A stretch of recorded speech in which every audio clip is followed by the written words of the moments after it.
Yes, hallelujah. Nyakongo PAG, thank you so much. Asante kwa wimbo mtamu sana wa kuomboleza pamoja na familia. Nadhani sasa mwenda zake Mama Eunice ako pamoja nasi hapa. Naona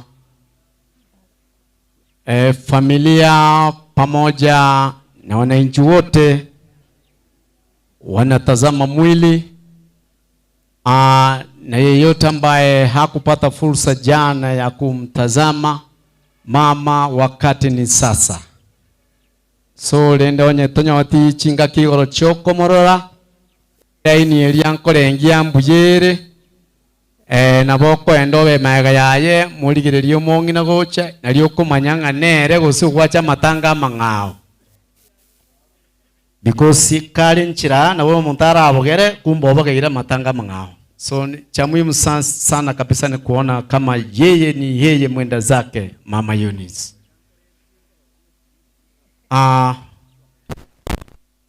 Wakiendelea kujipanga pale familia. Family ya Kursovo Eunice. Family ya Kursovo Ben. Hizi hema mbili ni zenu. You sit wherever you feel you are comfortable. You go to family chibere Kursovo Eunice.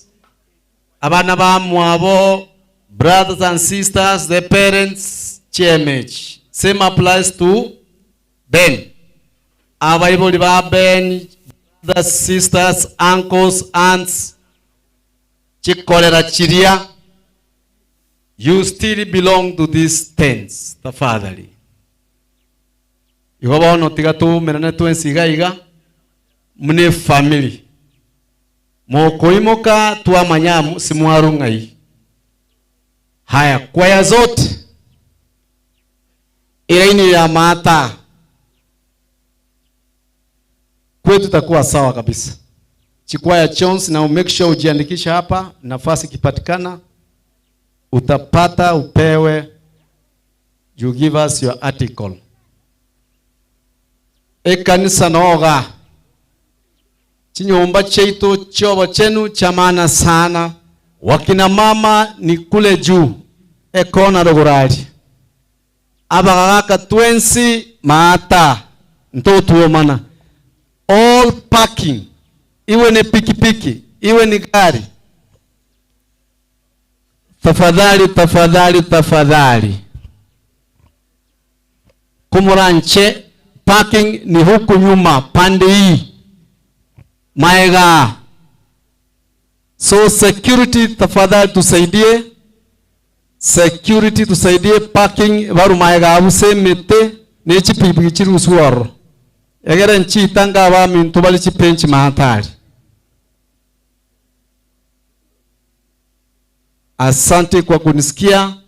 Wakati wote kuanzia sasa ngocha katole, sababu tunangoja familia itembee vizuri hivyo. Mnego isaransa iga kipasa sauti ni kwa kanisa eto igorera masabo tomanye gochaka. Tafadhali. So nimeona familia iko pale dressed in black and white. This tent here, the church fraternity, all bishops, pastors na viongozi wote wa kanisa, hema yao iko hapa katikati. Kwaya zote ambazo zimefika hapa, make sure mujiandikishe. Egere tuwa manyanga kwaya kiera. Kwa hivyo kwaya zote ikiwezekana zikuwe pale, na kikundi chochote ambacho kimefika hapa hatujakitambua, tafadhali make sure register yourself. Alafu nafasi kipatikana utapewa. Naona sasa mashabiki pia nimeona hema yao mahali pale. Abana bo mongino yo pamoja no mongina mbalenge chigrupu mbalimbali so I can see them in uniform.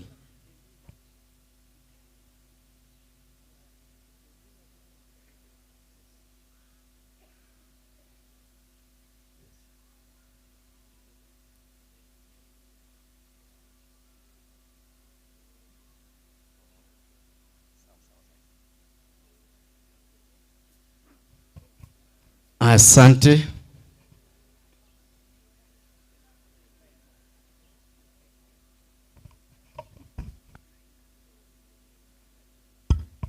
Asante. Wakati wa kutazama mwili ni sasa hivi.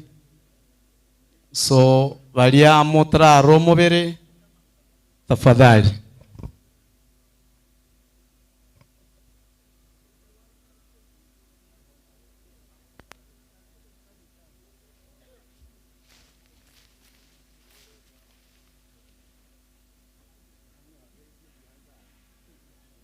Asante.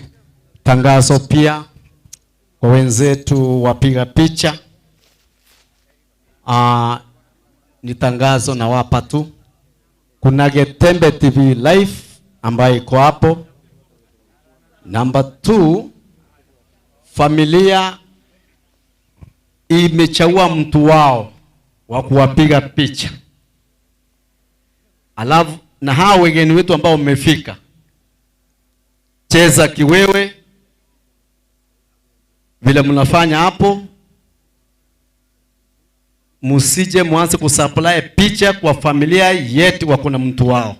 Sasa cheza kiwewe, uone mwenye unapiga picha na vile anakulipa. Tafadhali. Haya, familia tuje huku mbele. I'm almost finishing. Matangazo tu. Family chonsi tigachiche bosia ekanisa noeralia chikwaya chira jestega iga tumanya koendra na mwili tunatazama sasa hivi. Tafadhali.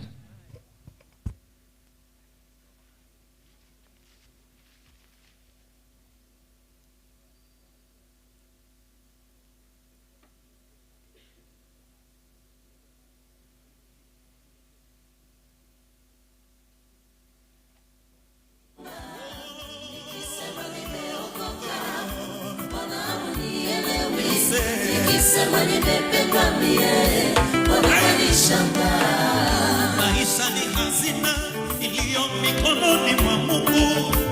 Hakuna ajuaye salio na siku zake. Ukiona ni mzima leo, uzuri kesho itakuwaje? Ndiyo maana nimeona mimi nikukumbushe habari za Yesu. Yeye akikupenda wala hatoi kasoro. Ukimpokea leo anabadilisha nia yako. Huyu mwanaume ni wa ajabu tena na mfano wake. Pendo wake ulivyo sana akaona heri ajitoe. Aliacha enzi na utukufu mbinguni, akakubali mateso hata kifo cha aibu, akavuliwa nguo ili mimi nipone, akatemewa mate ili mimi nipone, akavuliwa nguo ili mimi nipone, akatemewa mate. DJ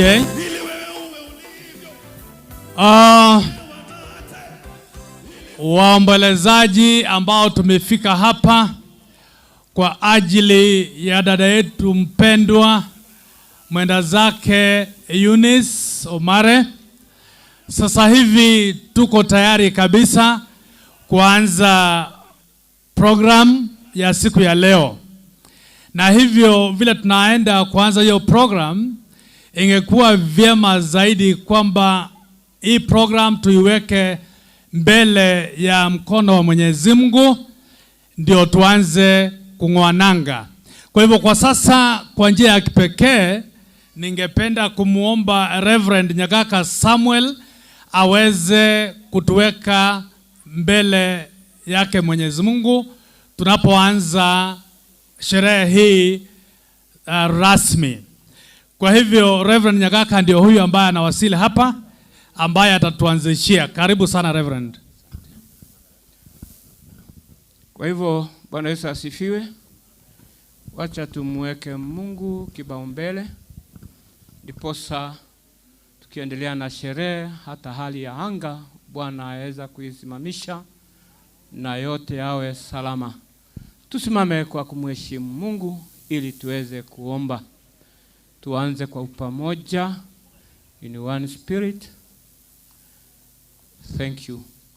Na tuombe. Mungu Mwenyezi, mfalme wa wafalme, tunakuita kwa siku ya leo, tukishukuru kwa ajili ya uhai umetupa leo sisi. Wale wamelala sio kana kwamba wamekosea mbele zako, bali umewapumzisha wakingoja siku ya kiyama. Sante kwa wote usafiri. Sante kwa wale wako njiani kufika, na tutakapotoka mahala hapa tutatoka tukiwa tumebarikiwa na neno lako litakalo nenwa mahala hapa. Tuomba Mungu, kila litakalo nenwa liwe la kuleta faraja. Naombea familia faraja kuu kwa ajili ya haya na kwa ajili ya hili. Ni utukufu wako. Tumealikwa na dada wetu Eunice ambaye ametutangulia. Ametualika kwa sherehe yake. Tumekuja kuheshimu safari yake ya mwisho. Twasema ni asante kwa kila mmoja. Na kila mmoja Bwana, umtulize roho, umtulize fikra, umpe nia nzuri kwa kila jambo. Katika jina safi la Yesu tumeomba na hata kuamini. Amen. Asante, mbarikiwe. Asante sana Reverend Samuel Nyagaka kwa kutuweka mbele za mikono ya Mwenyezi Mungu. Kwa hivyo vile tunavyoanza kipindi hiki, ningependa mwanzo kabisa mahali ambapo Eunice alikuwa anakaa, mwenyekiti wa Ekenyoro wa community aje hapa mbele anene kwa ajili ya Ekenyoro na Ebinyoro ambavyo viko karibu na sisi hapa. Kwa hivyo chairman, wakati huu ni wako na hatuna wakati wa kupoteza sana. Tafadhali ujiongee hapa mbele uweze kunena jambo moja. Mwenyekiti wa Ekenyoro hapa Mwamutoka hapo karibu hapo atakuja kwa kuomba, ama mwakilishi wake yule anamwakilisha anaweza akakuja kabla hatujaenda mahala pengine. Mwakilishi wake ondekuru Ekenyoro garia chinga kejene cheino mogocha igaga munyara ko kurugo saba kwa ino Mwamutoka na alro orikorwaria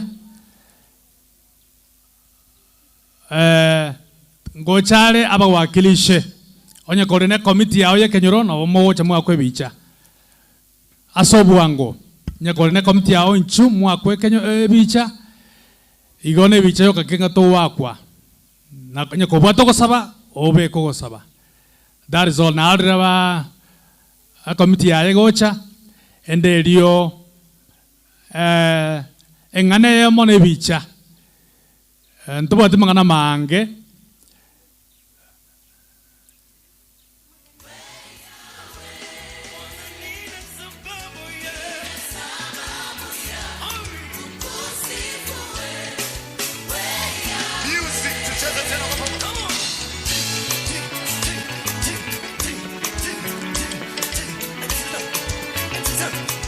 haya. Chairman, wakati ni wako.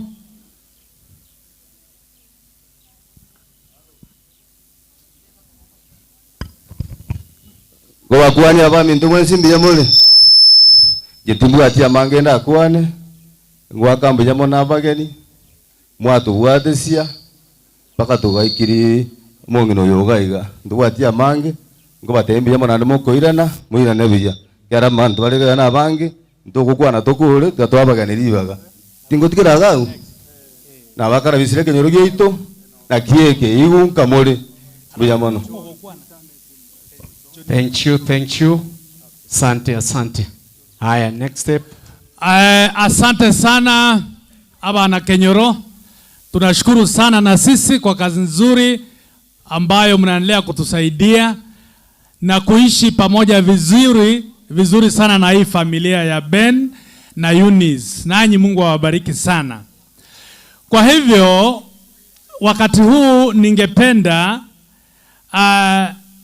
uncles wote wa Ben wajiongee hapa mbele waweze kupigwa picha, alafu John atanena neno moja.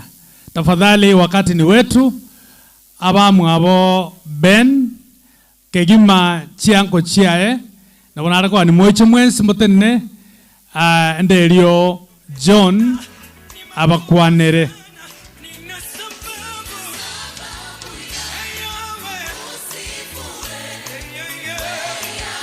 Nani? Pea huyu microphone.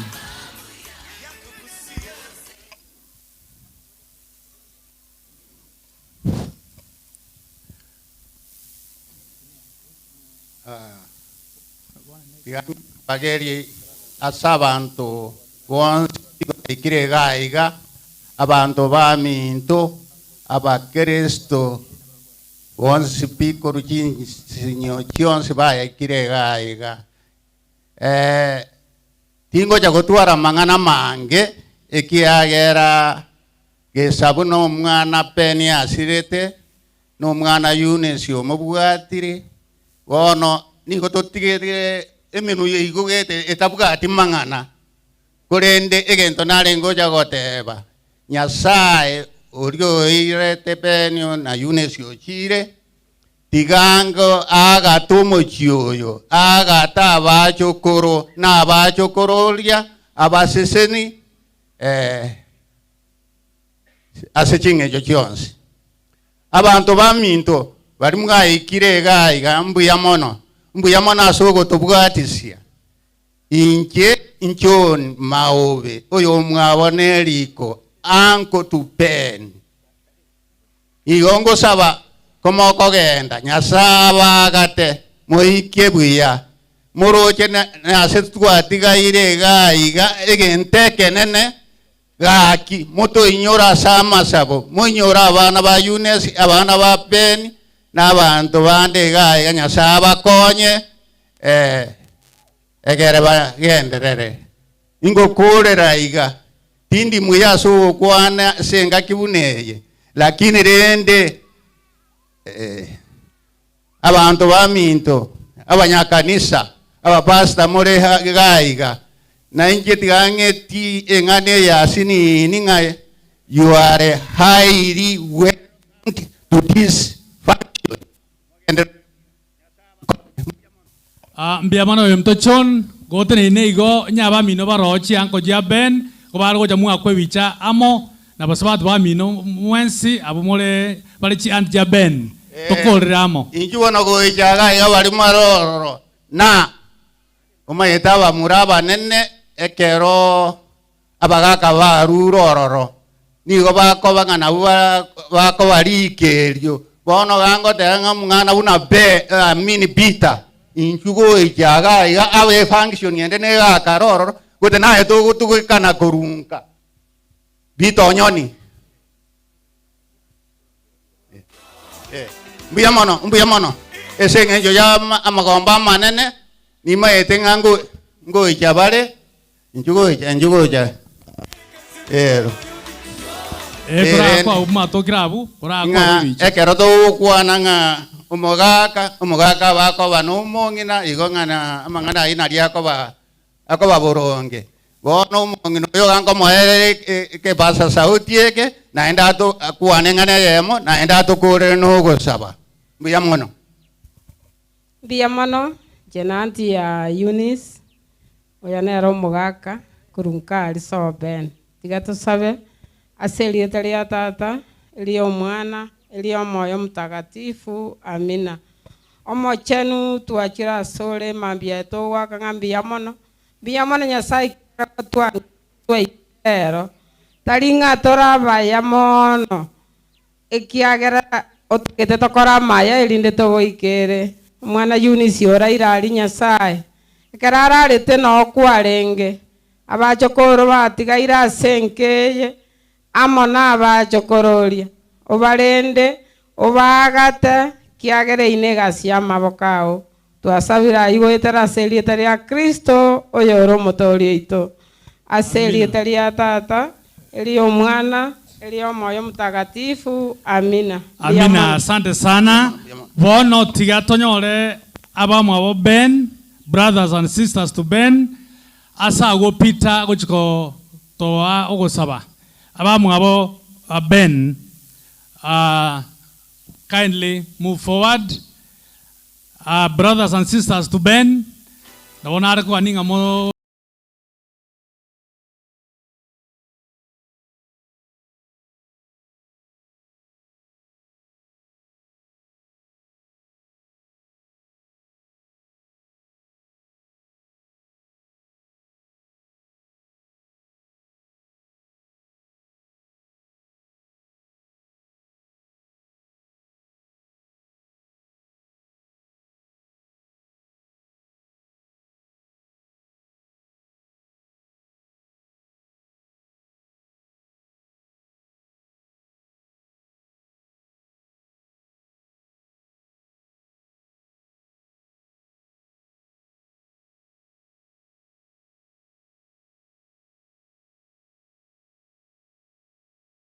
nze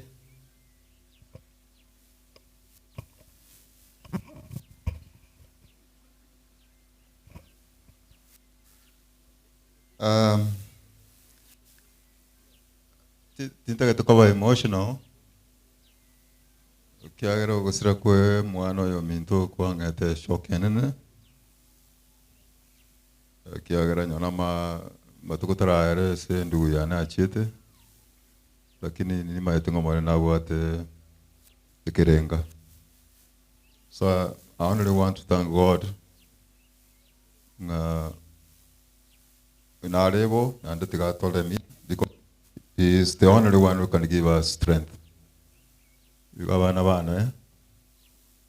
have peace in your heart. Daktari lenda wana bamino esati gabakonye. It's going to be well. And if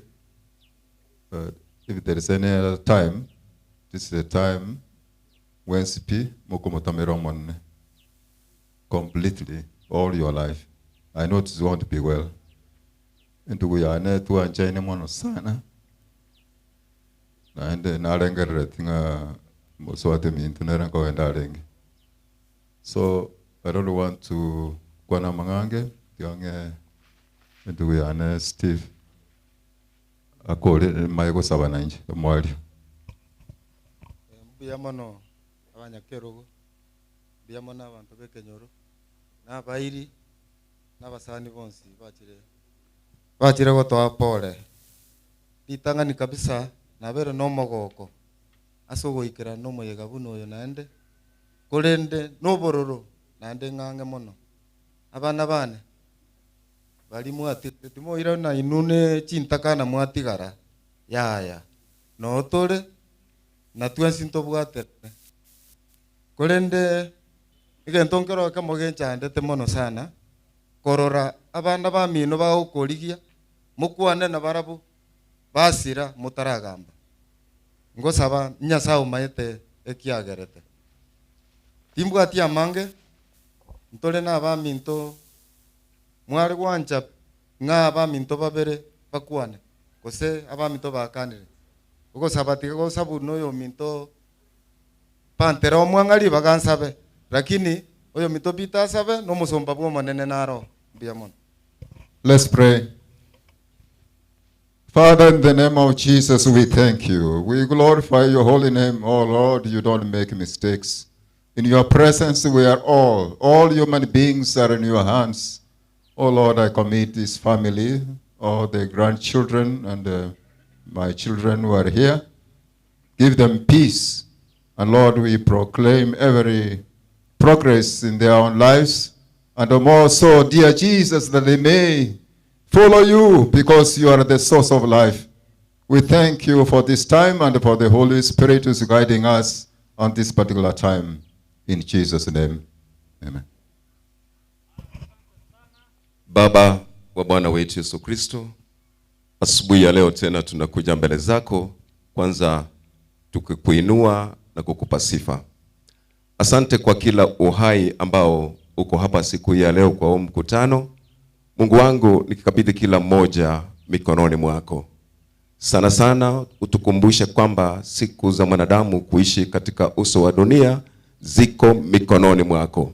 Ndio sababu Bwana umesema katika maandiko yako kwamba umeifanya siku moja kwa mwanadamu atakaposikia sauti yako asifanye moyo wake kuwa mgumu. Ndio sababu kwa niaba ya wapendwa wote ambao wametulia katika hivi vibanda, Mungu wangu, naomba kwamba unene na kila mmoja wetu. Sana sana utupe hekima, tujue kwamba siku yetu ambayo imeteuliwa ni moja na ndio leo. Baba, nasema ni asante kwa wapendwa wote ambao wamefika kutufariji kama jamii. Mungu wetu, hata tutakapofika tamati ya huu mkutano, naomba kwamba uwepo wako uwe umetulia juu ya kila mmoja wetu, sana sana kila mmoja akifunikwa na damu ya mwanawe Yesu Kristo. Hayo yakitimia, Mungu wetu, sifa na utukufu sirejee kwako. Ni katika jina safi la Yesu Kristo tumeomba na hata kuamini. Amen.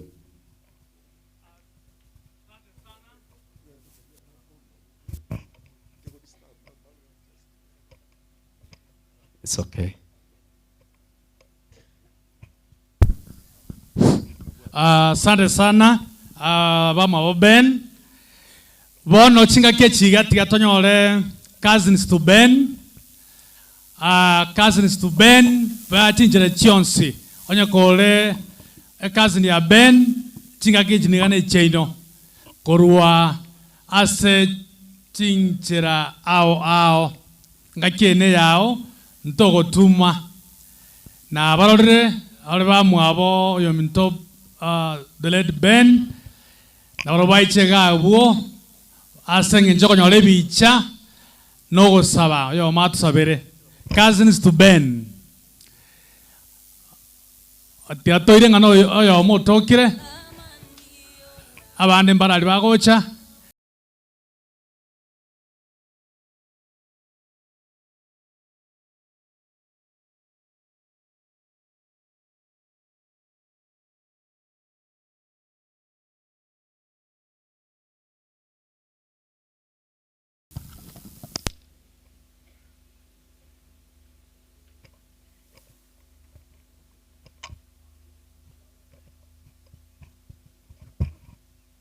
Egena tusabe.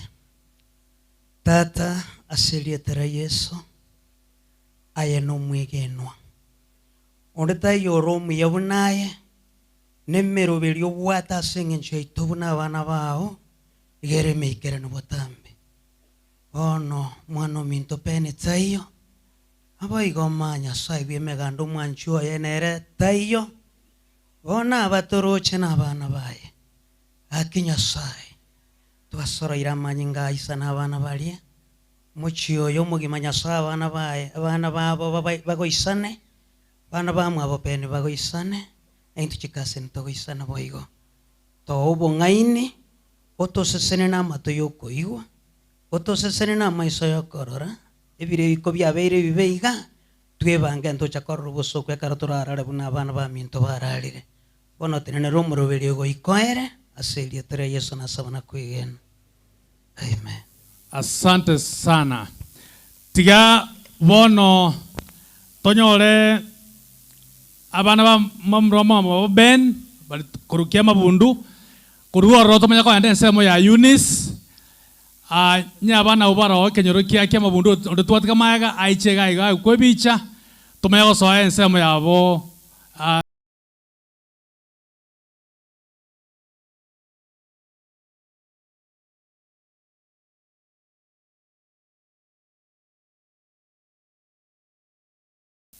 chikasi ni chiarura abana babo mbaro chikasi chiabana ba Ben those cousins ba arura abana bali mbayo. Mheshimiwa Mwenyenye, karibu sana. It's like abagaka bali barura babere abana babo mbaro cousins chiabana ba Ben usabana mwa Ben, please.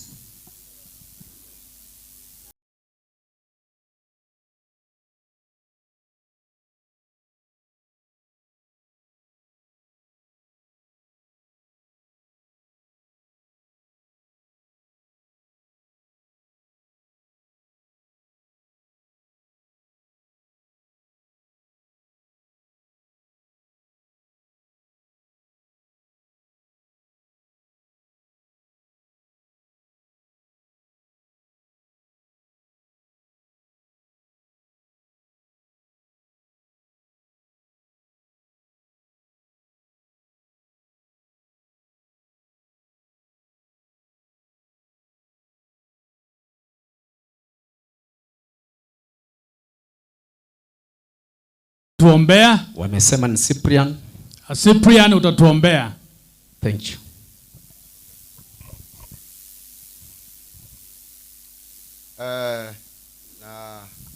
na kirembu ya mono asabali bonsi mwachira igago to konya iganya sawa sisenie imbo atia mangana mangenda kwane utatiga genteke mo natakago tebankeringa chinga kitomenyete twensinto chimaete nganchiri chiech tigato motambere nyasaye ekigioka igo tosabe.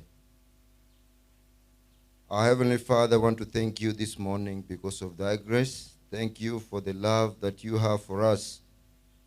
Oh Lord, I pray that you strengthen us through these difficult times. Give us peace in our hearts and let everything go well with us. It's in Jesus' name I pray and believe. Amen. Asante sana. Ase chinga ke chiga bono to so line ya Eunice. Ase to chikonyora abaibori ba Eunice, ose chi anko cha Eunice, ne chi anti chi ya kurwari sobo. Nga kiene ya ino kamara nchenchu bwangu mwa kwebicha no yo mato sabire. Uncles to Eunice and aunts to Eunice, wakati ni wenu tafadhali. Hatuna wakati sana, wakati ni huu.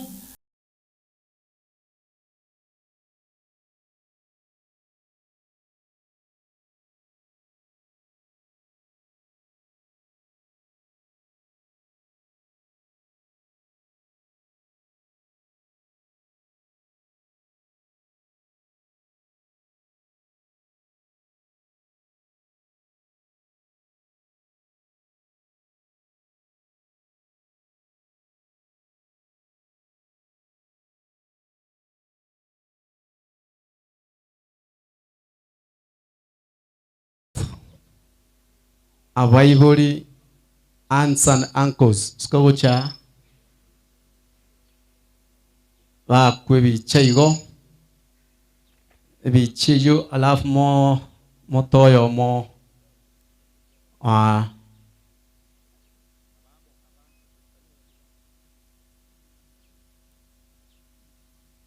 sawa sawa. Hao ndio wazazi wa mwende zake bia mono sana. I think bichiyo buyere na omwalo tochorero yomo atwa masabo kiana ramono mona torenta yule ambaye umependekeza wa maombi.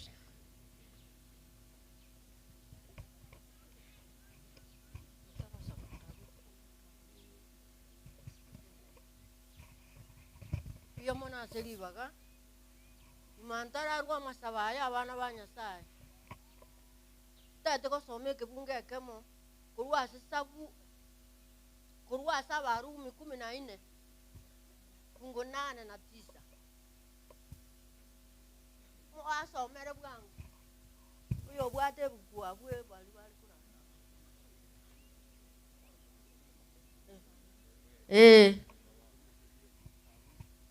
Abarumi 14 eke fungo 8 na 9.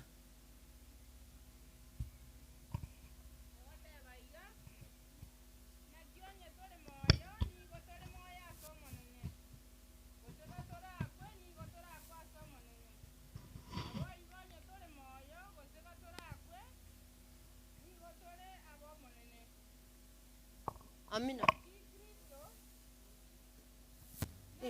Na Kikristo niga kwete naenda akaba moyo. Elinda abo monene asa abale moyo na asa abakure boigo. Amina. Ngano ekero peni asirete ntuacheta. Yuna esiga tote an tua kwanete nera gateba kana de muje. Ntua manyete na ntua wata bageni. Yani obwa amakweli.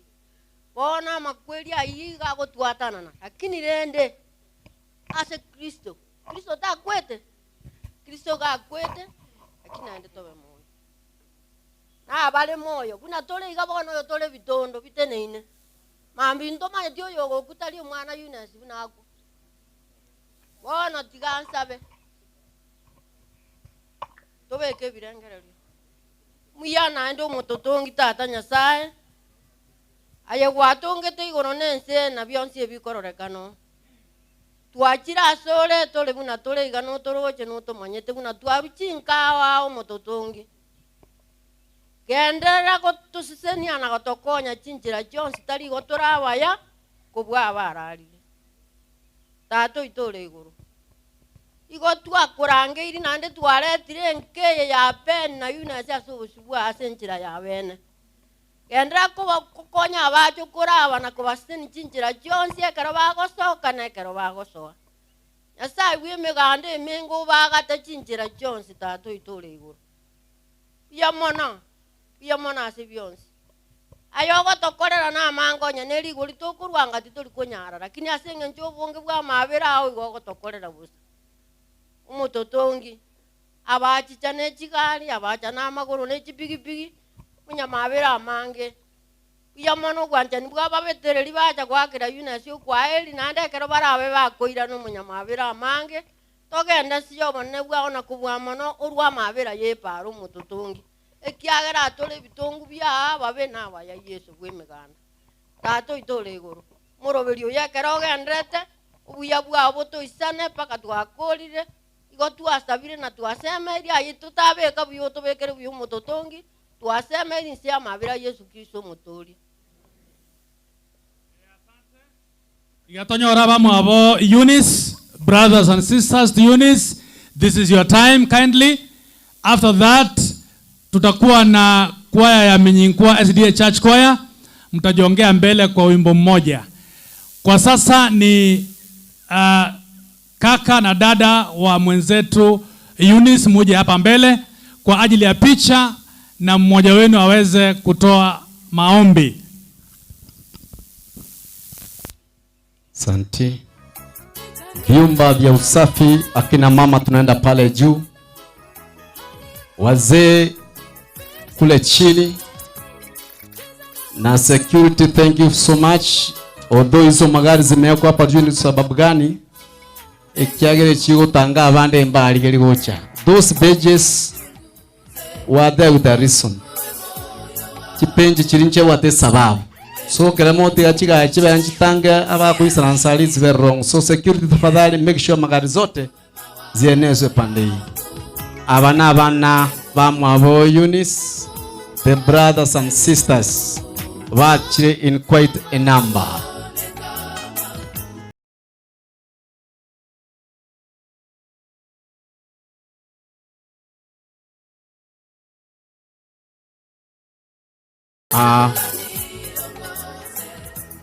I think a group yerebusyo nerandoje kabisa abana bandayemo na yero lirebusya plus the entire team biamono sana. So we can get to one of your choice. Egere kara turai samar busabo itakuwa ni mzuri sana. Mutago toyo murindi chungo busya yendokia mana nebicha nande bakorore bono tokonye sama. Bwana Yesu asifiwe. Tunamshukuru Mwenyezi Mungu kwa sababu ya siku ya leo. Ndiyo ni majonzi, lakini tunaelewa ya kwamba nyakati hizi ndizo ambazo Mungu alipanga kwa ajili ya mwenzetu kulala. Kwa hivyo katika kila jambo lazima tumshukuru Bwana. Hata katika kulia lazima tumwambie Bwana asante. Tuombe. Baba Mungu wetu uliye hai, tunakuja mbele zako kwa kunyenyekea sana. Najua siku zetu zimezabika mbele zako, na kila mmoja waelewa maisha yake. Ndiyo uliona vyema kumchukua mwenzetu Eunice, na imefikia wakati wa harusi yake ya mwisho. Maombi yangu ya kwamba Bwana, wote ambao wamekuja ukapata kutufariji, na vile vile Bwana, neno lako litakaponenwa katika mahali hapa ukatende maajabu, kwa sababu wewe ni Mungu wetu. Kila mmoja ambaye atalisikiza likapata kuleta uhai. Baba, fariji familia, fariji watoto wake, fariji pamoja na wote ambao wamekuja, ni katika jina la Yesu Kristo nimeomba na kuamini. Barikiwa sana. Asante sana abamu abo Eunice. Ambia mono sana asenga keye gati atonyore kwaya ya Menyingwa CDA Church Choir, na kiongozi wao pia yuko kwa wimbo mmoja, alafu tuende kwa Cousins to Eunice, ndio watafuata. Cousins to Eunice baada ya hii kwaya, nyinyi ndio mtafuata tafadhali. Menyingwa SDA Church Choir ndio hawa wanakuja hapa kwa ajili ya wimbo mmoja. Mumekaribishwa sana sana sana. Mtapewa kipaza sauti, alafu muweze. Wapi yule kiongozi wenu? Haya, wanaendelea kuunganisha mitambo kwa ajili ya wimbo. Kwa hivyo baada ya hii kwaya tutakuwa na Cousins to Eunice.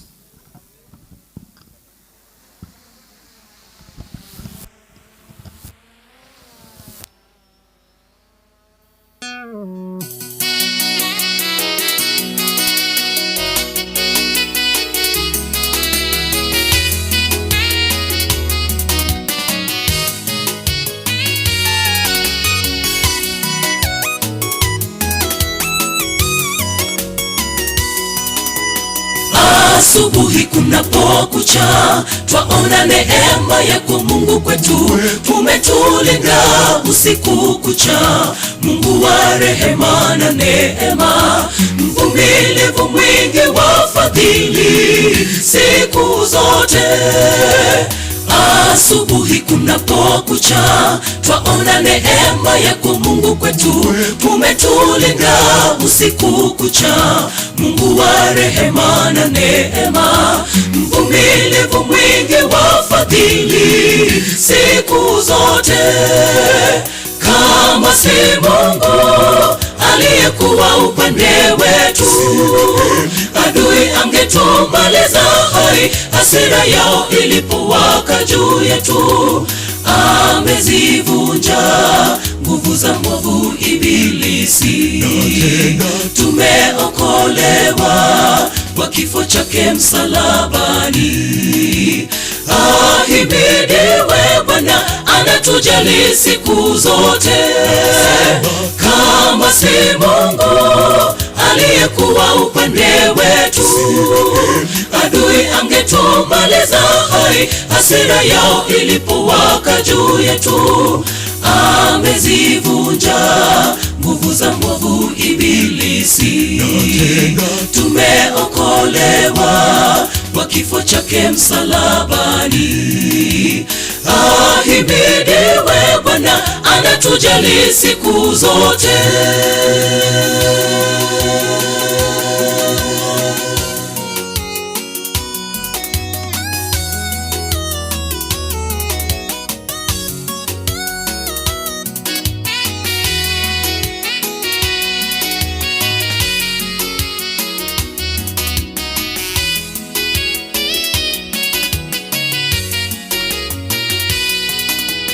Nafsi yangu imekungoja, neno lako nimelitumaini. Israeli twakusubiri, vilindini tunakulilia Bwana. Ungehesabu maovu yetu Bwana, hatungefika. Nafsi yangu imekungoja, neno lako nimelitumaini. Israeli twakusubiri, vilindini tunakulilia Bwana. tukihesabu maovu yetu, Bwana, hatungefika. Kama si Mungu aliyekuwa upande wetu, adui angetumaliza hai. Hasira yao ilipowaka juu yetu, amezivunja nguvu za mwovu ibilisi. Tumeokolewa kwa kifo chake msalabani. Ahimidiwe Bwana, anatujali siku zote. Kama si Mungu aliyekuwa upande wetu, adui angetumaliza hai. Hasira yao ilipowaka juu yetu, amezivunja nguvu za mwovu ibilisi. Tumeokolewa kwa kifo chake msalabani.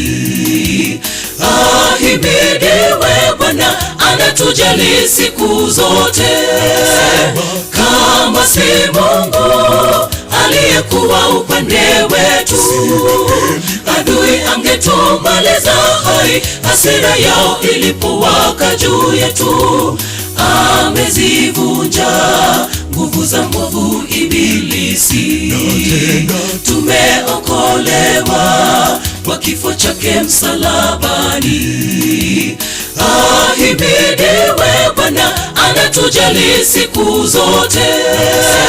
Kama si Mungu aliyekuwa upande wetu, adui angetumaliza hai. Hasira yao ilipowaka juu yetu, amezivunja nguvu za mwovu ibilisi. Tumeokolewa kwa kifo chake msalabani. Ahimidiwe Bwana, anatujali siku zote.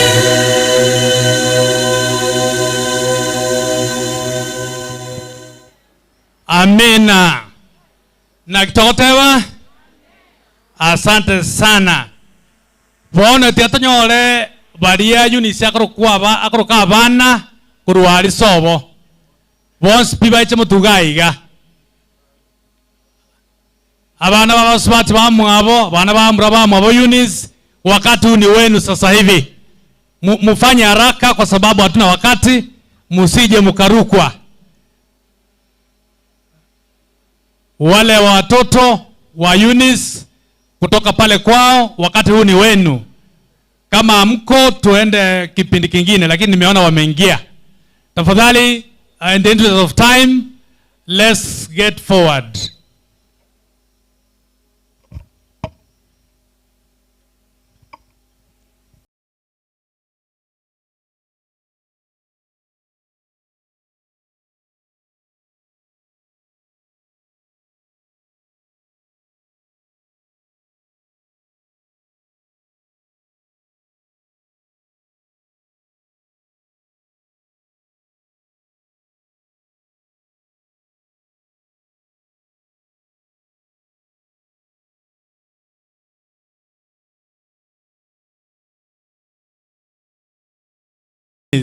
Mmoja aweze kutuombea. Mmoja aweze kutuombea. Mpatie kipaza sauti atuombee. Mmoja. Tufunge macho tunapoomba. Baba, katika jina la Yesu Kristo, asante kwa wema wako. Asante kwa fadhili zako. Asante kwa ajili ya kila mmoja aliye katika ukumbi huu. Ninaomba neema yako na nguvu zako zikashuke juu ya maisha ya watu wako. Bwana, na hii na ikawe ni kumbusho ya kwamba kuna maisha baada ya mauti. Mfalme, tufariji na utembee pamoja nasi. Mkutano huu ni mikononi mwako. Tembea na kila mmoja na neno lako likaneno mahali hapa kwa njia ya kipekee, tukikataa nguvu zote za giza zikapate kushindwa. Asante kwa wema wako, asante kwa fadhili zako. Katika jina la Baba, la Mwana na Roho Mtakatifu tumeomba. Amina. Asante sana. Vile hao wanatoka sasa, ningependa tuingie katika kipindi kingine muhimu sana cha familia hizi zote mbili. Lakini kabla tujaingia pale sehemu ya mashemeji, ningependa mwenzetu hapa Monyenye, mheshimiwa, aweze kutusalimia. Mheshimiwa Monyenye ni MCA Kisii Central Ward. Ni mwanasiasa shupavu katika eneo hili la Gusii. Karibu sana mheshimiwa. Asante sana mwalimu kwa kunipa nafasi. Kwanza kabisa vile mmesikia, mimi ni mheshimiwa wa Kisii Central Ward, mahali Penny anatoka na mama Eunice. Hata kama hapa Bugika Ward kwao nyumbani huko Nyaribari, Minyinkwa, huko ndio kwao mwamuli yangu. Kwa hivyo hii ni ward ya mwenzangu MCA wa Bugika Richmond Manani. Kwanza kabisa nimeleta lambilambi zangu kwa boma ya mzee Ben na mzee Nerika waliolala. Mimi na Penny nilika moja, tulisaliwa pamoja, tukaenda Jondoni au Kutairi pamoja, tukasoma na yeye, tukamaliza 1974. Mimi nikaenda kuuza nyama, yeye akaenda ualimu. Penny ngomo twasomete wantu wa mintu nchebese njia lenge buyanka enda konie nyama. Penny ere akagenda agasomiwa n'omugako mwaboneriko, akagenda gasi obwalimu. Kero nagenda konie nyama ngachoruka bomugambi. Ben igamanyete gesongo buya nchene sabu na amanyete. Nchene sabu na amanyete egesongo nali nkunanageria, lakini nje na mworokie sabu na yaronde bikwana gasongo kaleiga naliora amanye ngainki ogokora. Gasonga kutua somete kuna Ben nyaura noyo mwabo roso uralete bali moko ruseito igo tuasiririo mongi no Ben na Ben intu acha abana bane pole sana. Beni tararara, Eunice tararara, muroja malitati ale gari ya Eunice nara ina Ben abajo koromba yamo na abana bane pole na letiri lambi yane ya bene nabona ale ko banainwe, lakini Sauli amatanga abeira amange twakolire ebibe binga ba pastor mura tosabere abantu tuaherire abotoko imuna Monyenye ukwana agaiga oyokire kuchabwa koleke uralire igaba pastor mura tosabere bana bane pole mukioneri komo imapole n'abantu bali mwaru Nyaribari mugoja kanyora mabaga mwenzi tene nangu tinkoba tene nigaki tene nangu bali twaru Nyaribari na Minyinkwa tene nangase muri tene na mokoleiga digere lyabo baru Nyaribari okora abasani babana boyo Minto Penny na Eunice mbarali e town mugako mbati na morali ntu acha komo mbati koraiga masi poana koraiga abana bando limo korase biyoski ali moya nja samatanga tina litiko kwa na siasa ya Kenya bona ba pastor na butura saba mono 2027 umulero wangu akole, lakini ndoisa kwa baba ngaini mulero tawakaraki to work munabona bakusitu abeira abangaini koma yetento bwato yo Minto Fred Okengo Matiangi wata jikura mononki aja agete ko bwato na intu tomwe ekeroge kyo elinda Rose Kenya ikona kwanire siasa ninjengire sara yo wait buyamono sara ninjengire sara yo wait ya abese nyembe kerabo otinda kwani siasa nke lio inki abese nyembe kerabo naba muraba limba manyete akero na akira matange ine yerunguri aba muraba kole mali na banka bagenda bagole ibande byesu kunie boxi siringi 1500 ngoko bairera nayo bamanyete umwalimu aba muraba bakolema my son thank you irera muraba 1500 eye bagole ke bande yesabuni nerunguri na arure Nyasaye tigaba sen tigamonyoke nge abande pole Nyasaye uyipole.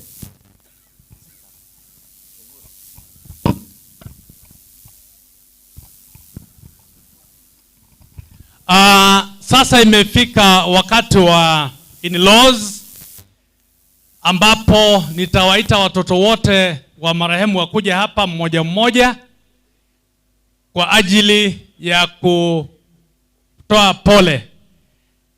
Kabla ya hiyo niruhusu kwa dakika moja Nyakongo Church Choir wimbo mmoja mfupi.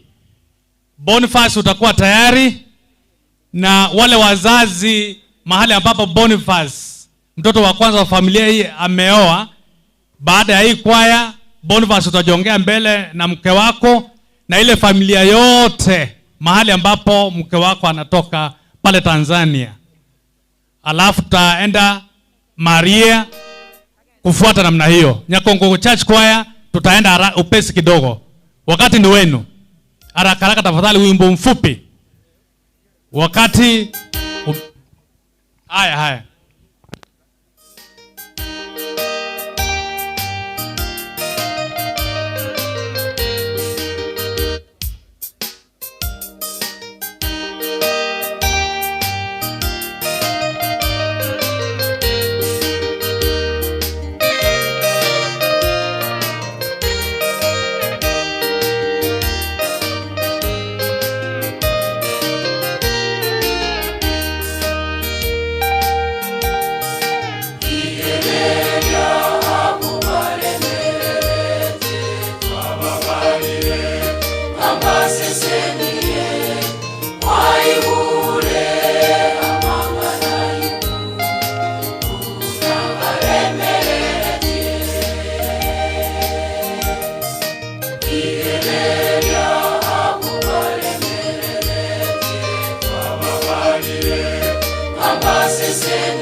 Amen. Asante sana. Ntaracha se in-laws nateba tigantu arechi se mocha ben na bakebare vaiche se bicha tomeo soase pinde ikende. Chise moja ben mahali muko tafadhali dakika moja, wakati huu ni wenu. Semo to ben. Ni maombi tu kwa sababu mnaona jinsi hali ilivyo. Picha na mmoja aombe.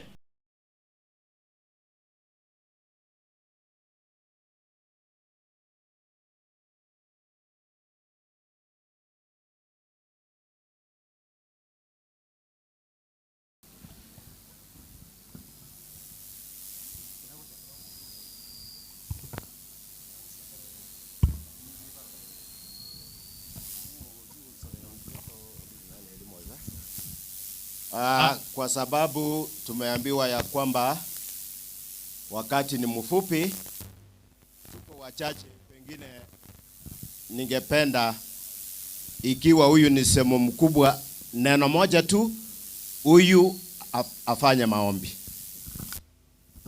Asante. Nitachukua nafasi kusema pole sana juu ya kifo ya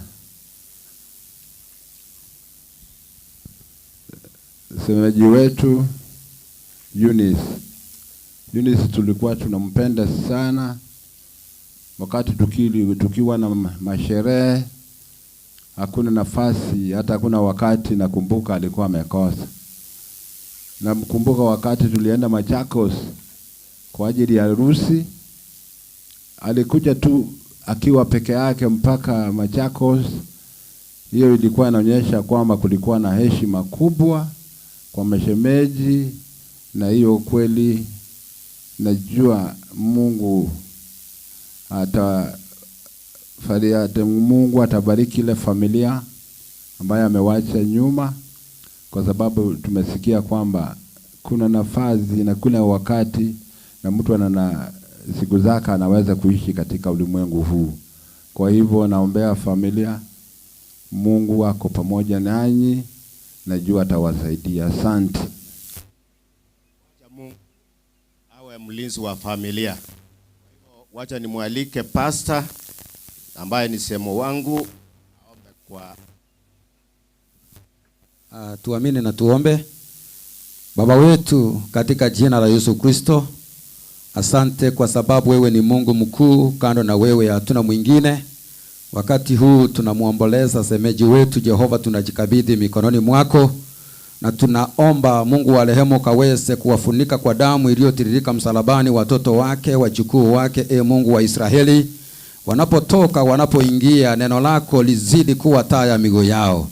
Tunakemea kila nguvu za maovu katika jina la Yesu. Shetani akaweze kushindwa katika jina la Yesu. Kifo cha mapema tumekikataa na kukemea kikaweze kushindwa katika jina la Yesu. Hawa watoto ambao wamepaki Jehova, wanapotoka, wanapoingia, Mungu wa rehema washikilie kwa mkono wako wa kuume. Mipango inapoendelea Jehova Elisadai, tunaomba kaweze kuwa mwenyekiti kwa kila jambo. Tutakapomaliza salama, tutalienzi na kulitukuza jina lako. Ni kwa jina safi la Yesu Kristo. Amina. Asante sana pastor kwa hayo maombi. Boniface na mke wako jongea mbele tafadhali. Hawa ambao tulikuja kuwapatia pole.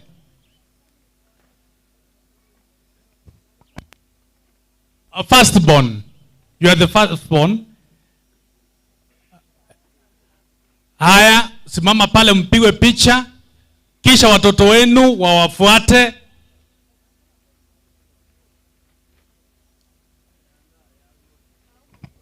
Watoto wenu wakuje hapo wapigwe picha na nyinyi.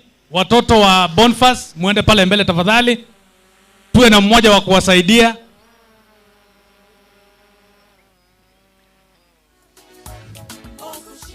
Baada DJ watoto wakishafika pale wapigwe picha. Ningependa familia ya mke wa Bon pia wakuje wapigwe picha pale, ambaye ni baba mkwe wa Boniface shemeji zake wote wakuje pale, wapigwe picha. Kama kuna mmoja wa kuomba aombe. Baada ya hiyo, ningependa wale ambao wanafanya kazi na Boniface pale Nakuru na Samburu waje pia. Haya, vizuri. Sasa wale wanaofanya kazi Nakuru na Boniface daktari waje pale nyuma na marafiki zako. Lakini kwanza sijaona wazazi wa mke wako. Oh, ndio yule. Sorry sana. Na ndugu zake ndio wale. Kama mmoja ana neno la kusema anaweza ongea. Tukingojea madaktari kutoka Nakuru. Madaktari kutoka Nakuru, tafadhali wakati ni wenu na nyinyi kuja. Boniface ni daktari. The whole team from Nakuru, hata wale wanaishi na Boniface, just come. Asante sana kwa nafasi hii fupi. Na washukuru wote waliofika mahali hapa kuja kutukimbilia kwenye shida yetu.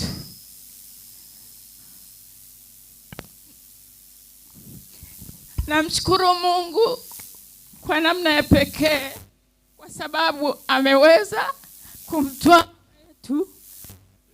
Amemtoa mama yetu na tunajua anaenda mahali pazuri. Kwa sababu moja kubwa kabisa ya upendo aliyokuwa nao kwa watoto, kwa majirani na hata ninasimama hapa mbele yenu nikiomba tuyachukue yale ambayo mama yetu alikuwa akitenda, mambo mazuri, mambo ya kufurahisha, mambo ya kupenda familia, mambo ya kupenda hata ambao hawakuwa familia. Nasema asante sana, sina la ziada. Wamesafiri kutoka mbali, tunawashukuru kwa sababu wameachilia mambo yao waliokuwa wakifanya, na tunamwomba Mungu pia awarudishe salama. Asanteni sana. Asante sana. Sasa madaktari wote njoo karibu na Boniface, mpigwe picha na yeye. Jongea mbele. Mr. Mosetu wapange vizuri hapo. Waje wapigwe picha pamoja na Boniface. Madaktari wote kutoka Nakuru. And the team from Samburu kindly get nearer here. Wapigwe picha. Mmoja, daktari mmoja kutoka Nakuru aweze kunena neno moja. Ajiongee mbele. Mmoja kutoka Nakuru. One doctor from Nakuru Teaching and Referral Hospital to come forward and say a word on behalf of the group where Dr. Tandi works. Madam, karibu. Habari yenu nyote. Tumsifu Yesu Kristo. Tumetoka Nakuru kazi na Dr. Tandi kwa muda mrefu sana. Tumekuja kuomboleza na nyinyi.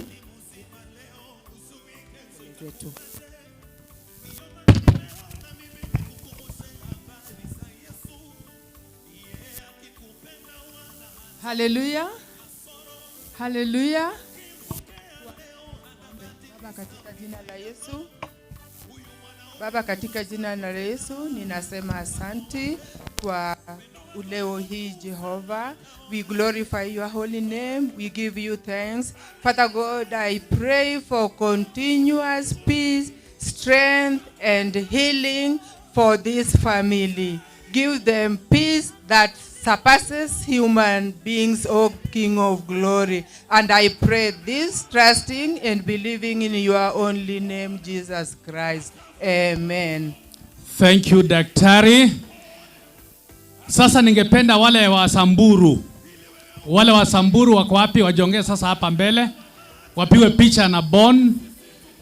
Wale wa Samburu jongea hapa vizuri. Mpigwe picha alafu mmoja aje hapa mbele aweze kutuombea. Those from Samburu, ningependa mmoja wenu aje hapa mbele aweze kutoa maombi. I want one of you to say a word of prayer. The group from Samburu, you are welcome.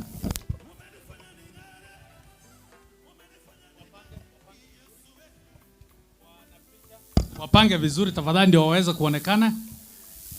Akuja hapa hivi ndio. Tunataka picha kila mtu aonekane. Haya wapige. Kila mtu aonekane tafadhali. Bwana asifiwe. Wacha tuombe. Father, we thank you this morning for the care that you've taken upon our lives. We thank you for this family. We pray that you continue giving them strength as they mourn the demise of their mother. We thank you and we love you, for we trust in Jesus' name. Amen. Thank you so much Daktari kutoka Samburu. Sasa kabla daktari hajaketi, ningependa kama kuna kundi lolote ambalo wamekuja kwa ajili ya daktari wakuje wapigwe picha na yeye kabla hajaondoka. 1, 2. Any group that came on behalf of daktari to come wapigwe picha na yeye kabla hajaondoka. Usije kusema umeachwa nyuma. Haya ndio huyo apigwe picha. Asante sana. Kuna hawa wanakuja dakika moja. Wamekuja kwa ajili ya daktari Bon.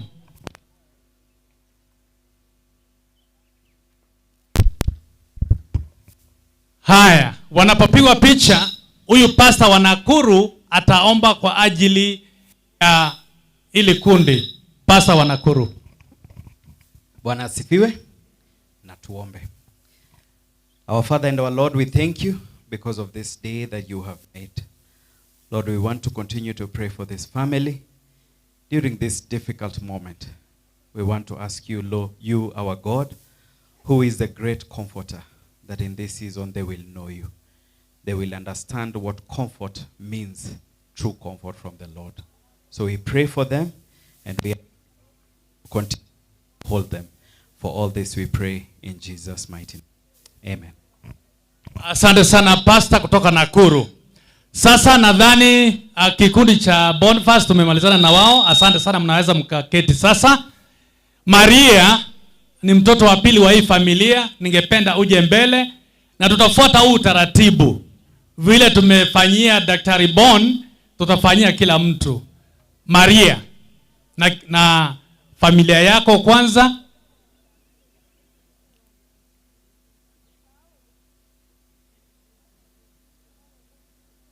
Watoto wa Maria wamfuate. Bwana yake amfuate.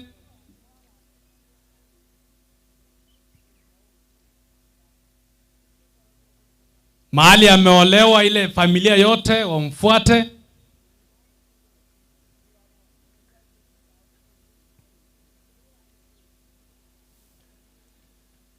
Mtampa kiti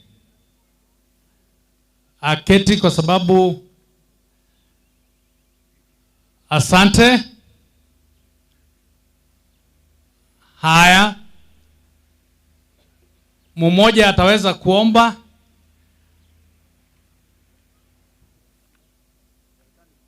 Wanaendelea kuja. Asante, wanaendelea kuja. Wako wengi kutoka hapa chini. Nitawangoja. Manake pia nimeona wazazi wote ni wengi. Nitawangoja tu. Manake nyinyi mmeguswa sana. Wako wengi kabisa. From Gesieka. Hao wote ni kutoka Gesieka. Kumbe ni timu kubwa sana. Ni timu kubwa ajabu. Ni kubwa kubwa. Haya, mtajipanga ili kila mtu aweze, wengine wakuje mpaka hapa ndio uweze kushikwa na picha vizuri. Ni kundi kubwa sana. Maria, watu wa kwenu wanakupenda. Tunashukuru Mungu. Ni wengi kabisa. Ni wengi kabisa. Haya, ningependa mmoja aweze kuomba kwa ajili ya kundi hili lote. Alafu kabla mjatawanyika nitawaeleza vile mtatoka. Haya, mmoja wa kuomba ni nani?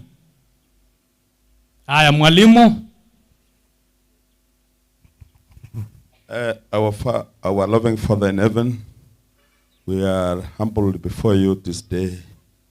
We have come to witness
Haya,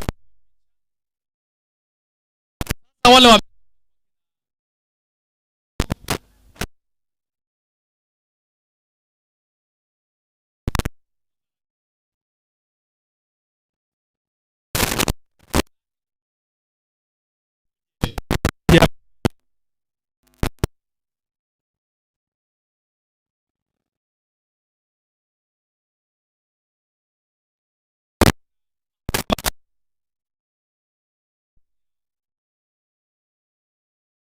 ndio hao wanakuja.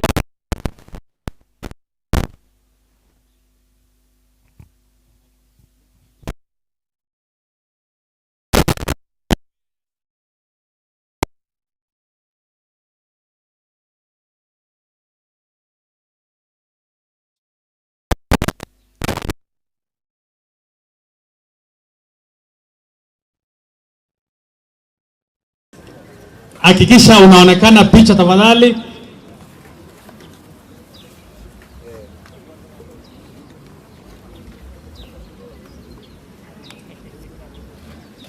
Haya,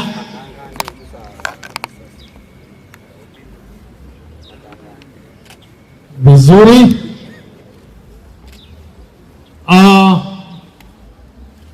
Vizuri sana. Ningependa nyinyi sasa au wako na uniform wakuje mbele wapige picha. Msiende tafadhali, msiende kwanza. Hii kwaya ndio mashabiki, hawa ni mashabiki. Mashabiki wapigwe picha. Ningependa mmoja kwa ajili ya mashabiki aweze kuomba. Asante.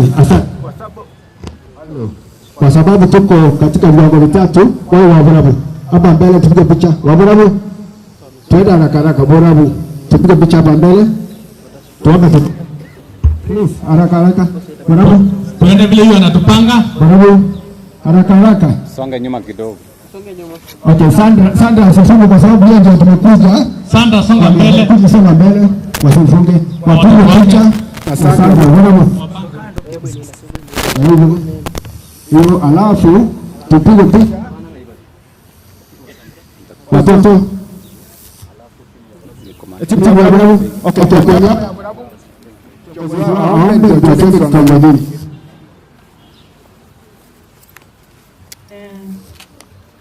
Tuseme Nyasaye tata Nyasaye mwana mukomo chenu anatwa wakire ngambia mono kiagera kwabera omwegenu kwabera omuyasa magimaitu mbia mwana asengencho twasangerekanira amasegetie keiga asengencho korento boremu manene tenena asenkeyo isabikiria mintiri anyare ko bari korara olenda abana baya olenda abachikora mone family ngima mbia mwana asengencho amashabiki onspikira asaiga mbia mwana asengencho abageni abarure ao baikira segetie keiga bono manene kabagati yaito anekero murandi aguchigotena gukwa na ringana twasebire Nyasaye lituonjora ase chinkoro na ndo tene namo naintwe nsia mabera Yesu Kristo nasabira na kwegena mbia mama.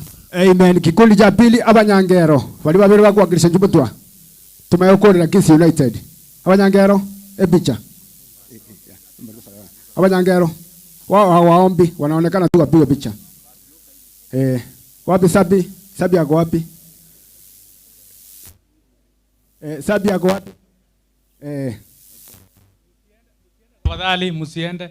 Kwa niaba ya abanyangero twarure pole kurwase ucyase family asamaliye tankoro kusabya okengo omubugi kingero Kisi County na Nyamira incholi intera tegetingire kemo igoro gusaba na siasa mbono bachiri pole sana kwa family. Thank you. Nakima watawa. Bata birokuni asiri. Wane segencho. Mwa demandiri intere ncholi ngotera naki.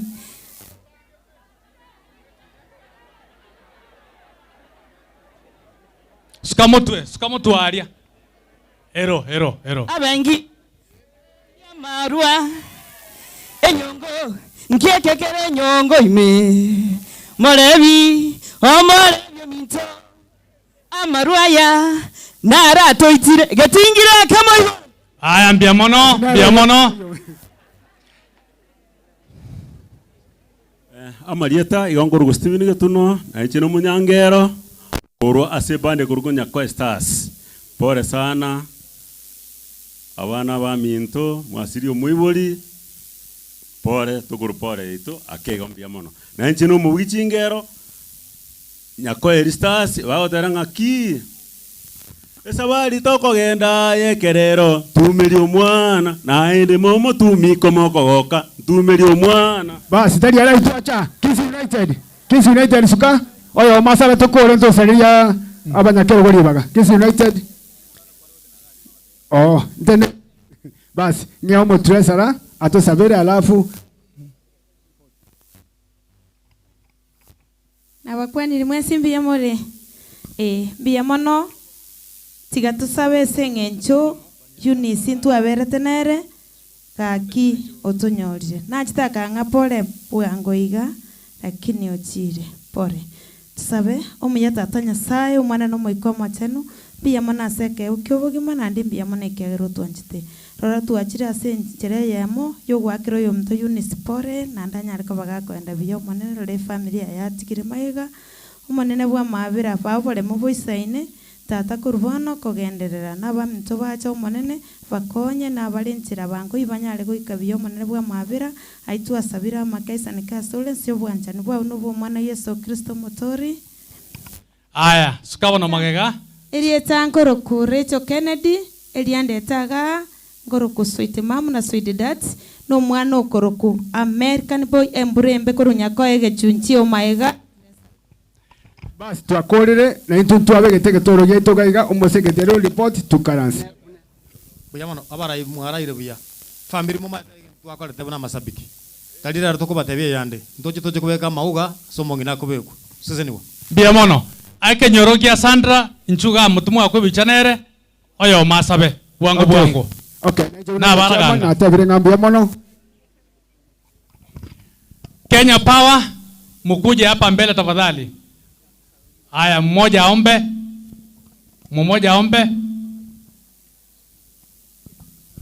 Kereri Girls Alumni wako wapi? Haya, omba. Na tuombe. Baba yetu na Mungu wetu ambaye unatupenda, tumekuja mbele zako mchana wa leo. Tunakushukuru kwa sababu ya uhai na umbali umetutoa na kutulete. Na tunakushukuru kwa sababu ya familia hii. Tuomba ufariji wako uweze kuwa nao na washike mikono na kuwaongoza kwa kila jambo wale ambao wamebaki.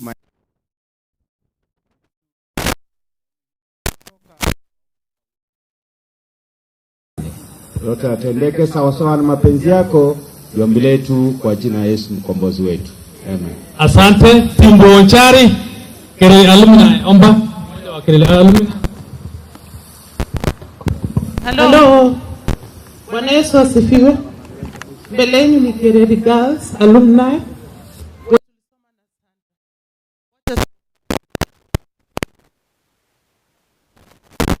Wacha tuombe. Our Father and our God, we thank you this day. We want to bring all the glory to you.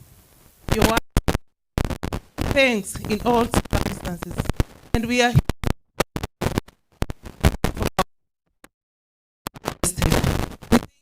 for her family, her children, her grandchildren, oh God, and everyone who has come in this place. We pray for your mercy. We pray for strength and grace.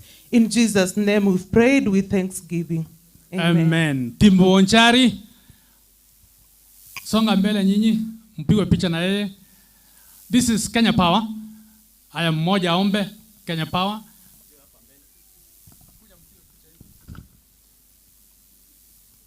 Haya, mmoja aombe.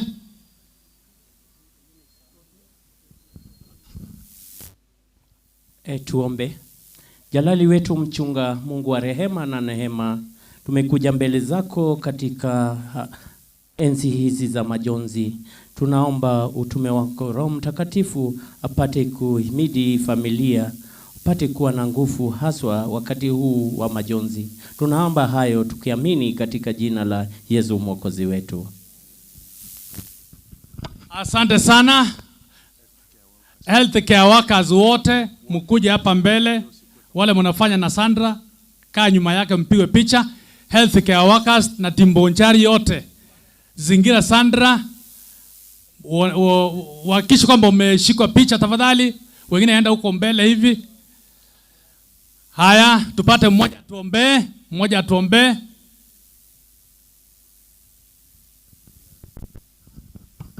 Na tuombe. Mungu Baba, uishe juu mbinguni, twaja mbele zako wakati huu mgumu kwa hii familia Baba.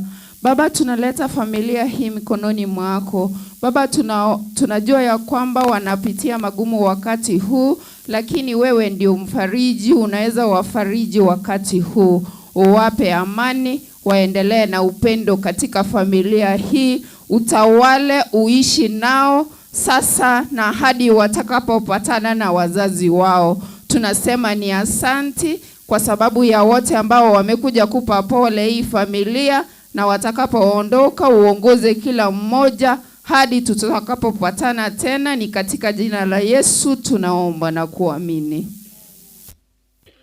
Sana wale wazee kutoka Raganga kuja mtuombee. Magige.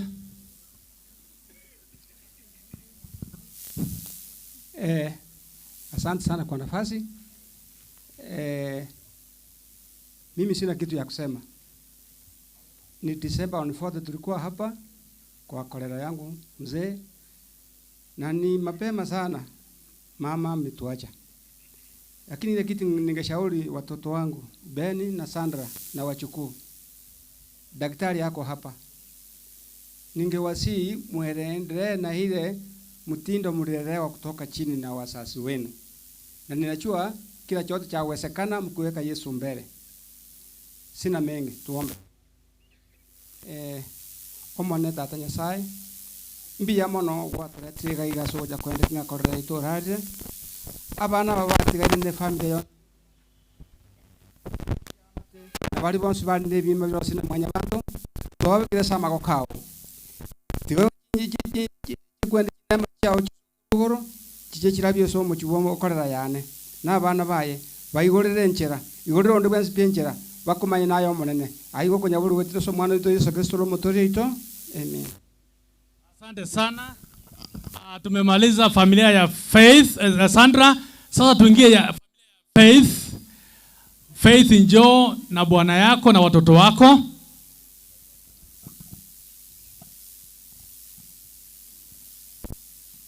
Watoto wako wakuje.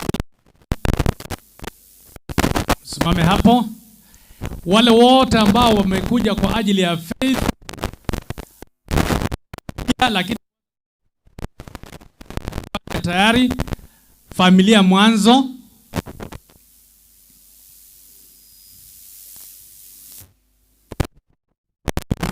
Kama familia mwanzo.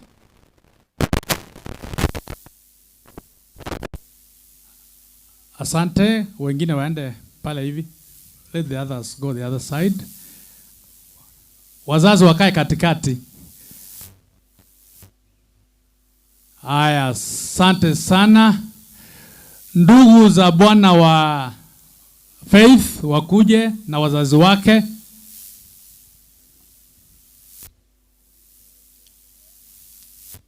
Chiko rachiria.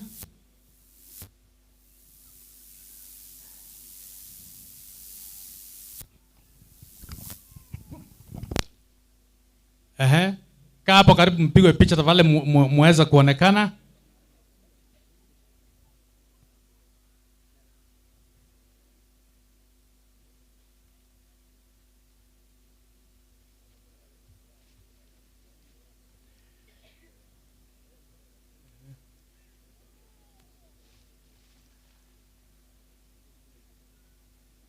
Wapige picha. Sasa wale wote wamekuja kwa ajili ya Faith na bwana yake ambao wanajuana na yeye, wanafanya kazi pamoja pale Nyamataro, wakuje pia. Naona timu kubwa kutoka hapa nyuma pia, njoo mpigwe picha. Watu wengi sana.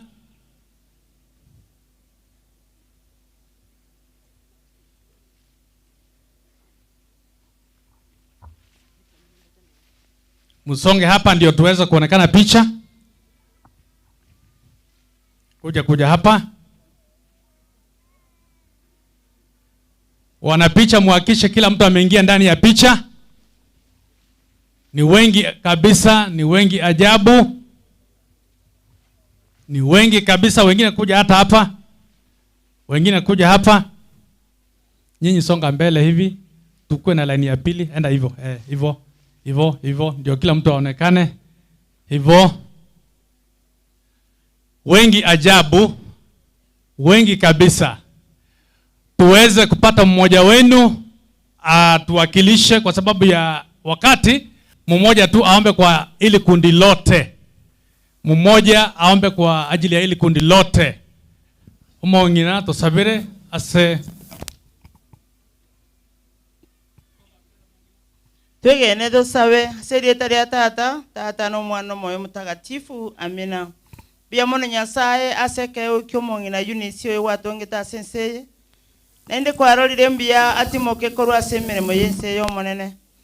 Twaretire familia ya Sole oyerende oyerwanirira asenga kiyo bokendo bonene. Oremi abana baye n'abasani baye bonsi Nyasaye. Twachire ko bakerori. Tata tiwo wanja kwa wokoreke keremiroberi yaye genderete. Onene bwa bokoreke insi ya mabera Kristo yoro motori ito. Amen. Asante sana mongina. Biamono. Haya, wale wanafanya na Faith Town mubaki nyuma. Wale wanafanya na Faith kuja hapa mpigwe picha na yeye. Zingira Faith hapo hivyo, mpigwe picha na yeye.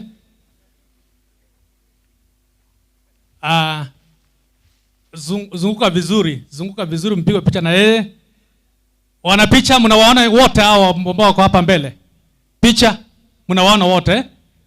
Vizuri sana, wameniambia wanawaona nyote kwa sababu tulikuwa tumeomba.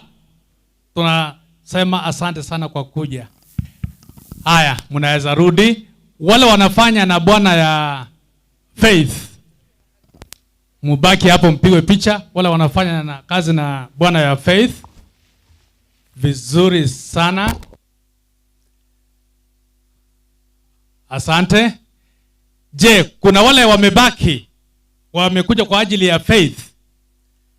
Haya, tumemaliza. Asante sana Faith. Mwisho Humphrey, njoo na mke wako. Humphrey ndiye last born. Tunaelekea kumaliza. Humphrey. Hawa ni wajukuu wamepigwa picha, wamebaki hapa pia mbele. Vizuri sana, mmekumbuka vizuri. Hawa ni wajukuu. Asante sana wajukuu. Asante kabisa. Haya, Humphrey ameingia na mke wake. Vizuri. Ningependa Humphrey, wazazi wa mke wake na ndugu zake pia wakuje.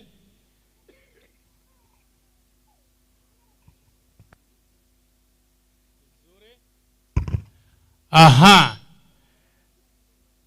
Haya, hao ni wazazi wa mke wa Humphrey. Waje pale pia wapigwe picha. Tafadhali kaa karibu na Humphrey pale. I request you go there, near there. Mpigwe picha.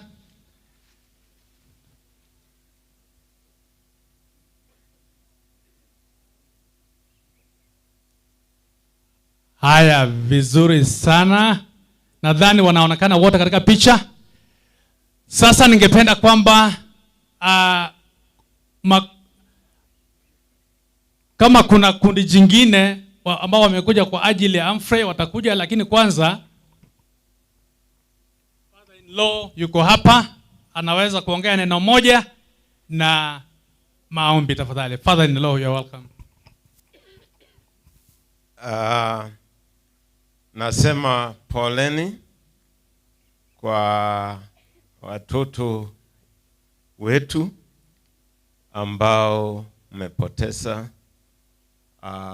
baba yenu juzi, mama yenu sasa. Wacha Mungu akapate kuwatetea. Wacha Mungu akapate kuwatetea. Huyu mama ambaye amerara, tumejuana muda mrefu. Tangu Faith alikuwa miezi 3 hivi. Nimemjua huyu mama kama mama bomba, kwa sababu mzee akiwa ni mwalimu hakuwa anatarajia pesa ya TSC. Huyu ni mama bomba, alikuwa na pesa yake mfukoni, alikuwa disciplinarian, amediscipline hao watoto na ni vizuri. Kwa hiyo wewe mama ambao uko hapa, fuata huyu mama. Alikuwa anampenda Mungu na akaweka watoto wake kanisani. Mimi naitwa Joseph Mauti Oyongo kutoka huko Tabaka, South Mugirango. Niko na dada yangu mkubwa hapa na ndugu zangu wako hapa na watoto ambao ni masemeji ya Humphrey wametoka huko. Kwa hivyo tumesema pole. Sasa tuombe. Baba Mwenyezi Mungu, tunakushukuru. Asante kwa sababu ni Mungu ambao unatupenda, Mungu ambao unatujali, Mungu ambao unatufariji. Naomba Bwana, jinsi ambao Bwana ulitukubalia kuishi katika ulimwengu huu, Mungu wetu ndio umetuhesabia siku, na siku ulihesabia mzee Ben na pia mama Eunice. Hizo siku zimeisha na Bwana, the ball is on our court. Hivyo Bwana ukapaya kutusaidia nasi tupige hiyo mpira vizuri, mpira ya uzima wa milele. Mungu wetu nakushukuru kwa sababu walikupenda, na tunaomba watoto na wajukuu wakapata kukupenda hivyo. Naomba katika jina la Yesu Kristo Bwana Mwokozi wetu. Amen. Asante sana father-in-law and pastor. Nadhani mambo Humphrey tumemaliza, tunashukuru. Sasa kuna makundi mawili ya mama Eunice. Mama Eunice alikuwa mfanyabiashara. Ningependa kundi la Nyakoe wakuja hapa, wale walikuwa wanafanya kazi pamoja na mama pale Nyakoe Market, mkuja hapa mbele. Serial Group na kundi lingine Arise and Shine, mkue tayari, na shule ya Bright Star. Kwa hivyo tuanzie sokoni Nyakoe Market. Nyakoe Market mko wapi? Ama walikuja mapema? Ndio wale wanakuja. Walikuwa wanafanya kazi pamoja na mama Eunice, kwa hivyo alitakuwa jambo zuri tuwaache nyuma. Tutakosea sana kwa sababu pia wameguswa zaidi na zaidi. Wanakuja kundi kubwa sana kutoka Nyakoe Market, na walikuwa wanafanya biashara pamoja na mwenda zake dada yetu Eunice. Kwa hivyo wakimaliza, ningependa Arise and Shine, hilo ni kundi jingine la Eunice mwenyewe, muwe tayari. Mwisho tutamalizia na shule ya Bright Star, ambapo walikuwa na ushirikiano wa karibu na mama yetu Eunice. Kwa hivyo hili ni kundi kubwa. Unaona pia wako hata na uniform ambayo wanajitambulisha nayo. Kwa hivyo wapatie kipaza sauti, wajipange vizuri, wapigwe picha. Ningeomba kwamba watoto wa Eunice wakuje, wasimame mbele yao, wapigwe picha. Watoto wa Eunice, tafadhali Bon na wenzako muje mkae mbele, mpigwe picha na wao. Alafu mmoja wao ataongea, mwingine aombe. Kwa hivyo ni kundi kubwa sana. Naomba watoto wa Eunice wakuje, wasimame mbele, waweze kupigwa pamoja picha. Alafu mmoja ataongea, mwingine Haya, huyu kiongozi amenikumbusha kwamba wafanyi biashara wote wa soko la Nyakoe muje hapa. Bali bonsi pipa kwenye biashara amona Eunice alia Nyakoe chingake jine cheino motigu magega mochako tebanga ntu twasekererwa ingakine ya auto chako tebiondenga anchi tu basekereretwe igo bachire tigange oyo makwane no yonde asabe biamono kiongozi. Biamono asengencho elibaga familia ya Eunice, familia ye Chiro, abairi n'abasani nani n'abakwanira mbiamole ntuntu asiriri omongina Certainly I can say twasiriri omoibori bw'ekiro gali. Twasiriri omosemi. Not only the family, we have also lost a mother. Is more than a mother. Ekiagera kelia lego semiga na kikelia go apply chiro. So we are sorry for the entire family, and we are also the same family. We have lost the mother. We miss the masa more than you because twalikobera nere chinga kichinyinge kobabua. Otherwise inunkora soka mole ntutole nere in and out. So we have lost this mother. Lakini one thing I can say, nche munomura iwe chiro, ndatebo mongno was for peace, of which atotigerete. The last minute yege ntonkera ntebeti, najua tu. Lakini nataka kuambia, umugaka na asirete. Ne familia yega, ya tiga ile the gundi was still fresh, na ende gundi ende asoire. Ingana lidio mongno yale konya kolera kera lituko, ngobwanchani. Na I wish this family to be together. Mbaketa ikayomo elio. Na nale gusaba kende kebegego chagego atana ne familia nkenyora livaga. Na gusaba nona abachukuru bae ekere tura umira ne chinga kichomo elio. Tonyole tole united the way we were before. Kinale gusaba mwensi moko genda. Abana aba I know how this thing is. Whatever Poland is. Lakini healing takes time. On your ochinga kichino chingia. Kinale gusaba you take a minute. Osabera abana aba. The wounds are still fresh. Another wound has come. Omanene ori a healer from heaven. Let that healer come down to this family. And then into. And atigale aba omolemboyo. Nale koyo mo asegati yeito. Ato efasie yemo. Ato tevi ringana lira atigale se familie. Na ende bairanie ke pasa sauti asende. Mbiamon. Tumsifu Yesu Kristo. Tarasa omeke bunge kama singa choye family konyoro barimu. Kitabu gyo kumanuka. Se Revelation. Meronge bere na yamo isato ikaisano ibere. Ngai weri ogiri nanari korwa asekero gokeria kyobona nari goteba. Rora obamanya bwanyasa ni gubora mona mwanya bantu. Ere namenya amona barobo nababe amobaye. Amo abantu baye. Na Nyasaye omonyene nabe amona barobo. Ere natinye keraririga korwa asa maisabo amakweli tako bao nonyangake. Nonya no kweumia gosokorera gosobororo tibi ko bao ekiagera mangana eri tangani aikire goeta. Na ere oyo ikaransta sekero kyobanene agateba. Rora na korironsi koba amaya agantebya likaya. Ekiagera mangana ya na yo bwegeni na ayekene. Na enda agantebya aikire gokoreka. Nje Alpha na Omega omuchakano na omwelio. Oyo renerango ni moebo sanywe korwa senso ko ya mache. Ere oyo rabwe na nyoro mwando oyo.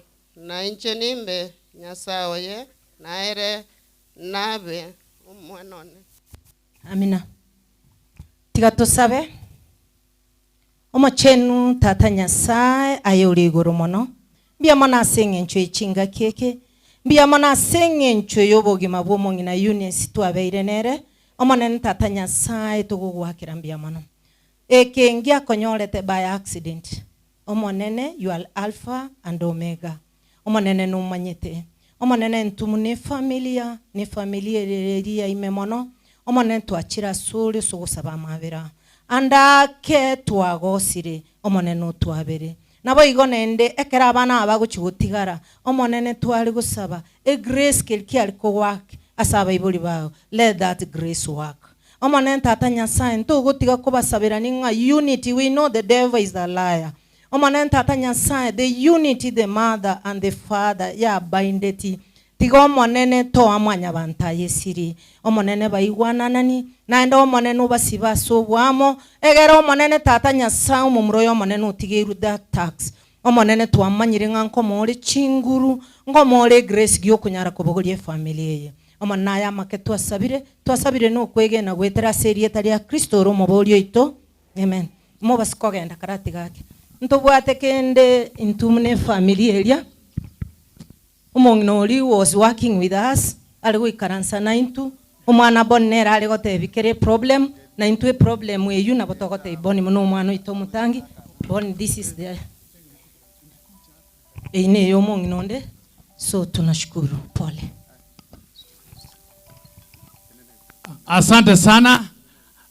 Abangina bechiro mbiamono sana nyasaba sengia. Mbiamono sana. Wono arise and shine.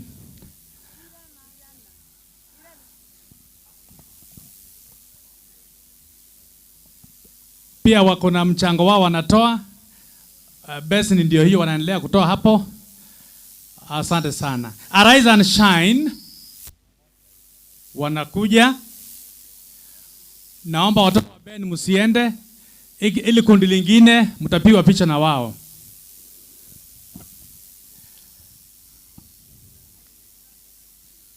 Arise and shine. Muje msimame hapa, wakitoka muingie. Alafu Bright Star School mtafuata baadaye. Asante sana. Haya, kama Nyakoe Cereals and Market Group mmemaliza lile mlikuwa mnafanya.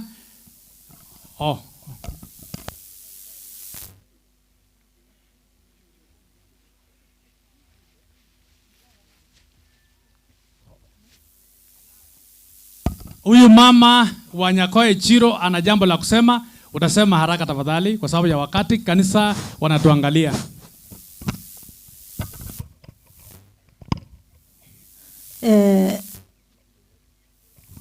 Yeko nyago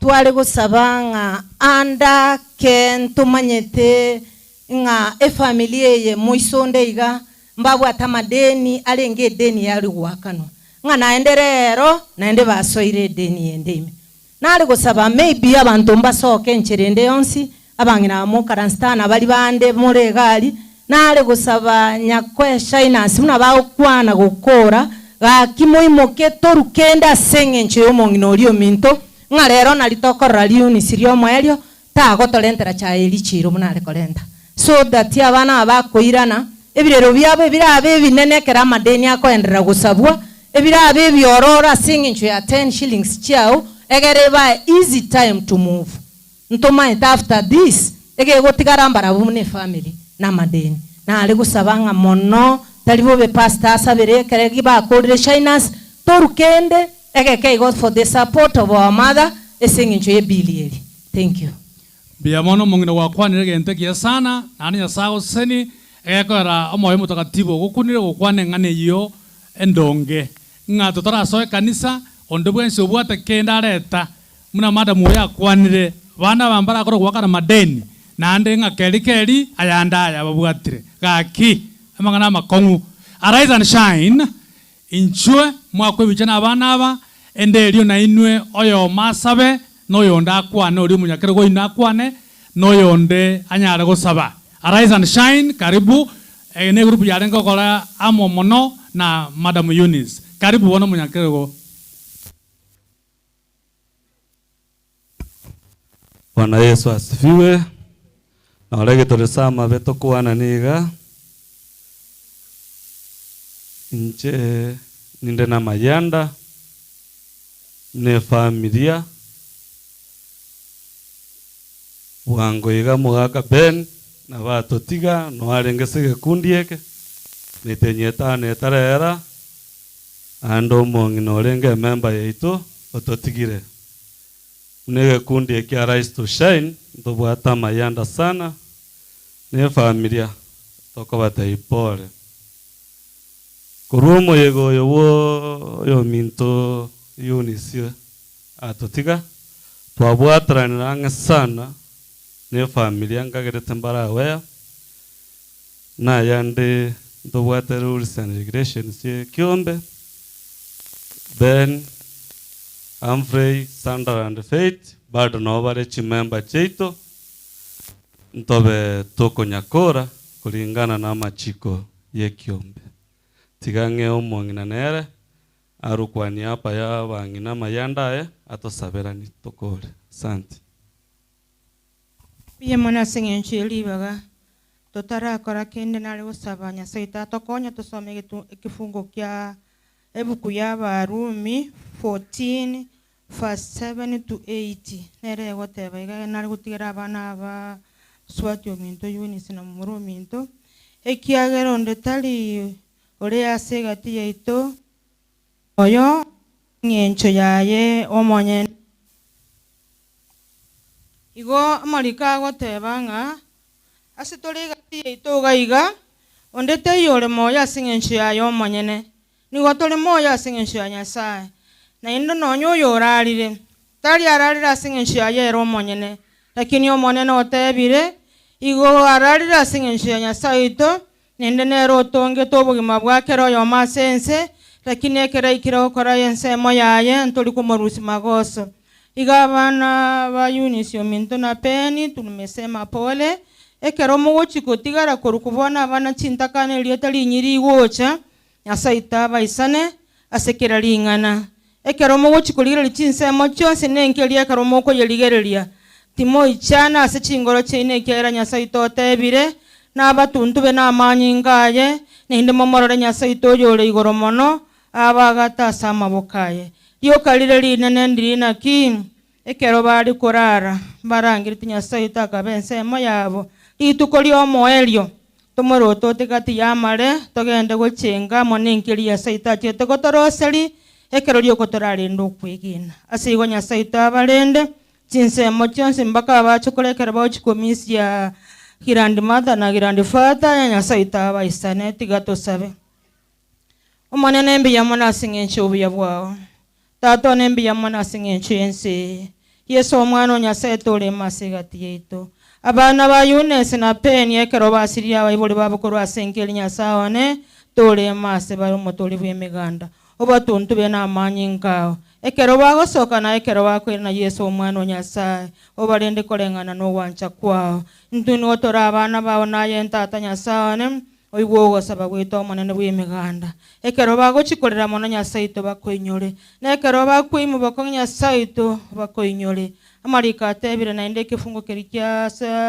komano kemerongo ibere na yame kifungo yakane nga Nyasaye to natinyikera liriga kurasa maisabo okorera goso kwewumi nobororo bongeti biko bao ekiagera mangane litangania ikire gweta bona atigeira yara mayaso obosibwa watatone tato isana asenkelia matukonsi Nyasaye bagosemelia matukonsi ekero bakurema omorembe Yesu omwana Nyasaye obaicho likorengana no wancha kwao nonde bwense orasire enkeli Nyasaye tasing'encho abana bali batigire tata bw'emiganda isana ororo omonenone ayentata nentuna abana bao nonde bwense ekera kuriga Nyasaye to asira masaba sinkeli Nyasaye to isana sekera lingene kiagera kwa bene irima ya mabera Kristo motulito amen. Asante sana Bright Star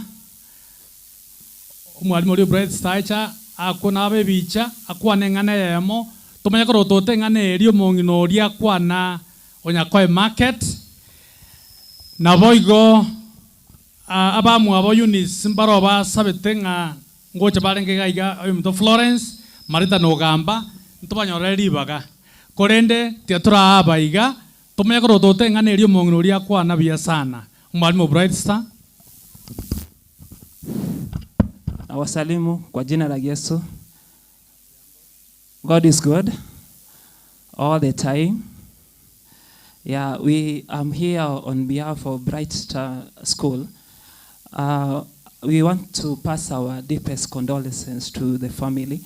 Mom has been of great importance. Actually, since the school started, Mom has been, yeye ndiye amekuwa akitulisha shuleni. So it was saddened to lose our mom. She is also our good neighbor. So we want to pass our deepest condolences to the family. So wanafunzi waliniambia wako na wimbo wanataka kuwafariji kama familia. I think you can give us a minute and then we present a song. Then we'll. Thank you.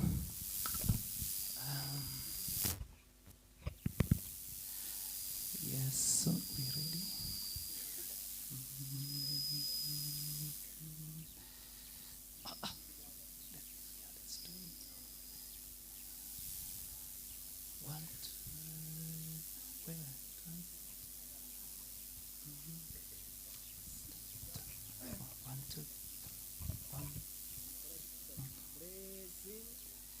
There's a land that is fairer than day. And by faith we can see it afar. For the Father waits over the way to prepare us a dwelling place there. In the sweet by and by, we shall meet on the beautiful shore. In the sweet by and by, we shall meet on the beautiful shore. We shall sing on the beautiful shore. Down melodies and songs of the blessed, and the spirit shall sorrow no more. Not aside for the blessing of them. In the sweet by and by, we shall meet on the beautiful shore. In the sweet by and by, we shall meet on the beautiful shore.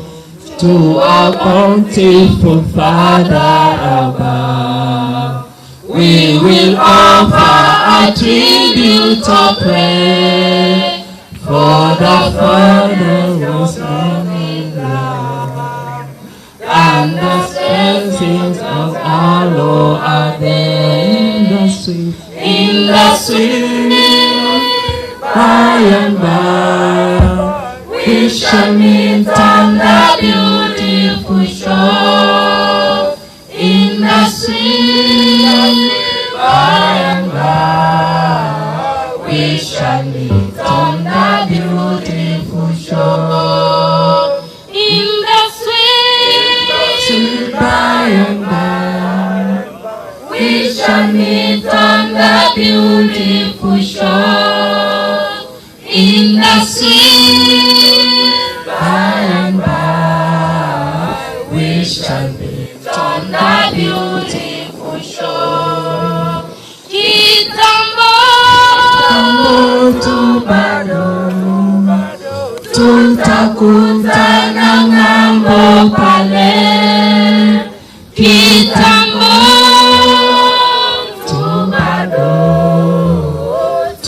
tutakutana ng'ambo pale.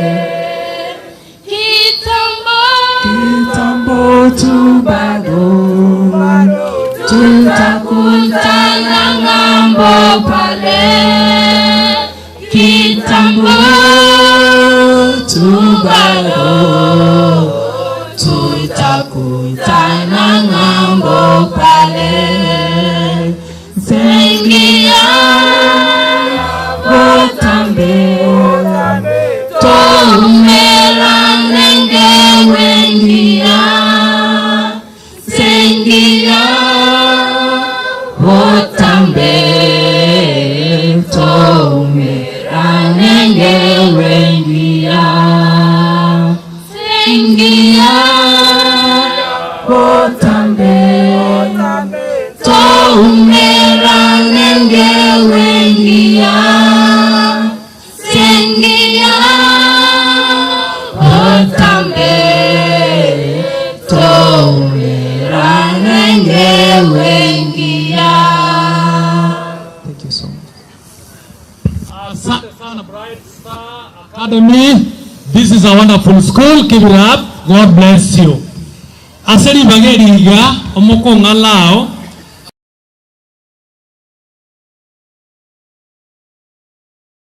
Asichinga kechiga tienge omonyinoyo enkwanera watengia sana anyigendereri monyina.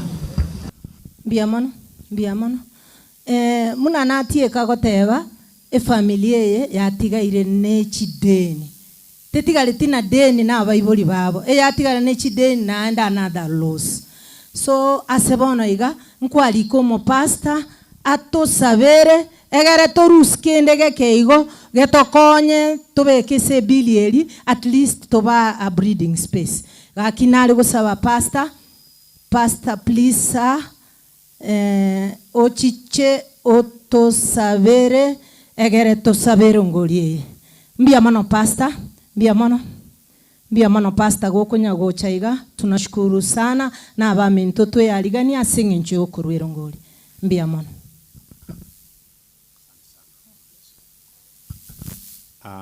Vile mmesikia wapendwa ndugu zangu, tunataka kutoa sadaka ya upendo na ya ihali irungoli amone kilikwareta asenge njo kweli. Hata mimi juzi nimepoteza baba yangu, niliachwa na madeni.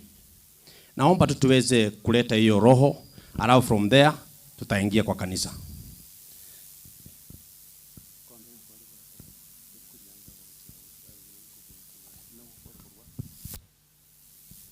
So naomba tuweze kufanya maombi.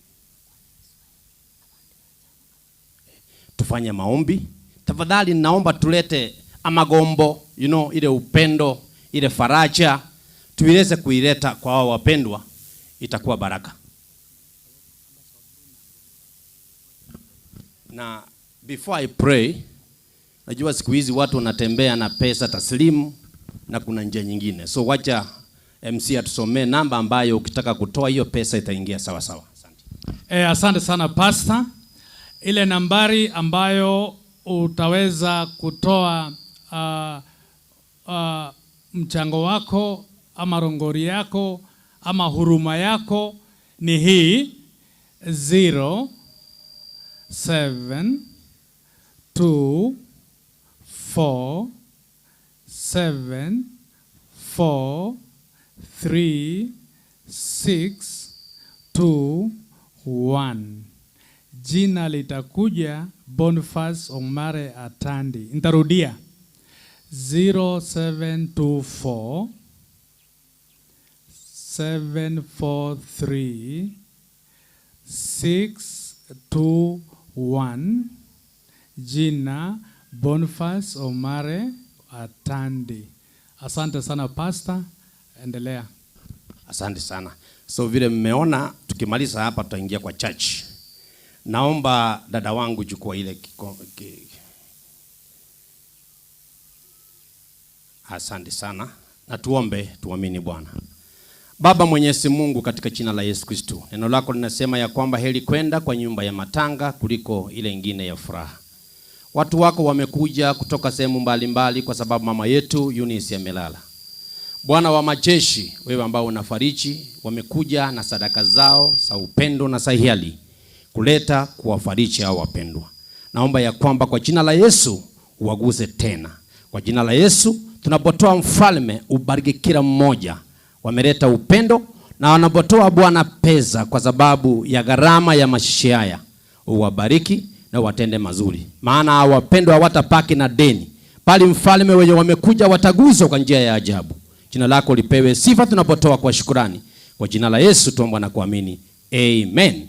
Bwana, huu ndio wakati wa kutoa sadaka yetu ya familia na ya runguli. Yote hiyo tunatoa hapa. God bless you. Thank you. Gaki natagete totwale program gete aba baikaranseiga nchakere bari barasomote gari bacha batokwaniga bamanya koirana abe birogo bamayocha koimoka gaki nasabire bari bararia somote. Please, I'm waiting for you. Asomoyo bwogwancha those ones bali batenene wale wamesimama huko kwa mti, na waomba kwa roho ya ihari mukuje. Naona mnaendelea kukuja. Thank you for coming. Mbiamono asinge nchomwe rule no moyo mia. Thank you asinge nchomogocha. Mbiamono asinge nchomogocha. Naende ntoke nrete kolike na mbelia. Ebere gari yo namba tunaiweka huko juu so that mogendre konyarora bakobeka asenchere yo mutandao waendelee kuweka. Asanti sana tindi goteba irenga kwarwa igongo teba mbiamono ubarikiwe sana. Mbiamono sana. Mbiamono nyasaba sesenie. Thank you very much. Hawa wanaleta rambi kabisa. Asante. Enchere igwa kunirune ya kibene. Omana na abasesenie. mbia mono seseni gwa seseni gwa sana omonena abasesenie Nyasaba sesenie mbia mono asenge ncho ya nkoro yokorwa mbia mono kwa vile umeleta kwa hiari. Mungu awabariki, hiyo mkono imeleta. Mungu awabariki sana sana. Wale wamesimama huko ndio wakati wenu, na waomba sana wale wamesimama huko, wale wenye wako kwa ule mti, na waomba sana kwa roho ya hiari. Asante kwa vile mnaendelea kukuja, na washukuru sana. Na tena mmepewa nafasi ya kusalimia wapendwa hao, tafadhali. Asante. Kwania igona tebire mbia mono moseseni gwe naende nasabira bali ba nambagalia egera abantu bande babekaso mutandao. Asanti kwa kuamka, asanti kwa hiyo roho ya upendo. Hiyo ni roho ya upendo, hiyo ni roho ya upendo. Tunashukuru sana, ni asanti, barikiwa sana. Asanti sana kwa wapendwa, na waomba ni asanti sana kwa vile mmekuja na roho ya upendo. Asanti sana. Asanti sana, mubarikiwe sana sana, mubarikiwe sana kwa vile la hiyo roho ya upendo. Tunashukuru sana. Ine roho ya obwanchani, oino moyo bwo obwanchani, oino moyo bwo kwerwa mbia mono moseseni gwe no basekoremerwa muno mo pasto itaika gosaba none tata Nyasaye awazidizie kwa vile mmekuja kwa roho ya upendo. Asanti sana nyora liba gokwani abana balia egere Nyasago seseni. Tunashukuru sana moche bwango senye choliba gari naende mochitole kwa abande akina sabirogo cha kwenu. Tusimame wapendwa, tusimame kabisa. Sana asanti sana msinga gete kwa likire na mbelio bekalia se Manila paper so that yenya ora abantu bande bonongo sababa muna bakore green na basabire moimoke ko rumata aliye timu eliere mate ekeombe ile chama ya green tafadhali mkuje ali ba green na yero ni nchu. Asante. God bless you. Wenye mmekaa huko chini naomba mkuje kwa roho ya ihari, kama tunaweza kusaidiwa na kwa vile ya kupenda. Mbia mono mama mbarikiwe sana. Tunatoa ile deni kabisa, tunataka tuifute. Tunashukuru sana kwa kufuta. Tunashukuru sana ile grupu yenye imekaa kwa miti huko.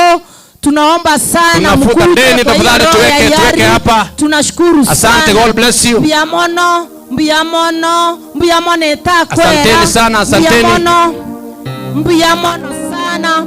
Ile grupu yenye iko kwa ile mti ya chini. Namba ni 0724 mkuje kwa roho ya 743621.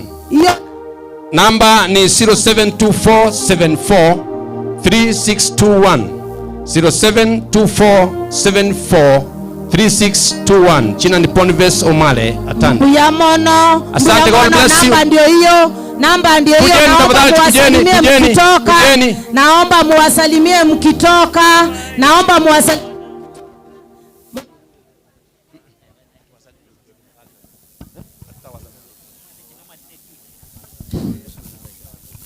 Asante Mheshimiwa, thank you so much.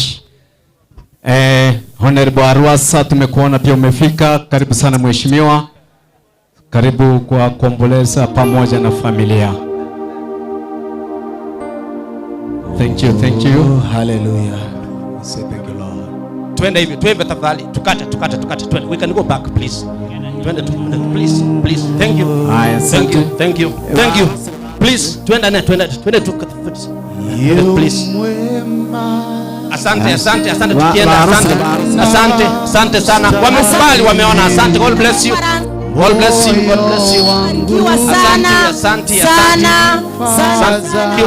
Asante. God bless you. Asante sana Nyasaye. God bless you. Nyasaye basesenya so. God bless you.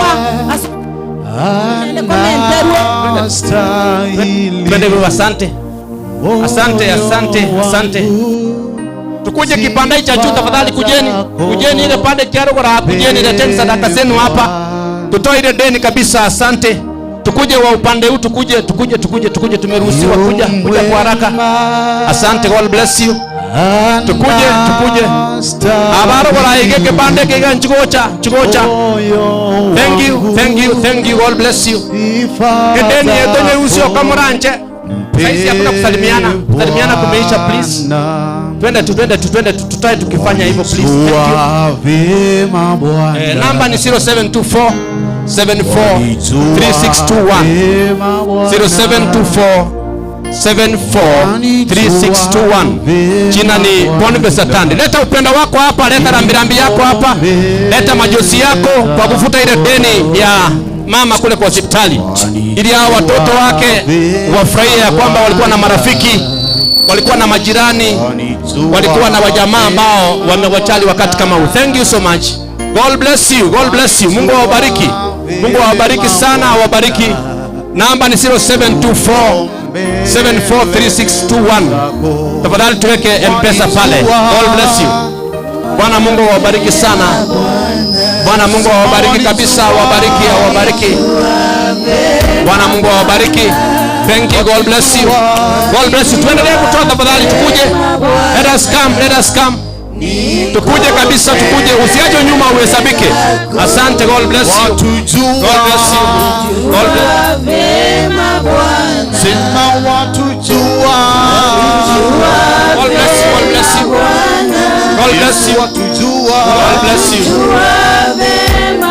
bless you. God bless you. Twende upande wa chini hapa hivi. Tafadhali tuko upande huu, watu walete sadaka zao, walete rambirambi zao, upendo wao. Abantu bege pata kelia baiche. Kipande kia maata. Lete sadaka ino. Lete watene bwa ino kamuranche. Abana ambati gara mone deni. Bate baba hili baba mbaje teba sani mbaje teba kabarusia amaliga. Kwa ni umongi no mwabo. Mbati gara na deni. Wakuje tafadhali, tukuje. Thank you, God bless you. Panda kelia, tukuje hivyo tukitoa. Asante, God bless you so much. Asante kabisa, toa kwa hiari na kwa upendo. Mtoe kabisa. Asante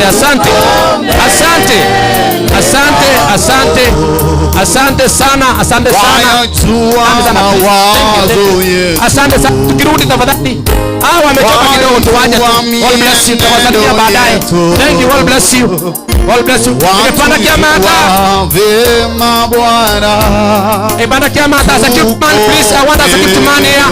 Mtu mmoja wa security akuja nisaidie hapa. Security man, hapo nisaidie. Security man, ukuja unisaidie hapa. God bless you. God bless you so much. Asante sana. Wanatoa kwa Yesu. Hiyo deni itoke kabisa. Tufute deni, please. Tufute deni kabisa. Watu wa mawazo yetu. Tufute deni kabisa.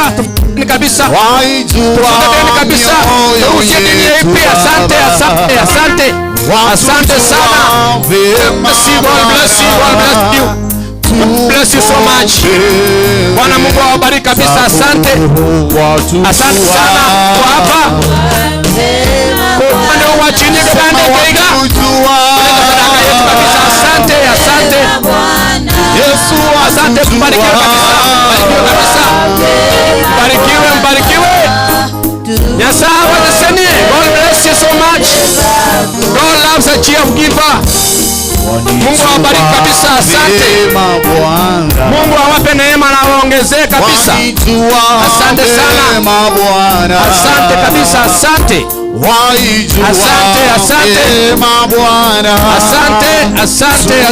Mungu awabariki.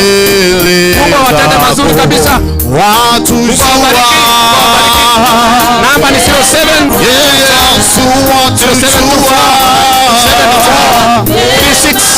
Hakuna kama wewe Yesu. 0724 Bwana awabariki sana. Asanteni. Kama kuna wenye wanakuja kuomba hapa, please come. Sadaka yetu na upendo wetu hapa hivi, please. Bring upendo. Marafiki wa jamaa, tulete hiyo sadaka kutoka upande huu. Alafu tumalizie kwa maombi. bali tunasema tukuje kabisa, tukuje tutoe hapa upendo wetu katika jina la Yesu. Asante sana, asante sana, asante sana, asante sana. Bwana awabariki. God bless you, God bless you. Tafadhali tukuje, come. Kuja kabisa, usiache nyuma, kuja. Ni wakati wa kutoa ile deni ambayo ilikuwa pale hospitali. Leta kwa upendo, leta kwa hiari katika jina la Yesu. Amen. Amen. God bless you. Bali tunashukuru wewe.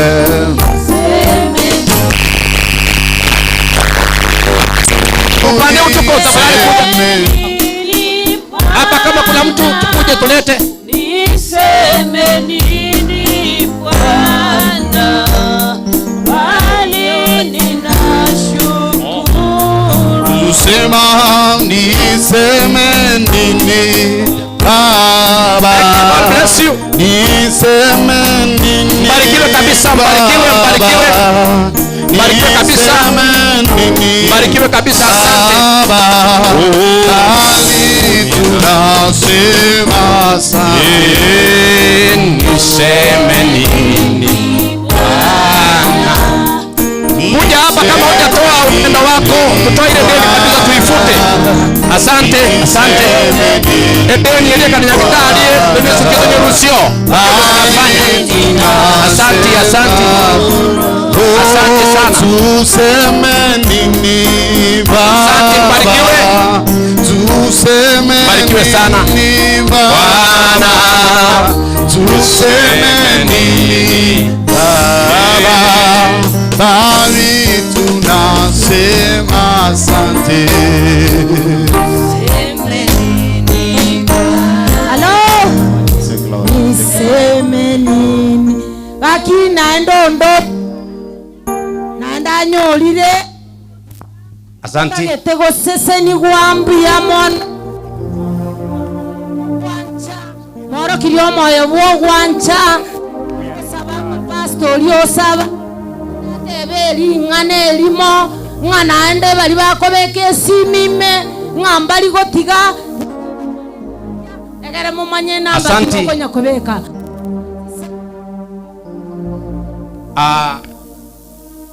Tunatoa sadaka hapa. Kabla ya kumaliza, tunaomba mheshimiwa Kevin tafadhali Aruasa akuje atoe sadaka yake na yeye, alafu tukiomba naye awe ako hapo. Asante sana. Karibu.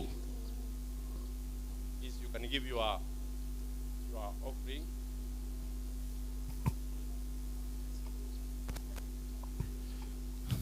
Bwana Yesu asifiwe. Bwana Yesu asifiwe sana. Amen. Kwanza niseme kwa niaba ya familia yangu, kwa hii familia poleni sana kwa kumpoteza mpendwa. Najua ni kitu ngumu sana na uchungu vile vile. Nimesema pole kwa niaba ya familia yangu na watu wetu kutoka pale Bogusero. Tunasema pole. Kwa majina mimi naitwa Aruasa Kevin. Kwetu ni hapa Bogusero na hapa Bogeka mahali mko. Sisi tumekuwa tunapendana miaka yote. Hapa mimi ni kijana ya hapa na nakujanga hapa kusalimia mama yangu amezaliwa hapa chini. Kanisa mmefanya jambo mzuri kuja kufariji familia hii. Mimi nimekuwa nikiwa kwa billboards kwa muda mrefu, karibu miaka 2, lakini kwa sasa nimeshuka kwa billboard pale juu nikakuja hapa chini kwa sababu tunataka kusaidia hii constituency ya Kitutu Chache South. Iko na shida ya miaka mingi sana. Na mimi kwa sababu mimi nahubiri umoja, upendo na amani kwa miaka yote, nataka niwasi kama wakaaji wa hapa Kitutu Chache South kwenda mbele tunataka amani, tunataka upendo na tunataka umoja katika hii constituency yetu ili tuweze kwenda mbele. Kwa hivyo kwa siku ya leo nataka niwahakikishie niko tayari kuwasaidia kusonga mbele pamoja kwa mapenzi ya Mwenyezi Mungu. Kwa familia nataka nitoe sadaka yangu ya 10,000 isaidie familia, na kanisa niwapatie pia 10,000. Mwenyezi Mungu awabariki. Asanteni sana. Thank you so much. Pigia makofi mheshimiwa, asante sana. God bless. We appreciate. God bless you. God bless you. Mmesikia ametoa kwa kanisa 10K na ametoa 10K for the family. We appreciate. Yule mwakilishi wa women, please nipe sadaka yako tuweke hapa tuombe kindly. Mwakilishi wa women ni wewe? Asante. Sawa.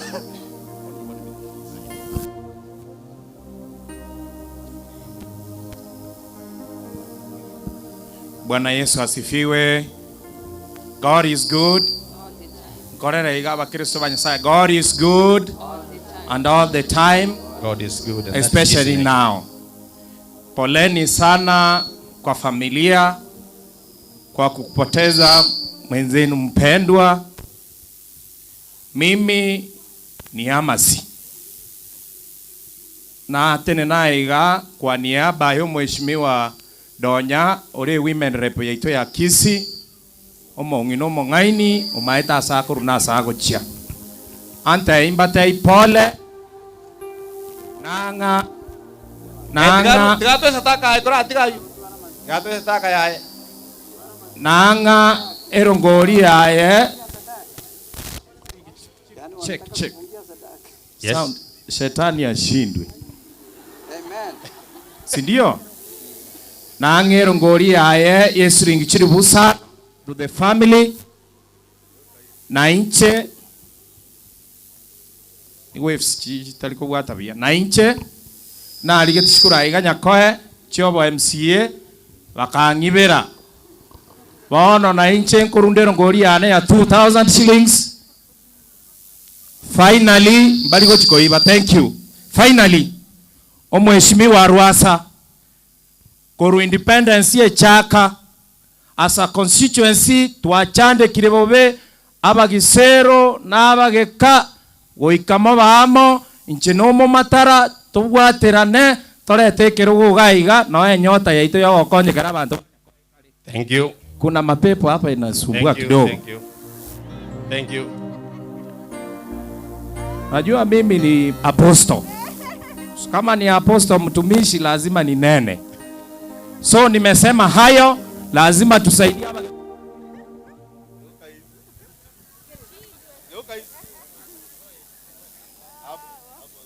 Hii pepo pastor ukisimama ni kali, lazima uikemee.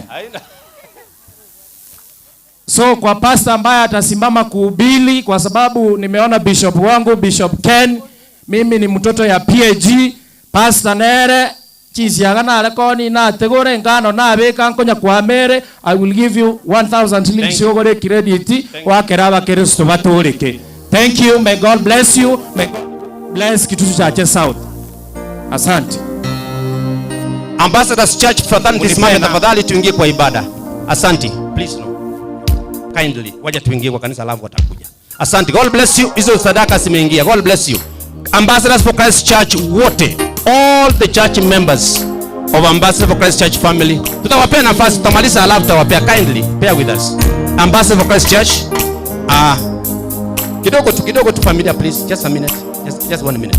Ambassadors for Christ Church family, everybody from Ambassadors for Christ Church wakuje, kwa sababu Pastor Penny alikuwa mshirika wetu na mchungaji wetu na mama vile vile. Washirika wote, wandugu wachungaji, come here please very fast. Kutoka Kegati, kutoka tafadhali Central, kindly tufanye chap kutoka Nyosia, Nyakoya Ambassadors wote. Bwana bali tunashukuru we, tusemeni. Ambassadors fraternity, Ambassadors family wakuje wasimame hapa na hii familia wapiwe picha yao. Ambassadors for Christ Church family, waaskofu, wachungaji wote tafadhali naomba msimame pale. Niseme nini Bwana? Niseme nini Baba? Tuseme nini Bwana? Tunasema asante. Tuseme nini Bwana? Ambassadors family, Bwana, tuseme nini Bwana? Bali tunashukuru, oh mama uliyetupa kasi aliyotenda. Tuseme nini Baba?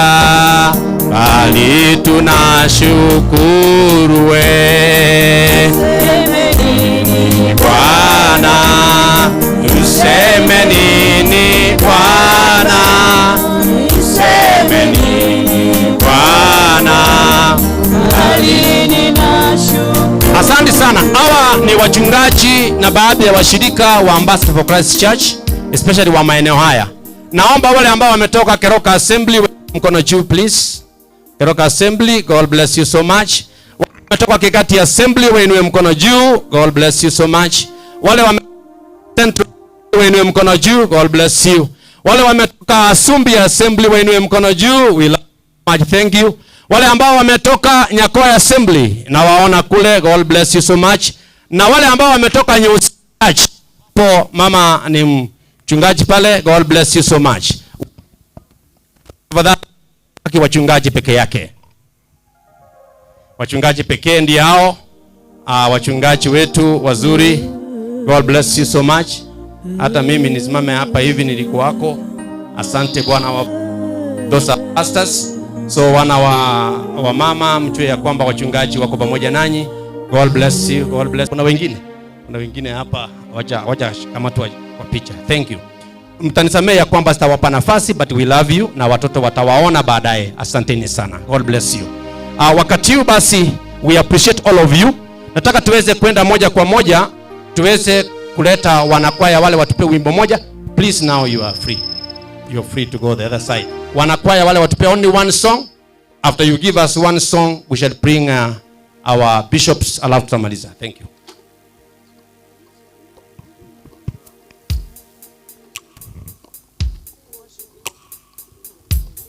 Wewe ni Mungu mtuliza mawimbi, haufananishwi na kitu kingine, haufananishwi na kitu kingine. Wewe ni Mungu, wewe ni Mungu tuliza mawimbi, haufananishwi na kitu kingine, haufananishwi na kitu kingine. Wewe ni Mungu mtuliza mawimbi, haufananishwi na kitu kingine, haufananishwi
ambayo mwanadamu hawezi toa, haufananishwi na kitu kingine,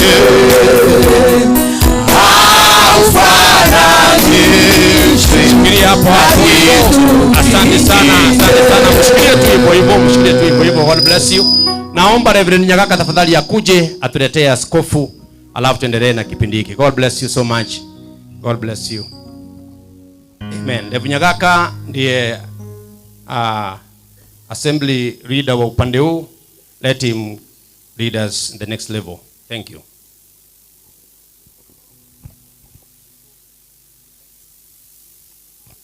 Bwana Yesu asifiwe. Kwa ajili ya saa imekimbia na kwa ajili wageni ni wengi wanataka safiri mbali, naamini hatutaenda vipindi virefu. Ningehitaji tu kufika hapo tuweze kumleta askofu atakayetambua maaskofu wengine wako pamoja nasi katikati yetu, na baadaye akishawatambua ataleta neno, na mwisho wa kila jambo tutatamatisha mkutano huu.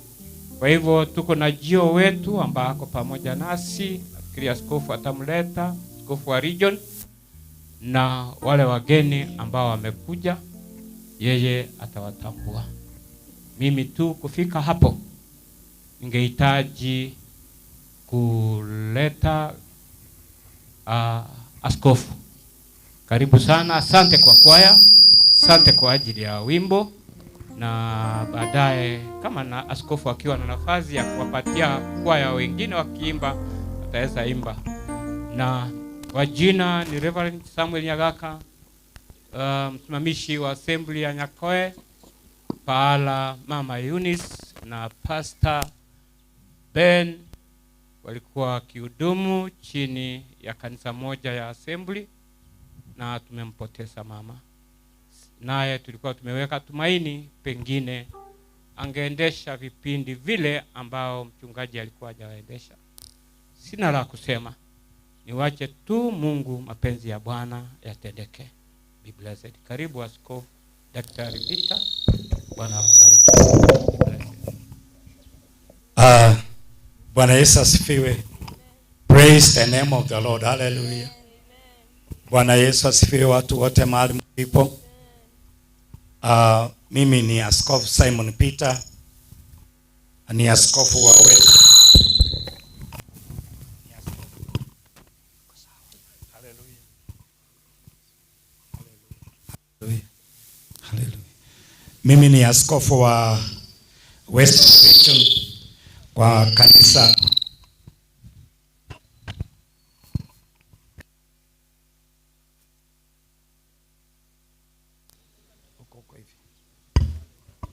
Hallelujah. Hallelujah. Mimi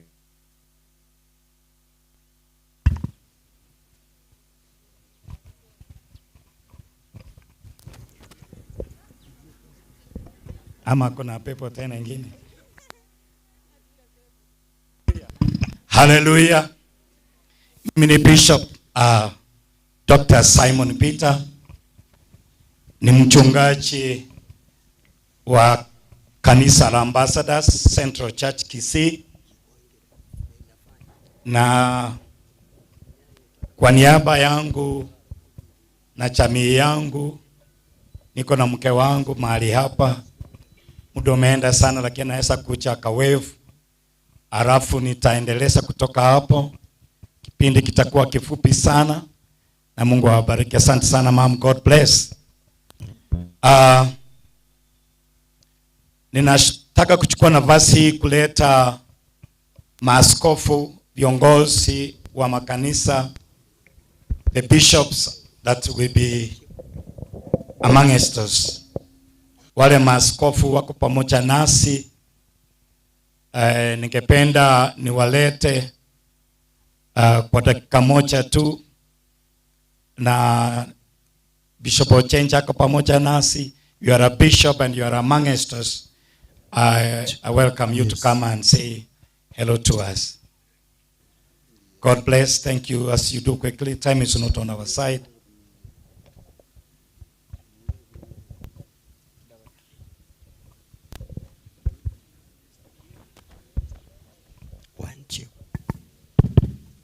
Asanteni sana. Mnaweza kusema jina tu. Mseme jina tu na Bwana Yesu asifiwe. Mimi na Askofu Tobias Ochenje niko Kakamega. Nimekuja na mke wangu wako pale. Naweza kuwepo.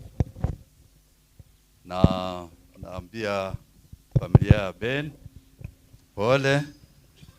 Na neno la Mungu nasema kwamba katika kitabu cha Ufunuo mlango wa 14 mstari wa 13 ya kwamba heri wale ambao wanalala wakiwa katika Bwana, kazi yao itaambatana nao. Nimekuwa na mchungaji Ben na familia yake wakati nilikuwa hapa Kisii miaka ile ya zamani ya 1991 nilipotoka hapa Kisii. Mimi ndio nilikuwa pastor Ben na jamii yake. Kwa hivyo niliposikia kwamba wapendwa wamelala, nisema lazima nikuje siku ya leo tuungane pamoja nanyi tukawasindikiza. Mbarikiwe sana. Omuna bakwe nje ngoro kwa Kariuki oyo Kamau no Morisia korwa Murang'a Ekenyambi. Amina. Nilikuja Kisii 1977, Mungu alinituma hapa. Mkubwa yani huyu alikutoka Kiamahundu. Niliwakuta kule mheshimiwa kabla hajakuwa mheshimiwa, na nikafundisha Mahundu. Tunda na nashukuru Mungu kwa yote ambao Mungu amefanya. Na nimetumwa na salamu kutoka Murang'a, na mke wangu hangeweza kukuja. Otherwise Mungu awabariki, na kwa familia hebu Bwana aweze kusimama na nyinyi. Tukaendelea sama sabo. Amina. Asante sana. Asante kwa maaskofu wale ambao wameweza kuja. Pamoja nasi tuko na General Overseer Kenya and in the rest of the world. Tuko na Bishop Dr. Wilfred Masenge ambaye ni baba yetu wa kiroho kwa pamoja nasi. Ningependa naye nimlete aongee kwa niaba ya kanisa la Ambassadors ambalo anaongoza, na baadaye itawaletea neno na Mungu awabariki sana.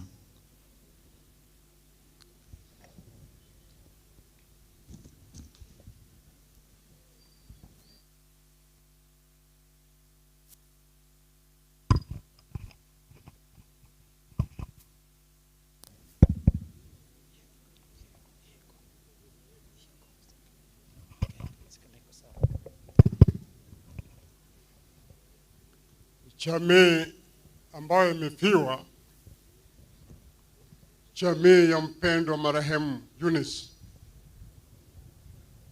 mkiwa hapa,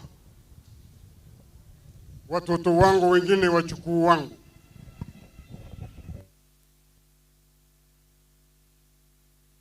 tuko hapa kabla sijaenda kwa watu wengine yoyote kuwafariji. Hili jamii nimeifahamu kwa muda mrefu.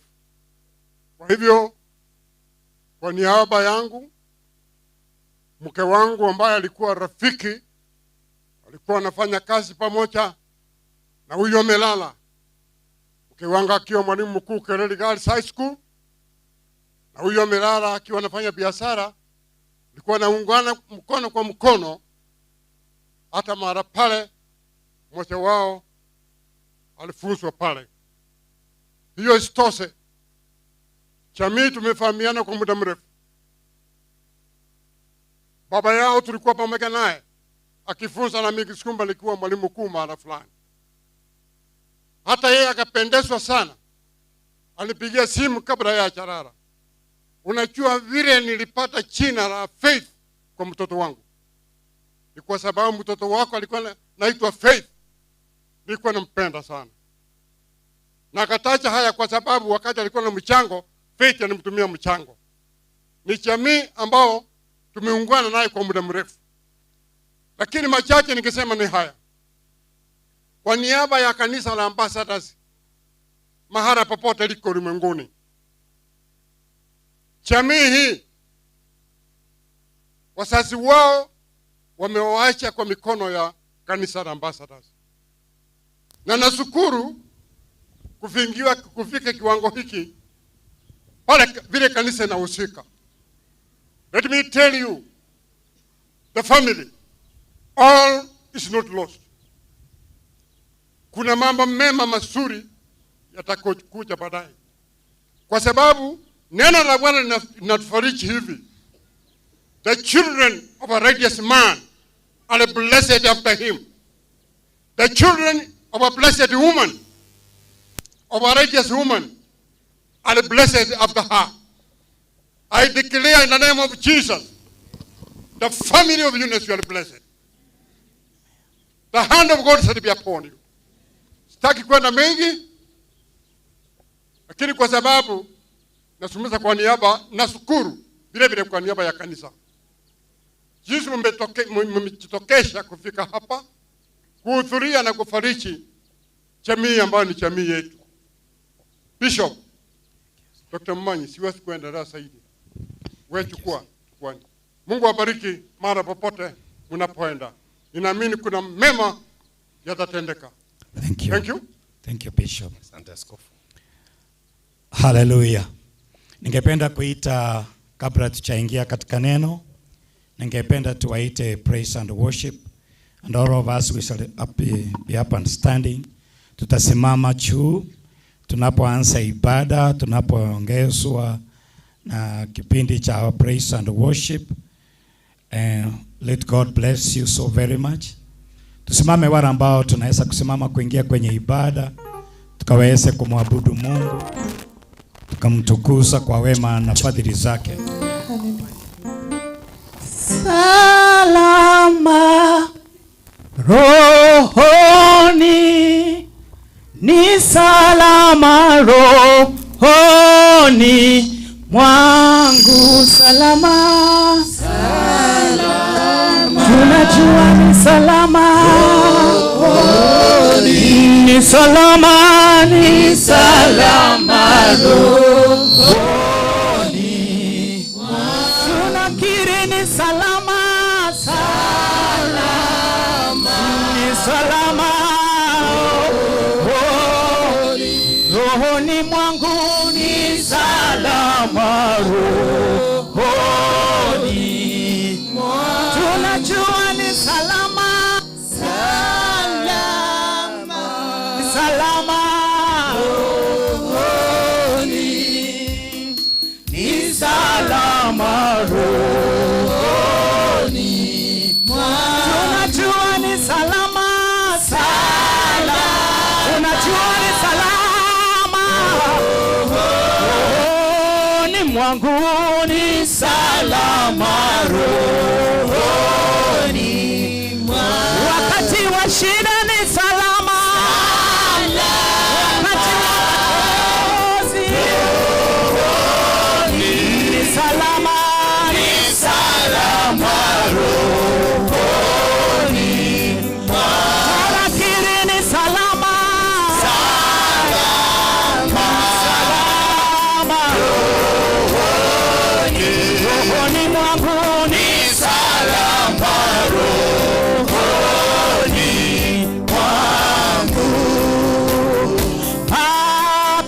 hapana rafiki kama Yesu.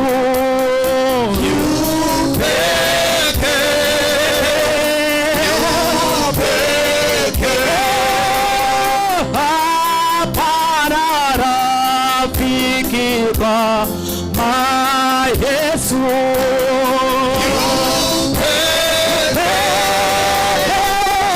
Yesu wajua shida.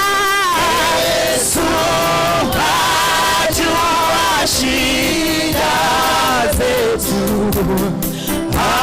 Aweza kutuongoza. Hapana rafiki kama Yesu. Kama Yesu.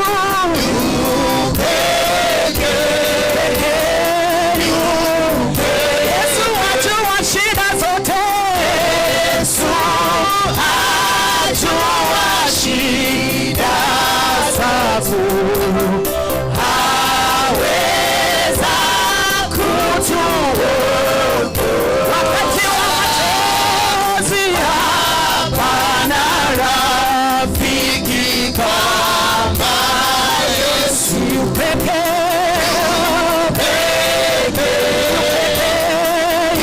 Yesu ajua shida zote. Yesu ajua shida zetu. Zinaweza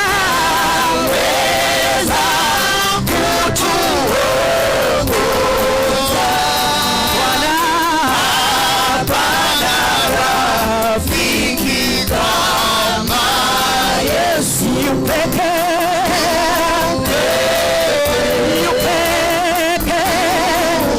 Tunakutazamia yu pekee. Tunakujua yu pekee. Rafiki wa karibu. Msaada wetu. Tuliza mawimbi. Yu pekee yako. Rafiki wa karibu. Wakati wa shida. Ndiwe rafiki wa karibu. Wakati marafiki wametuacha. Tunakujua. Yu peke yako. Tuliza mawimbi ni wewe.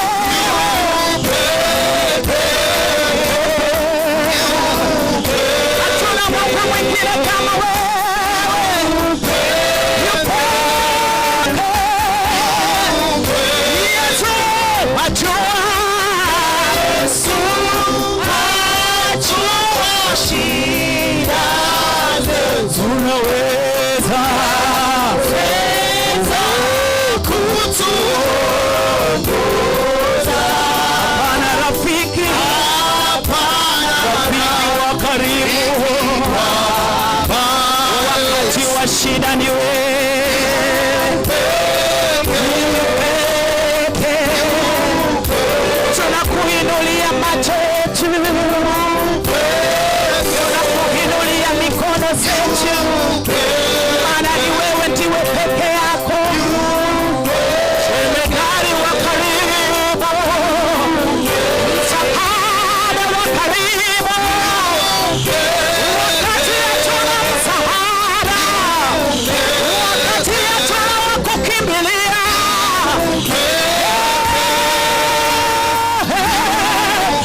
Wewe ndiwe tunakujua peke yako. Tunakutambua peke yako.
Yesu, cha kutumaini sina ila damu yake Yesu.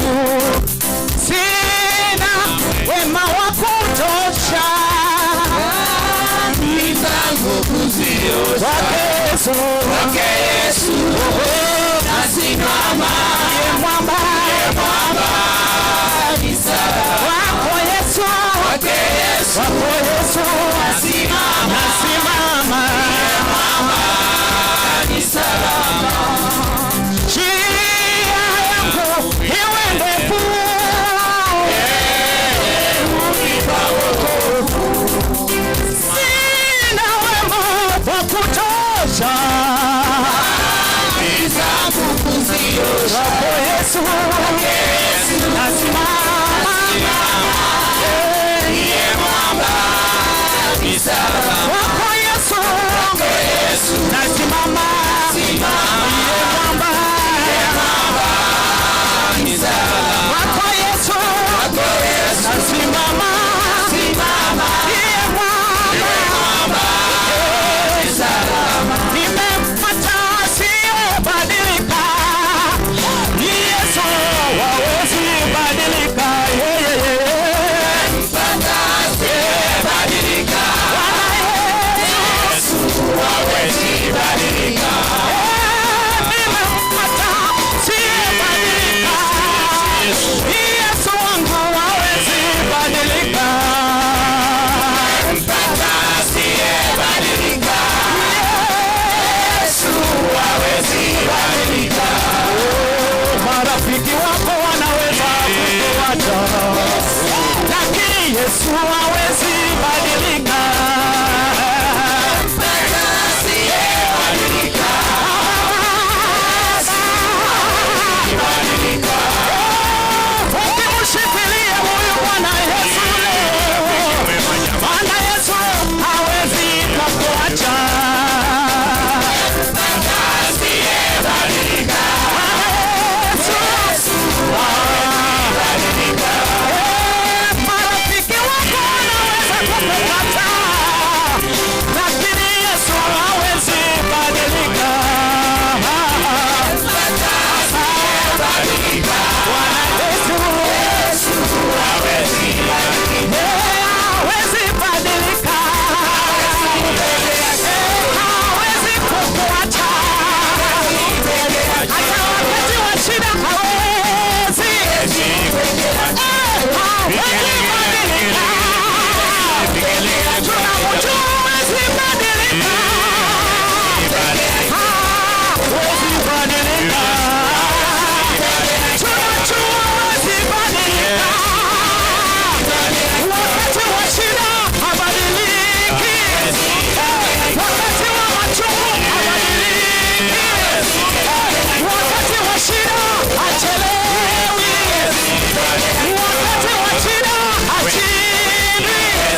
the name of the Lord. Jina la Bwana litukuzwe. Thank you, praise and worship. We shall call you again. Asante wale ambao wametuongoza kwa ibada, tutawaita tena. We want to thank the Lord for this time. We have had time to worship. Tumshukuru Bwana sana kwa sababu ya fursa tumekuwa nayo ya kuabudu. And we thank God for everything. Na tumshukuru Mungu kwa kila jambo. I want us to bring the word of God. Ningependa tulilete neno la Mwenyezi Mungu from the book of Psalms verses 23. Kutoka kitabu cha Zaburi and we shall read in 23. Psalms 23 verses 1 through 6. Tunasoma kitabu cha Zaburi 23 mstari wa kwanza mpaka 6. The Lord is my shepherd. Bwana ni mchungaji wangu, sitapungukiwa na kitu. Hallelujah. Let's do in English rather. I'm sorry for that. Okay, inasema hivi. Bwana ndiye mchungaji wangu, sitapungukiwa na kitu. Katika malisho ya majani mabichi unilasa, kando ya maji ya utulivu uniongoza. Uniuisha nafsi yangu na kuniongoza katika njia za haki kwa ajili ya jina lake. Mstari wa 4. Naam, nijapopita katika ponde la uvuli wa mauti, sitaogopa mabaya, kwa maana wewe upo pamoja nami. Gongo lako na fimbo yako vyanifariji. Waandaa meza mbele yangu machoni pa watesi wangu. Umenipa mafuta kichwani changu na kikombe changu kimefurika. Mstari wa 6. Hakika wema na fadhili zitanifuata siku zote za maisha yangu, nami nitakaa nyumbani mwa Bwana milele. Hallelujah. Amen. Let's turn again quickly to Romans chapter 8. Haraka tena twende kitabu cha Warumi mlango wa 8. Romans chapter 8 verses 38 and 39. Mlango wa 8 kitabu cha Warumi mstari wa 38 na 39. Romans chapter 8 verses 38 and 39. Warumi mlango wa 8 mstari wa 38 na 39 inasema, kwa maana nimekwisha kujua hakika ya kwamba wala mauti wala uzima wala malaika wala wenye mamlaka wala yaliyopo wala yatakayokuwapo wala wenye uweza wala yaliyo juu wala yaliyo chini wala kiumbe kinginecho chochote akiwezi kututenga na upendo wa Mungu ulio katika Kristo Yesu Bwana wetu. Praise the name of the Lord. Jina la Bwana litukuzwe. In this situation where we are today, katika hali hii tulionayo leo hii, we are cognizant of a fact. Tumetambua ukweli that it's just a short time ago we were here again. Ya kwamba muda mfupi tu kitambo tumekuwa hapa. This thing has come up when people are still grieving. Mambo haya yametupata wangali bado tuomboleza. And we have gone through such situations. Na tumeyapitia mambo kama haya. At face value it looks like very normal. Hapa chuchu mambo yanaweza kuwa ni kawaida. But I want to let us know that it's not just normal. Paningependa kuwajulisha ya kwamba mambo si kawaida. Wakati mambo kama haya yanatendeka, it leaves an impact on the believed. Inaacha madhara makubwa sana kwa yule ambaye amefiwa. They reflect a lot in their past. They reflect a lot on their past. Wanaangalia sana na kuwaza pale nyuma. The sons and the daughters and brothers and sisters. Wana mapinti ndugu na dada zao. When we lose our loved ones, wakati tunapoteza wale ambao tunawapenda, the past comes over. Ile iliyopita inakuja mbele. We remember the times we had together. Tunakumbuka wakati ambapo tulikula pamoja. We know the history, the things we have shared. Tunajua historia yale ambayo tumeshiriki pamoja. It affects you now, currently, the way we are. Na inakuathiri papa hapa penye uko leo. And it can even affect you in the future. Na inaweza kukuathiri katika siku zijazo. So in times of grieving, kwa hivyo wakati wa maombolezi, it affects the people who are affected. Inaadhiri wale ambao wameadhiriwa. They may change course of action in some people. Huenda ikageuza mikondo na mienendo ya watu kwa njia moja. People don't continue acting the way they used to act. Watu hawataendelea kufanya mambo jinsi walivyokuwa wanafanya hapo awali. The way they used to act will change. Vile walikuwa wanatenda itabadilika. Because there was that authority, there was that. Kwa sababu kulikuwa na yule mamlaka ambayo kulikuwa naangalia. So the course of action changes. Kwa hivyo matendo na mwenendo huanza kubadilika. When people are grieving, wakati watu wanaomboleza, they can even change in direction of life. Wanaweza hata kubadilisha mkondo wa maisha. Hallelujah. Hallelujah. People change direction. Watu wanageuza mkondo. It's not a small thing. It's not a small thing. Sio kitu kidogo tu. It changes the direction of people. Inageuza mkondo na mwenendo wa watu. Because of what has just happened. Sababu kile ambacho kimetendeka. The course will change. Watabadilisha mwenendo na penye wanaelekea. People used to come home to see mom. Watu walikuwa kwenye nyumbani kuona mama. People used to come home to see daddy. Walikuwa kwenye nyumbani kuona baba. But this time around they may not come to see them. Watu hawapo hawatawaona. This is a reality that falls on us. Kweli ambayo inatucha kwetu. So change of direction takes place. Kwa hivyo watu wanageuza mkondo na mwenendo. I want to tell you, nataka kuwajulisha, each and every person in a family, kila mmoja katika jamii is an unique individual. Yeye ni kiumbe speciali. Is different. Yeye ni tofauti. They have one pain. Wanao uchungu mmoja. They have lost a parent. Wamepoteza baba ama mzazi. The response to that pain is different. Lakini ile ambayo wanaelekea ama vile ambavyo wanaomboleza ni tofauti. They may have the common problem of a father. Wanaweza kuwa na shida moja ya baba ameenda. Or a mother they have lost. Mama ambayo wamepoteza. But I want to let you know. Nataka niwajulishe. As much as you are brothers and sisters. Hata kama ninyi ni ndugu na madada. Your response to this situation is different. Mambo ya kuona mambo ni tofauti. Kwa hivyo ningependa kuwajulisha,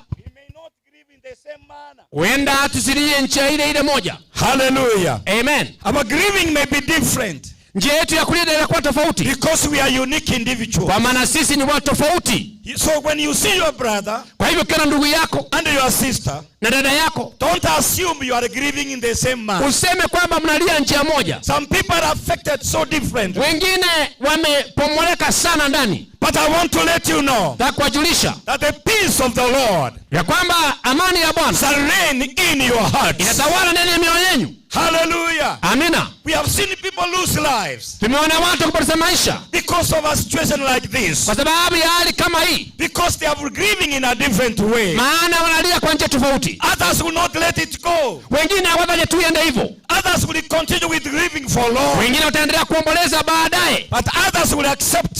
Kile wengine watakubali kwa haraka. But this thing has happened. Ya kwamba imetendeka.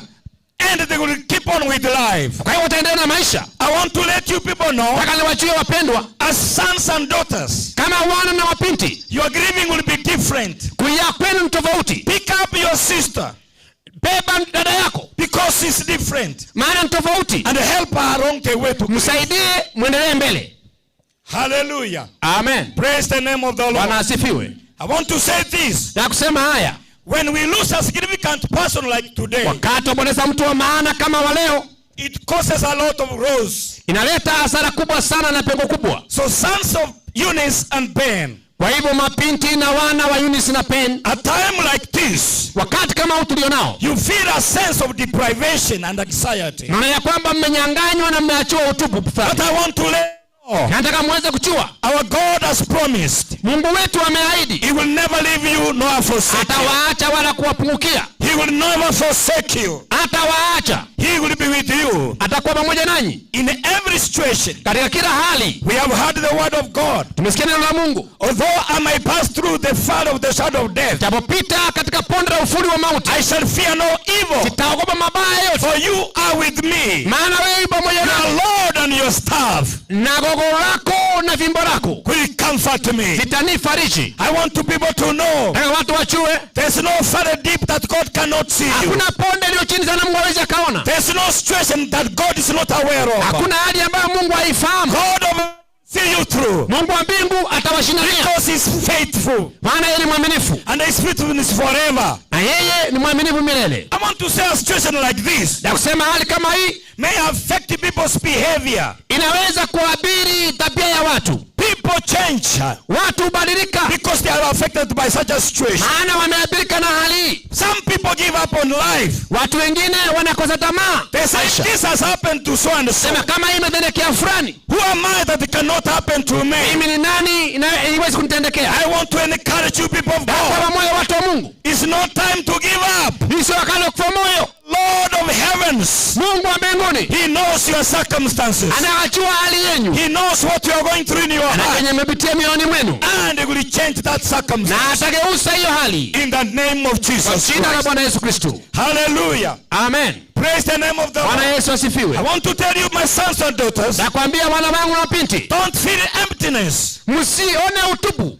God will fill you with joy and glory. Mungu atawajaza na utukufu na furaha. So do not allow to feel empty. Msikubali msikiane mengine. I want you to accept this thing now. Nataka mkubali sasa haya. This thing is irreversible. Ili jambo aliwezi likarejea tena likarudi nyuma. Not be altered. Hawezi kugeuza. So I encourage you. Kwa hivyo nawapa moyo mjue ya kwamba hii haiwezi ikabadilishwa. Itakuwepo. Tunaikubali. Hallelujah. Amen. And we shall move on with life. Tutaendelea katika maisha. Praise the name of the Lord. Bwana Yesu asifiwe. As I'm telling you all this, napowaambia maneno haya yote, I want to tell you now, nataka niwaambie sasa that Jesus Christ, ya kwamba Yesu Kristo, he is a good shepherd. Yeye ni mchungaji mwema. He is a good shepherd. Ni mchungaji mwema. His word says, I have come.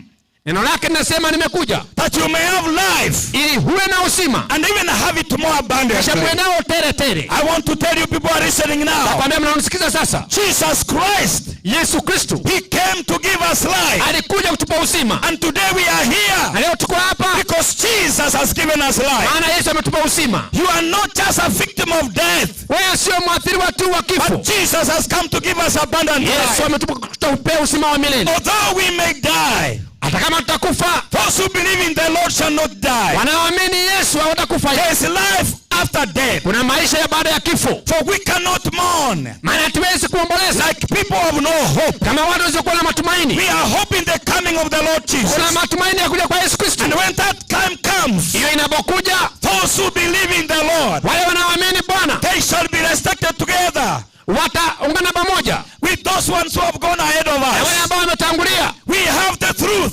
Tuna ukweli through Christ Jesus. Kupitia kwa Yesu Kristo. The word of God says, neno la Mungu linasema, if Jesus died and resurrected, kama Yesu alikufa akafufuka, so we shall also be resurrected. Na tutafufuliwa hivyo. And we are the children of God. Na sisi ndio wana wa Mungu. We believe in the second coming of the Lord. Naamini kuja kwa pili kwa Yesu Kristo. We believe we shall be resurrected. Naamini tutafufuliwa when that time comes. Wakati utakuja. It's not time to give up. Kwa hivyo si wakati wa kuwa moyo. It's time to trust and know. Ni wakati wa kuamini na kujua. The Lord God of heavens, Bwana Mungu wa mbingu, he came to give us life. Alikuja kutupa uzima. And you children of pain and Eunice, nani wana wa Peni na Eunice, you have hope in life. Mna matumaini kwa maisha. There is eternity. Maana yeye ni wa milele. He has come to give us eternal life. Amekuja kutupa uzima wa milele. His word in John chapter 10, 27 and 26. Neno lake katika kitabu ya Yohana 10:27. He says, I've come to give you eternal life. Sema nimekuja kuwapea uzima wa milele. And you shall not perish. Na mtaangamia. Those who are in Christ Jesus, walio ndani ya Kristo Yesu, they shall not perish. Hawataangamia. But they shall have eternal life. Watakuwa na uzima wa milele.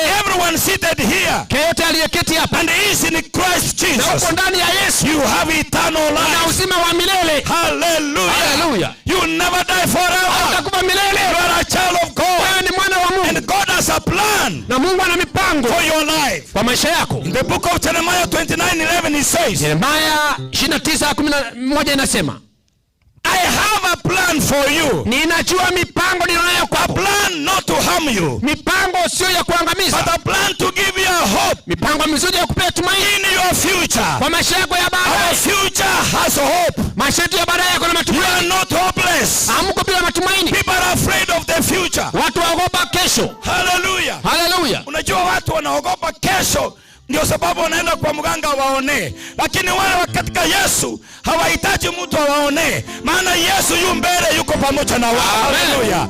Praise the name of the Lord. Wale ambao katika Bwana hawasemi tafadhali nionee. Yesu amekuonea. Anasema mimi ndio njia, ukweli na uzima. Hallelujah. We don't need anyone to see for us. Hatuhitaji mtu kutuonea tena. Because Jesus is the light. Maana Yesu ndiye mwangaza. Jesus is the way. Yesu ndiye njia. Jesus is the truth. Yesu ndiye ukweli. Jesus is the life. Yesu ndiye uzima huo. Hallelujah. Hallelujah. Praise the name of the Lord. Bwana tukuzwe. We trust in the Lord. Tunaamini Bwana. He is our savior. Yeye ndiye mwokozi wetu. Those who are in the Lord Jesus, walio katika Bwana Yesu Kristo, they are untouchable. Hawataguswa. You cannot touch their life. Hawezi kugusa maisha yao. They are untouchable. Hawaguswi. Hallelujah. Hallelujah. Walio katika Yesu, habari za Yesu, hawarogeki, mbalikorogwa, hawaraaniki, mbalikorogeraligwa. Waste your time. Kosa tiwe kibosa. Hauwezi kurania watu. Kubanyara kubalagerelia aba. Hakuna laana. Mbako kubalagereligwa. Hakuna masingaombwe. Mapepo tayo. Hallelujah. Amina. Praise the name of the Lord. Hallelujah. Hakuna mganga dunia hii mwenye muzio tayo mzee haweza kuroga walio katika Bwana. Bali za Yesu watafilisika, watakujaribu kukoroga na batema, and they shall be impoverished. Because the Lord is our shepherd. He is our shepherd. Yeye ndiye mchungaji. He says no one hakuna yeyote will take them from my hands. Atatoa kwa mikono yangu. My sheep they hear my voice. Kondoo wangu sikia sauti yangu. And no one na hakuna yeyote shall take them out of my hand. Atawatoa kwa mikono yangu. A child of God, you are here. Mtoto wa Mungu kwa hapa. Nobody can take you from the hand of Jesus. Kwa mikono ya Yesu. No power of darkness. Hakuna nguvu za giza. Do not be afraid. Usiogope. By the people purport they have life. Watu ambao wanajifanya wako na uzima. Bawe kama watu wogima. Hakuna mtu anakudanganya. Montayo kumaina. Atakikupea kiti utakuwa na uzima. Tekelisi kwa wogima hakuna. Omotori to kweta krusiti yegetekelia. Huo mtu ambaye alitoa hiyo kiti ilikufa. Mtu asikudanganye. Takumaineka. Ataleta kuku mweusi. Aleta ngo kenye mwa. Kuku mweupe. Endabu nembalili. Hati ndio utakuwa hivi na hivi. Unoleke neke. Tunapoenda katika hoteli. Etoka hoteli. Hatuoni kuku nyeupe. Ndurikuma ngoko. Hatuoni kuku mweusi. Embalili usendabu. Ile kitu iko kwa manyoya. Ndokiro. Wacha kudanganya watu. Takumaina bantu. Yesu ni Bwana. Yesu ni mwanene. Yesu ndiye mfalme. Yesu ni mwaruoti. Wacha kufilisisa watu. Takumaina bantu. Yesu ndio mambo yote. Yesu ndiye biosi. Yesu apatikane kwa vijiti. Yesu kutoka sebi. Yesu apatikane kwa vifagio. Kutoka sebi. Yesu apatikane kwa maji. Kutoka sebi. Yesu ni Bwana. Yesu ni mwanene. Don't reduce God into items. Takumeka nyasabe bintu. Nyasaye takumegete. Mungu hawezi kuwa kijiti. Kai. Why are you misleading people of God? Kai, Mungu anaenda bantu banyasaye. Bona bantu malego sasa manyasaye. Watu waabudu Mungu. Kende Pastor Simon Peter kwa mache. Yenda Pastor Peter kwa mache. Don't lie to people. Kwa bantu. Wacha kudanganywa. Yesu ni Bwana. Yesu mwanene. Hapatikane kwa vijiti. Kutoka sebi. Hapatikane kwa vifagio. Kutoka sebi. Hapatikane kwa mchanga. Kutoka samana. Yesu ni Bwana. Yesu mwanene. Mfalme wa wafalme. Mtakatifu wa watakatifu. Machani wa wachani. Kila goti litainama. Kila litunena. Kila ulimi utakiri. Kwamba Yesu Kristo ni Yesu Kristo ni mwanene. Hallelujah. Nekelenge ndoge kwa kalirunse. Tebe Yesu ni mwanene. Can you give me another mic? Hallelujah. Amen. Kama kila kitu kitainama. Nekelenge ndoge jikoina mansi. Sasa isoko unaambia watu sitainama kwa Yesu. Yesu tebia abantu nene mbekome kama rosi Yesu. Wewe kama ufanyi kazi, ndio kwa meremo. Wacha kujificha kwa kanisa tueni pasta. Kuibisi kanisa. Kudanganya watu. Tumekataa in the name of Jesus. Find something to do. Walega asiendo kole. Digiege ndokole. Gena kora ingine. Nebi tamba ne chiusi. Nebi ntobitayo. Yes. Amen. Hallelujah. Hallelujah. Hallelujah. Hallelujah. Ono montari kujikanisa ngana wata macha kunyu. My friend. Mtu akona maji sisi anaenda kanisa. Yesu naye otongeta mache, akatonge bigwa. Aliomba maji, akaomba vifagio. Akaomba yote. Unataka Mungu akuwe kifagio? Enda kanisa muabudu Mungu aliye wa kweli. Yende kanisa za sawa na moyo. Wacha hii maneno ya shortcuts. Tigama ngana hiyo kwa nini ya watu. Kwa Yesu. Tuaze Yesu. Your use. Kutumia cheo. Hii anointing oil ni 10,000. Ngama utane 10,000. Na hii ni 5,000. Na hii sana hii ni 500. Hii 500. Upako wa Mungu huwezi kuuzwa. Mafuta ya saa taliko huwezi kupimwa. Taliko ni nguvu ya Mungu haipimiki. Ya saa taliko pima runguru chae. Hallelujah. Bwana asifiwe. Hallelujah. Kero montage na mgonda aleme. Mtu ana mashamba alime bintu bitaliko ni wa. Mtu anaenda kwa shamba alime, hapana chakula yake. I know some of you may not like what I'm saying. Wenda msipende yenye nasema sasa. Nani alikwambia nitakuja niseme kitu unipende? Amen. Tutakuja kupendana. Hapa tumekuja kuambiana ukweli. Twayote banyekene. Praise the name of the Lord. Mwana wakwe. Hallelujah. Amen. Wengine mmepewa vitu. Ani mwairwe bintu. Wengine mmechukua nguo za wanaume wenu kuombewa. Ani mwaire chio ngachaba sanja bali kwa chio ni anakuchapa zaidi. Mwako ande kuita mono. Na yanga kuelete sabiru. Sasa nikisema hivyo, nyesha. Ako weni. Ukifa, akalewa kule utafufuka tena. Nobo kenaende.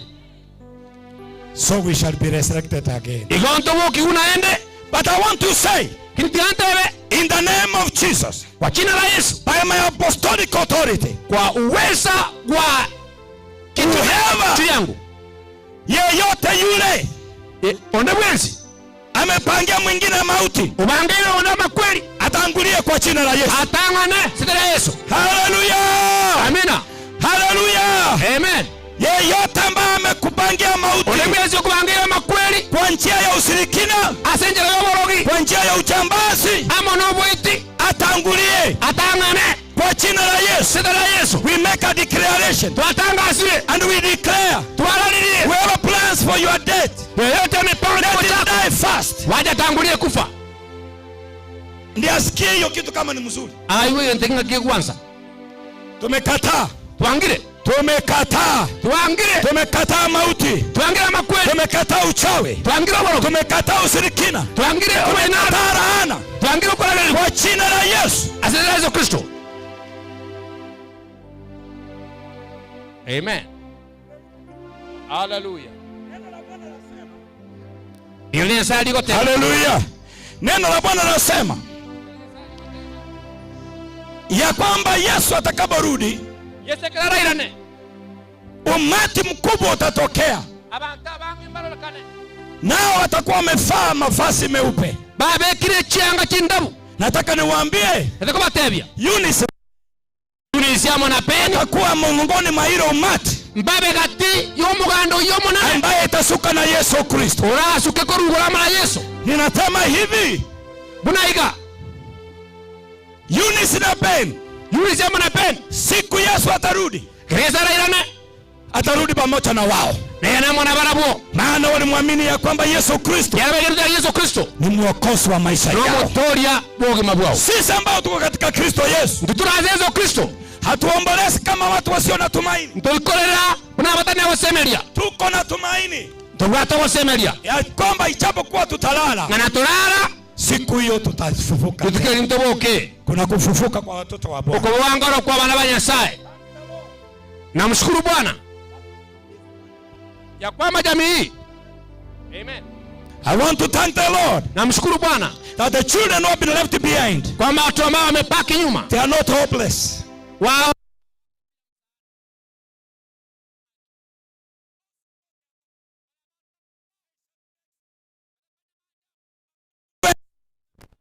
you're going to do much more. Mtafanya zaidi than people even imagine than thought. Zaidi yale ambao walikuwa tulifikiria. He who is in you, maana yule aliye ndani yetu, is greater than that who is in them. Kwa aliko kule nje. I bless you in the name of the Lord. Kwa jina la Bwana. That no weapon formed against you, hakuna mshale ambao unawaleta, shall prosper. Utawashinda. And any tongue, na kila ulimi that rises in judgment against hukumu, we condemn it this time.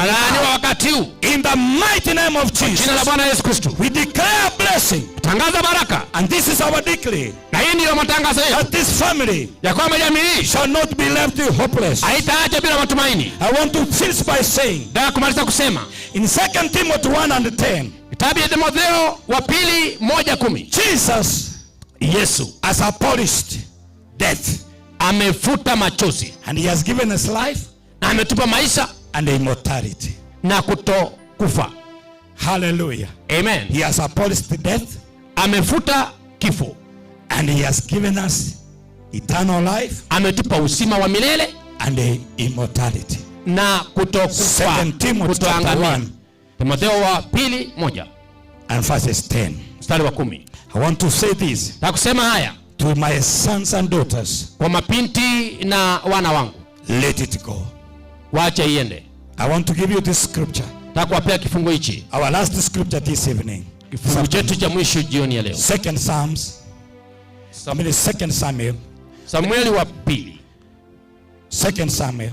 Samueli wa pili. Chapter 12. Mlango wa 12. And verses 22 and 23. Mstari wa 22 na 23.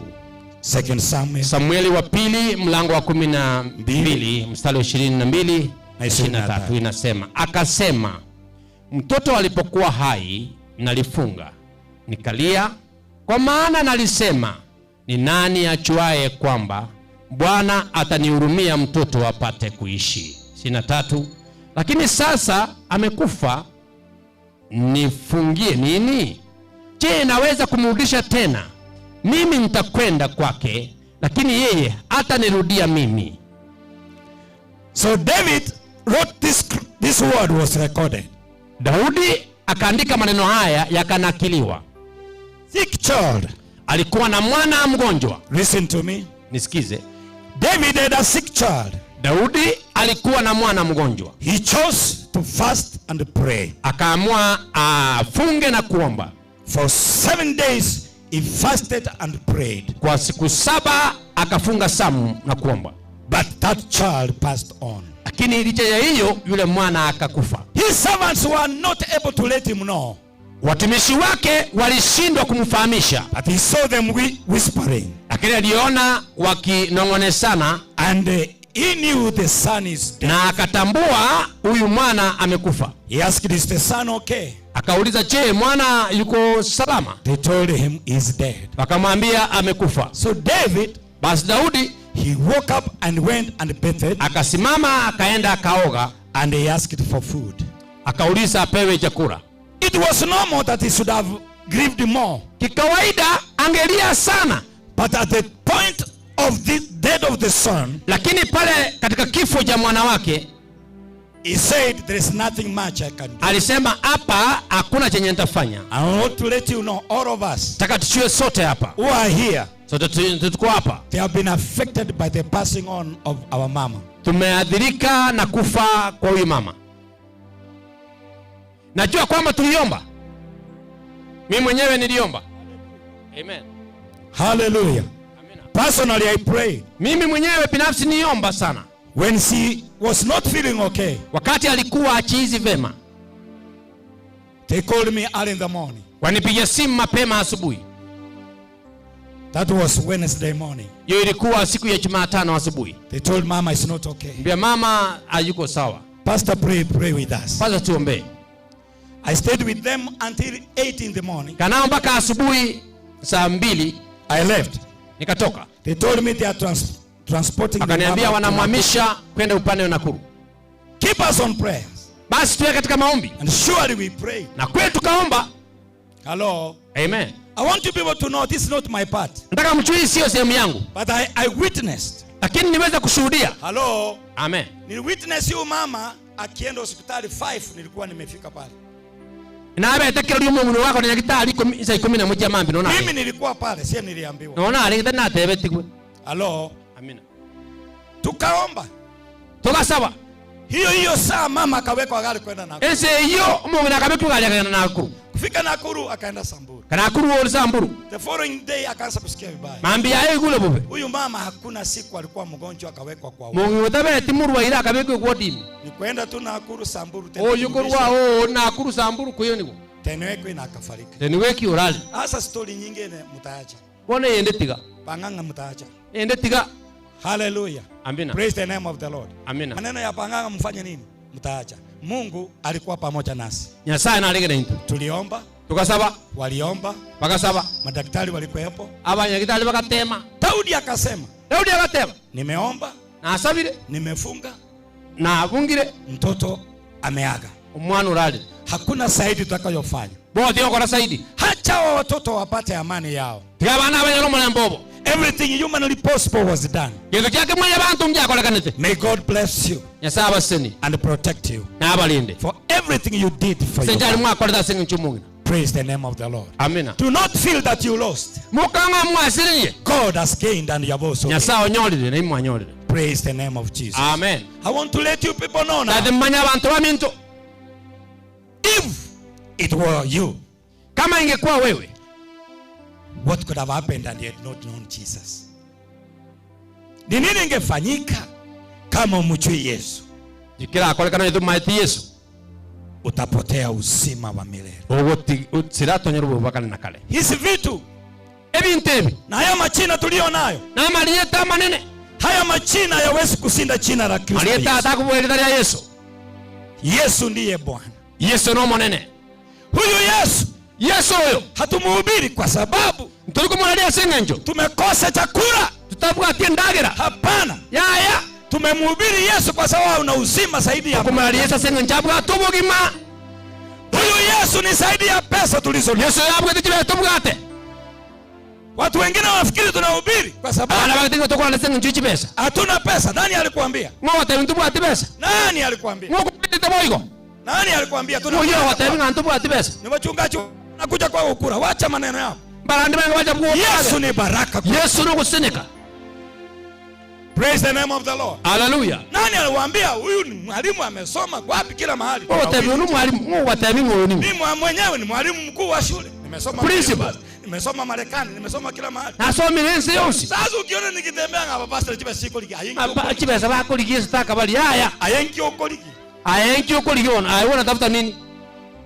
Yesu ni Bwana. Yesu no manene. Anatumia watu wote. Tukana abantu bose. Nataka niwaambie. Tukubatebya. Yesu anaokoa. Yesu ngutori yale. Kama wewe uko mahali hapa. Nikora. Yesu anahitaji maisha yako. Yesu anataka ubugima bwao. Anataka waliosoma.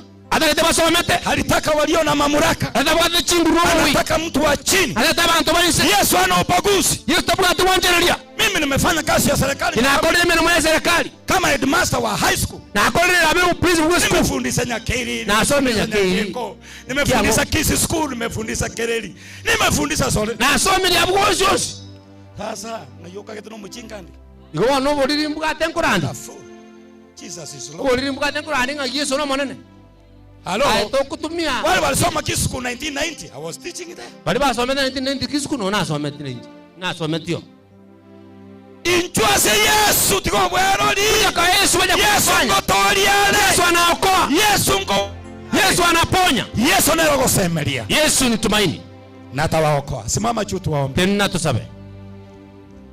Popote ulipo simama juu tuombe. Anaweza sote tena tunyale kusaba. The Lord bless your life.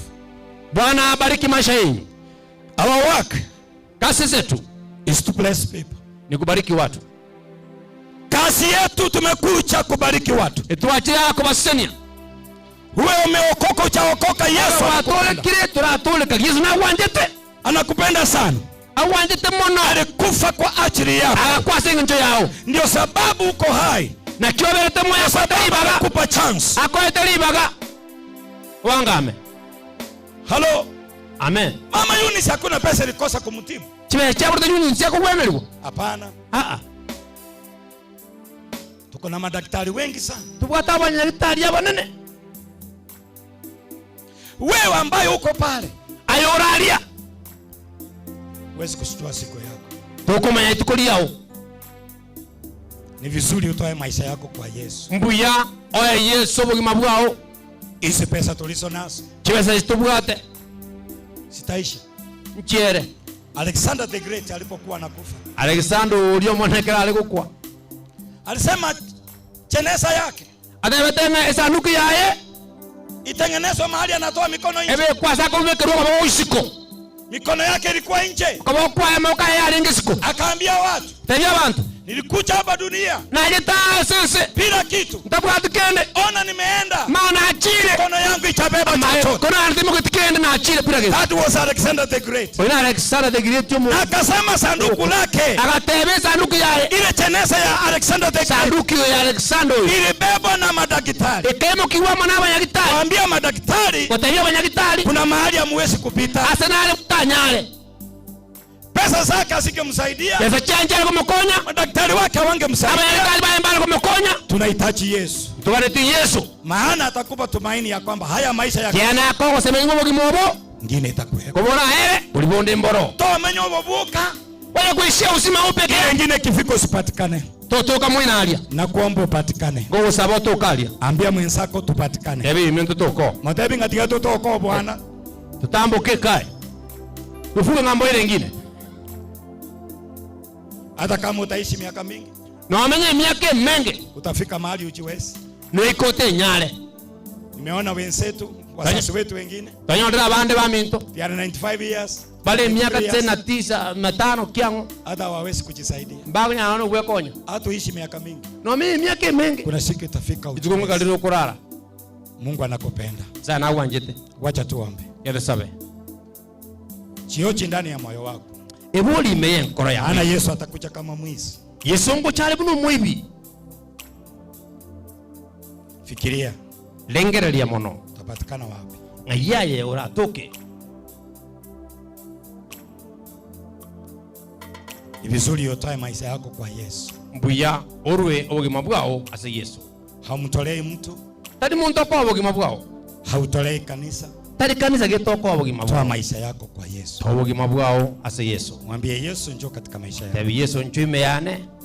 Wacha sisi tuombe wote. Yasabe tuensi bono. Kila mmoja wetu atasema ile jambo. Tuseme hivi nyuma yake sasa. Sema Bwana Yesu. Bwana Yesu. Kila mmoja wetu sema, lakini mchawi asiseme kama hataki kuokoka. Kila mtu kwa kila mmoja yale turabango tole katukwana. Lakini kila mmoja wako hapa sema Bwana Yesu. Yesu. Bwana Yesu. Bwana Yesu. Tumekuja kwako. Utusamee dhambi na makosa. Hebu fikiria, hauna dhambi, hauna makosa. Fikiria tu. Hata roho yako inakuambia kuna mahali unahitaji.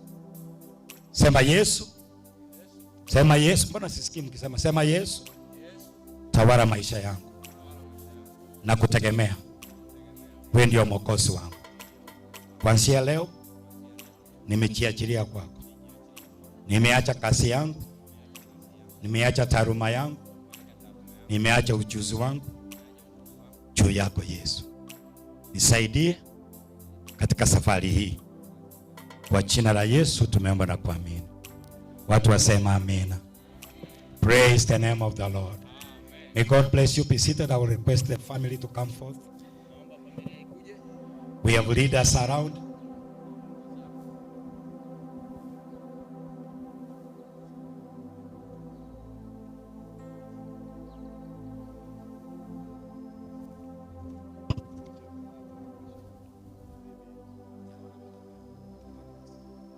Hallelujah.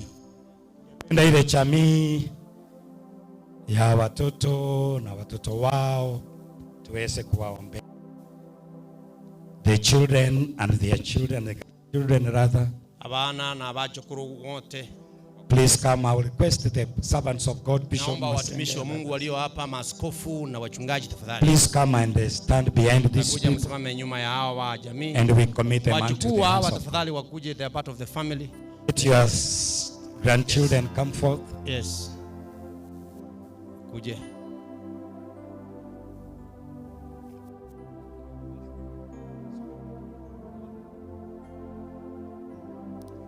So pastors go behind them, please. Watumishi wa Mungu mchukue nyuma yao.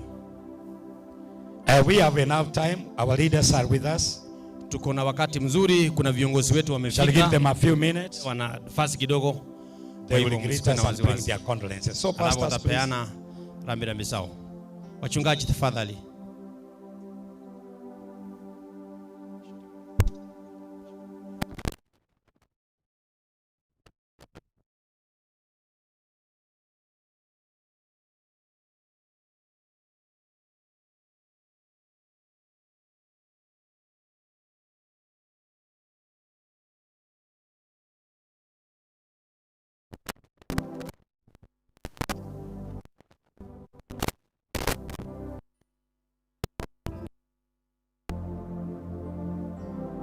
Baba wetu,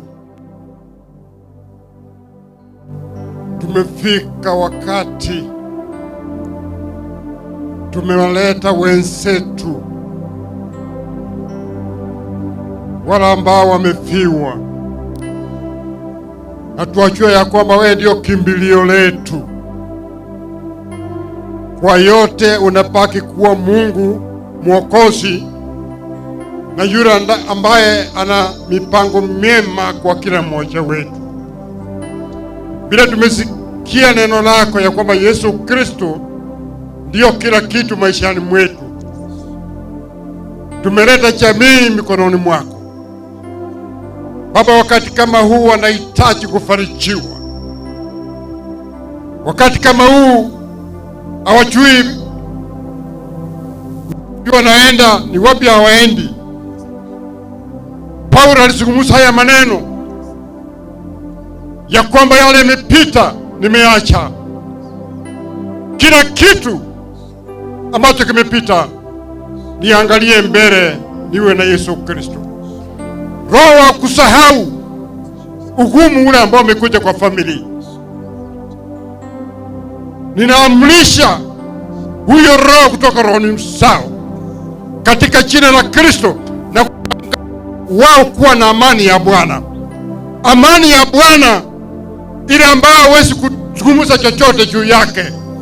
Amani ya Mungu inapita amani ya ulimwengu, iwasikanishe, iwaongoze, iwafaidishe. Mambo yote ya Kumbukumbu 29 mstari wa 29, siri iko mikononi mwako Baba wangu. Tunatangaza baraka zako mtoto wa mtumishi wako yule ambao wamefanya kazi yako, na umenena katika kitabu cha Danieli ya kwamba watang'aa kama nyota za mbinguni, na mili jamii itang'aa. Hata wale wametoka watang'aa. Amani ya Bwana, na wao milango itafunguka. Hakuna nguvu zingine zitazuia na kufunga mlango wa Bwana wa baraka.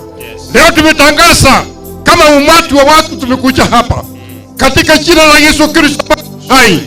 Hii jamii imebarikiwa, hii jamii imekombolewa. Baba, asante sana. Wachukuu, watoto na wengine wote vichukuu, daktari wale ambao wamefanya kazi hapa, Mungu wetu hekima na busara. Mtu wa kwanza awe na nguvu za Bwana kuwaunganisha. Asante kwa umoja umeleta kwa hii jamii. Asante kwa uponyaji. Tangaza katika jina la Bwana Yesu Kristo. Mambo mengine ya uoga, ya vifo, yote tumeshika kwa jamii hii, na kutangaza jamii kufaulu, kutangaza jamii kuwa na maisha mapya. Pokea maisha mapya, pokea amani ya Bwana, pokea ushindi wa Bwana, baraka za Bwana. Yote nimeomba katika jina la Yesu Kristo ambaye ni mwokozi wetu. Tuseme amen. Amen. Amen. Asante. I've been requested that there are some directors who will be wanting to leave. Nimeuliza ya kwamba kuna wakurugenzi ambao wangependa kutoka, wakurugenzi wa daktari. Yeah, so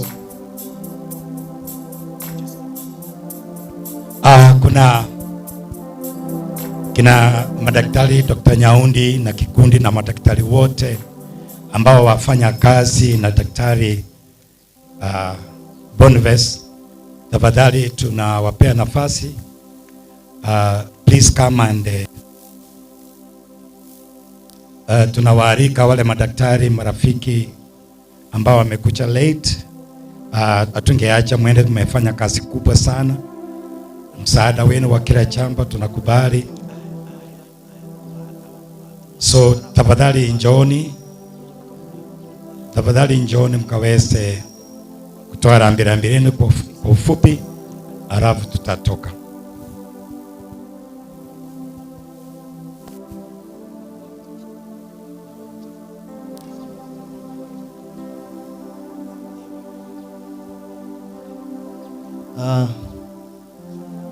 Nashukuru hapa bosi wangu amekuja Dr. Bett ambaye ndio my immediate boss kwa department ya orthopedic and trauma surgery.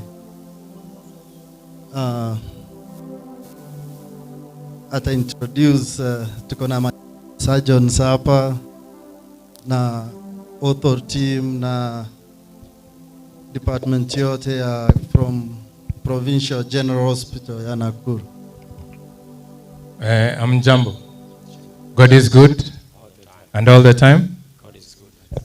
Kwanza ningependa kuleta risala zangu za rambirambi kibinafsi na pia familia yangu. Hapa tumekuja kama madaktari kutoka Nakuru County Teaching and Referral Hospital. So kama vile mmesikia, tuko madaktari tofauti na wauguzi pia ambao tunafanya kazi na Dr. Tandi. So Dr. Tandi ni daktari ambaye tunamtegemea sana huko Nakuru, na tuliposikia kwamba amepoteza mamake, tukaona ni vizuri pia tukuje tuomboleze na familia na tukae kwa pamoja. So pokeeni risala zetu za rambirambi kama familia ya Nakuru County and Teaching and Referral Hospital, na pia kama county mzima ya Nakuru. Poleni sana na Mwenyezi Mungu awafariji. Asanteni. Nafikiria nitampa mtu mmoja, watu wawili nafasi ya kuzungumza. Dr. Nyaundi, maybe Serem represent the nursing team. Thank you. Dr. Nyaundi. Asanteni sana. Vile mmesikia kwa majina ni Nyaundi Samuel. Na Atandi tunasema pole familia. Poleni sana. Kwa sababu ya muda tutasema mengi. Tutaendelea kuongea Nakuru. Na waombea Mungu akuwe nanyi. Asante.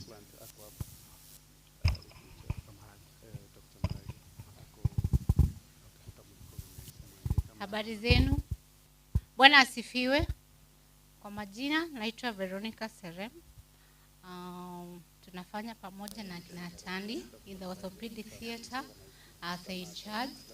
Lakini hapa tumekuja kama familia kuomboleza pamoja, kuomba Mwenyezi Mungu awafariji familia ya kina Tandi. Tunasema pole. Mungu ako na mazuri mbele. Hakuna ku lose hope kwa maisha. Tunakuombea sana upate nguvu ya kipekee. You need another energy to come back. Tunakuombea sana na familia yote kama familia from Nakuru BGH. Tunakupenda, tumetumwa, tumerepresent to the whole hospital, the whole county. Vile Dr. Beta amesema, we are very sorry, but Mungu ako pamoja nasi sote tukilia pamoja. Huyu mama si mama Atandi peke yake. That is Boniface. Atandi is the family name. But kama Boniface, tuko pamoja. Kama mama ni mama wetu. Pole, tunajua chenye ilifanyika last year. But tujipe moyo. Mungu ako pamoja nasi. Asanteni. Thank you. Let's pray. Father, in the name of Jesus, we come before you this afternoon. We thank you, Lord, for the day. Lord, remember the family as they are grieving. We pray that you may be with them. Give them strength and understanding so that they may go through this in peace. Lord, as we are going back, we pray that you may give us safe journey mercies. I pray this short prayer, trusting and believing in Jesus' name. Amen. Amen. Thank you. Asante sana madaktari. Mnafanya kazi nzuri sana. Amen. God bless you. We have also kuna director mwingine wa region, Dr. Maragia. If you are around, tafadhali. I'm not able to see you. Daktari Maragia. Sijui kama wherever you are, we acknowledge your presence and thank you for everything. Okay.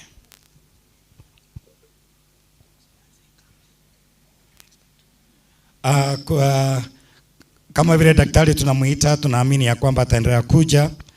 Kuna wale 2 sisters and the brother to the right, our mother Eunice.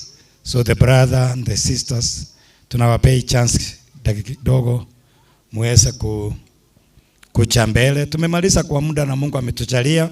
Tunayo viongozi mahali hapa, tunawapea time. We acknowledge you. Thank you so much.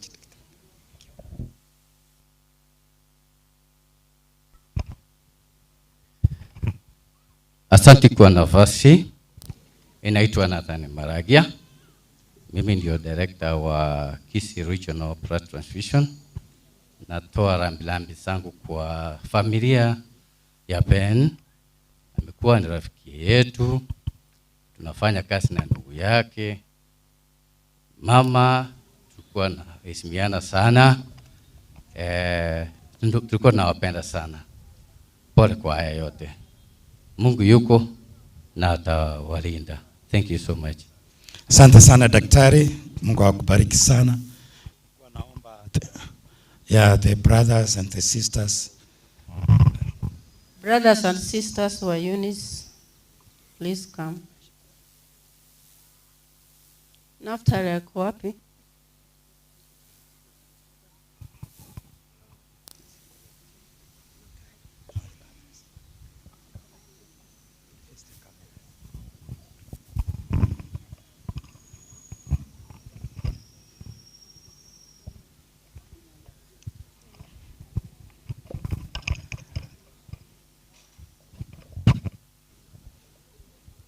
One will introduce you, one speak shortly, and one pray.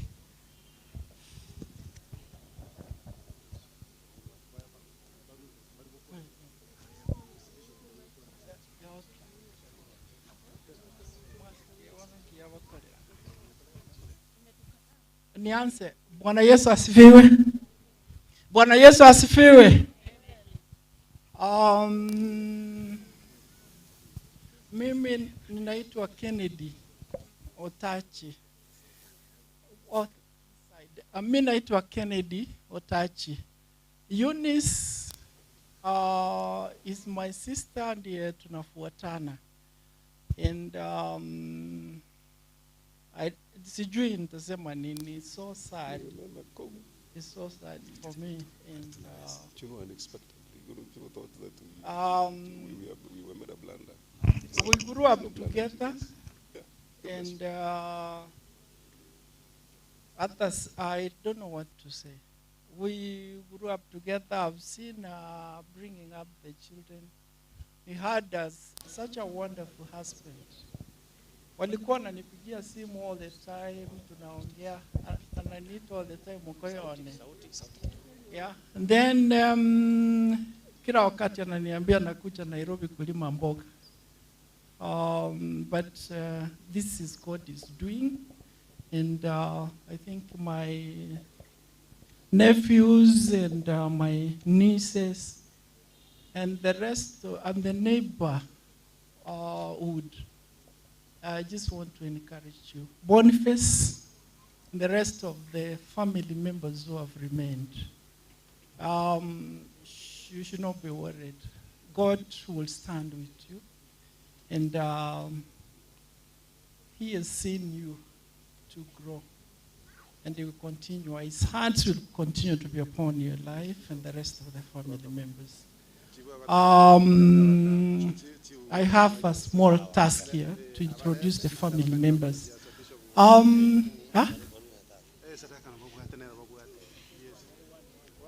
Okay. I'm being told kila mtu achiongere. So nitaanzia mkubwa from this side. Florence, lakini kuna mkubwa kuliko mimi, naye ni mgonjwa, angeweza kufika. Anaitwa Chelia Nyaboe Avuga. She is out with permission. Then mimi, Florence, alafu naye. Kwa majina ni Ann Sawe. Mimi sasa ndio nafuata hawa. Thank you. Bless you. The next. Kwa majina ni Esther Ogero. Chief akwe tayari. Mimi ndio tulikuwa nafuatana na Eunice alikuwa ananifuata. Thank you so much. Kwa majina naitwa Alice. Sisi ndio last bonds. Barikiwa. Bwana Yesu asifiwe. Amina. Praise the Lord. Hallelujah. Mimi ninamtukuza Mungu kwa yale ambayo ametenda. Safari na harusi ya dada yangu imenena. Kama hujasikia, wacha Mungu akusaidie ili upate kuokoka. Amen. Amen. Naitwa Martha Kerubo. Eunice ni sister yangu. Mungu apewe sifa. The mic the other side. Bwana asifiwe. Naitwa Milka. Eunice ni kazini yangu. Napea familia pole. Mungu awapee nguvu. Amen. Kwa kila jambo lazima tumshukuru Mwenyezi Mungu. Buya muno sana. Kanisa n'abasani ba Eunice mbuya more. Korengo ya kyo tondoche. Buya muno sana. Na into pastor tu emigereirie ko bantu banyoru wake. Lakini rende asonsi kanisa negendo kiamana na inde amakweri yakoba amagani mono ekerota mu maheti Nyasaye. Lakini enjira pastor kuwa bekira se ebihungo maana no aninche na aremire igo motigare buya gento na somira tore moyo simeka maya abana ba Eunice basimigeta maya beni ga simigeta maya igo baki Eunice toko genda nkwanerie beni na bande bonsi obatembi ya wantiga aine nkori yinde kiruwe urubugusero ga tinda acha mapema ndarara gamba bugusero buya sana. Bwana asifiwe. Siwe Mwokozi. Kwa majina ni Naum Bosibori Ogamba. Eunice ni sister in law. Asante kwa kukuja. Asanteni sana. Thank you. Bwana asifiwe. Kwa majina naitwa Dr. Eric Ogamba. I'm the last born in this family. Eunice nero ndera. Abange ba manyete nche the first born in the family. Rest in peace my sister. Thank you so much. Hii gari tafadhali KCP, gari ya red somewhere. KCP 9 something. Kuna watu wanataka kutoka umewaproc. If you can please uende uwasongeze. Ile iko pale juu. Thank you. Kuanzia hapa sasa ningependa, unajua kuna jambo lingine ambalo linaongojea. Kuna jambo lingine ambalo linaongojea, hatuchashika yule mwili. Si ni kweli? Halo? Mwili hatuchasimaliza kufanya kazi. Kwa hivyo viongozi chifu tunakutambua, asante sana. Nimekuwa na chifu wa area hii wa zamani. Alikuwa anaitwa nani? Huyu chifu mwenye aliretire. Philip tulisoma na yeye Agorosare. Tulisoma na yeye, rafiki yangu sana, napita hivi ananipea kuku. Naenda kufanyia vile nataka. Tafadhali chief, hatuchashika yule mwili. Wewe ndio unasimamia hapa. Wewe ndio mwenye hii. Sasa nataka uchukue kutoka hapa. Utatambua kuna viongozi wamekuwa hapa kama mheshimiwa Kev ako pale. Kila siku na mheshimiwa wa area yako, wewe ndio utaleta watu hapa. Sasa tunakupea only 10 minutes. Hata iwezi kufika 10. Mheshimiwa, hata wakati time tulikuwa na wewe ulifanya vizuri sana. God bless you. Thank you so very much, Chief. Asante sana Bishop kwa mahubiri mazuri. Kwa familia na viongozi wote wenye wako hapa na Wakristo wote wenye wamekuja kuomboleza safari ya mwisho ya Eunice. God is good all the time. Asante sana. Aja nichukue muda huu kuambia familia ya Eunice poleni sana kwa kumpoteza mama. Ni choose tulikuwa hapa tukimsindikiza baba. Mungu awafariji na mahubiri yenye tumepata, aje awafariji mioyoni mwenu. Aje roho ya Eunice ipumzike kwa amani. Mimi ningependa kuambia umati kitu moja. Kwa sasa tuko na kampeni ya voter registration. IPC inaendelea na mass voter registration. Kwa wale wenye wanachukua kadi upya, muende katika vituo vyenu kwa kupiga kura, muweze kujiandikisha katika kadi hiyo ya kupiga kura. Unajua tuko na kampeni na slogan kuwa niko kadi. Katika hapa eneo la Bogeka Ward tuko na 3 kits na zinasunguka katika vituo vyetu. Kama leo ukitoka hapa, pita hapa Soko Primary wako hapo. Wale wenye wanatoka ile side za Nyaore, enda huko Garden Square wako hapo, muweze kujiandikisha hizo kura. Hiyo ndio himizo ningeweza kuachia leo. Mwenye nanena na nyinyi ni Vincent Ondiek, Assistant Chief Gesoni Sublocation. Hapa tuko Irianyi Sublocation na Irianyi location. Sijui kama chiefs na hata assistant chiefs if they are around, mtaweza chongea. Ni kama hawako, nimewakilisha wote. Sasa MCA wetu, karibu uweze kuleta viongozi wengine na uweze kunena. Karibu sana. Asante sana chief, familia, bishop na wote kanisa yako yote na waombolezaji na wasalimia mjambo. Mimi pole sikurudi kwa familia, lakini nilikuja wakati mwingine usiku tukaongea. So kuna maneno mengine ambaye mama amelala pale. Hata mimi ni mzazi wangu kwa sababu alinilea. Na jambo lingine ambayo tulikuwa tunafanya na yeye, kuna mahali anadai na itakuwa mbaya sana nisipoongea.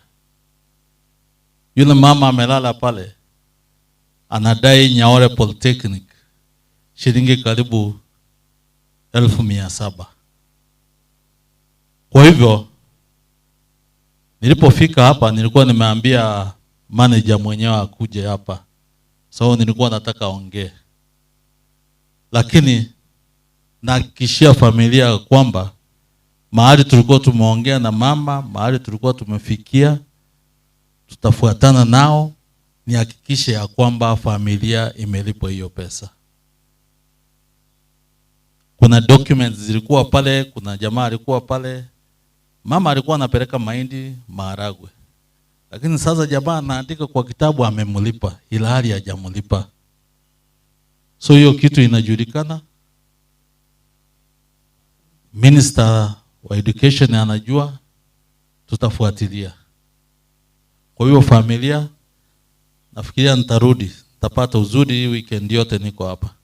Nitakuja tukae na nyinyi, hata niite chairman wa board akuje pale, ni Mr. Nyamoti, anawajua vizuri, tuone vile tunaweza saidia.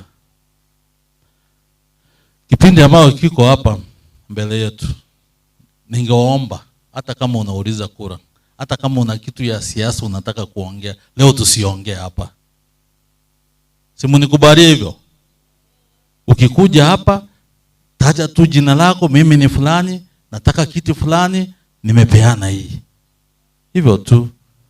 Kwa sababu uzuni ambayo huko kwa hii boma, wenyeji ama wenyewe ndio wanajua.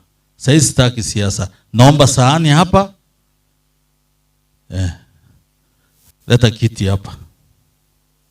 Na tusiwe na maneno mingi kwa sababu Bishop alituambia muda yetu ni dakika 10. Kwa sasa ningeanzia kama kuna mtu ambaye ametumwa.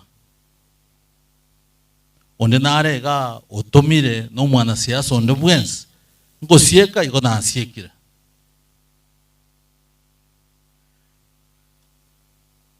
Ondeta hiyo haya emwe oria kuboria kero kyo msie Njugocha Fred Njugocha.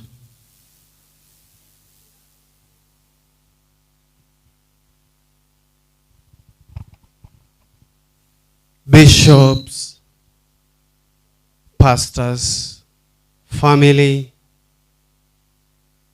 Mahu Church, wakubwa kwa wadogo, hamjambo.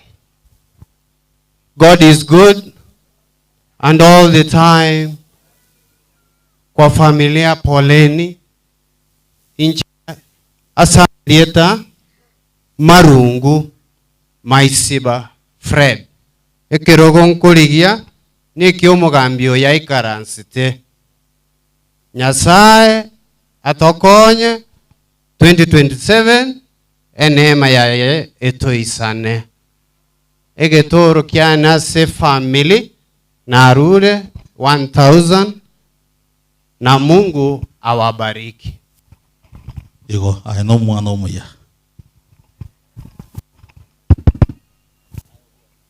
Mone yesabakwe. Mone yesabaku nande. Asamari etankoro kwa Joshua Ongozi. 2022 ntwa aboreti. Nona arenge Richmond yagatubua. Nande nonde 2027. Igo abantu baitu babogeka n'abasabete chikura gakiti chisanetie bono naande inko basabande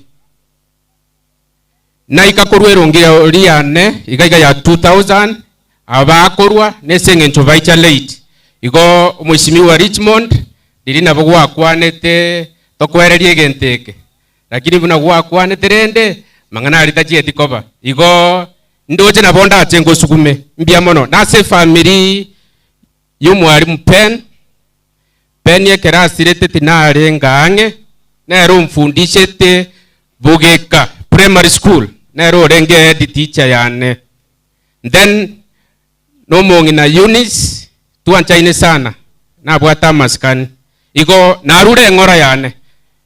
Asante. Mbia mono naka na siasa nyingi Korichukura ikumina isano jago sukumo monto buere buna.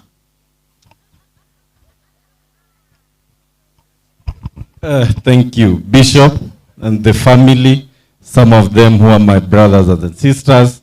Poleni sana. Sitasema mengi ni kuwaombea tu. Wantoba mintoba bogeka bia mono sawa siseni tochitokuwa nali. Rongolia nea 2000 shillings na machuma 500. Bia mono. Asante. Ndo jana waigweri more. Umbura. Aba murabari. Oyagi tegerera. Tayo ore kerogo. Chuoch. God is good. Mbia more no nya twarosire nkorerega. Gentonkerie ko ngubuna kora abantu barosire. Ntaite ko very brief. Marieta nkoro ko Mbura Wesley. Ona acha kumwakilisha mo senator bwerie Uso Kisii County musike Richard Momoima Onyonka. Urure ngora gochia somongina anka momanyete family ya Ben ne family yo musike Onyonka ni gobara basani abanene bogukumia. Igorendo tebire pole tari kunyara gocha nabe egasi kongeta ari ruguru bako na gwepanga. Bono una Richmond yaturigerere tiga gokorora muntu tataetia buri wiswali amagana nakorata gento kieke bono rende monya gokemanya moke inyore ncherende naratomiru Bishop mono iga na inche ngocha korwa bisinya sawo wancha na inche raini eno nkoba inche ngocha kotarira Richmond ishatiga magana yamana gokora gento kieke mana koba huya tinkorwero ngorire.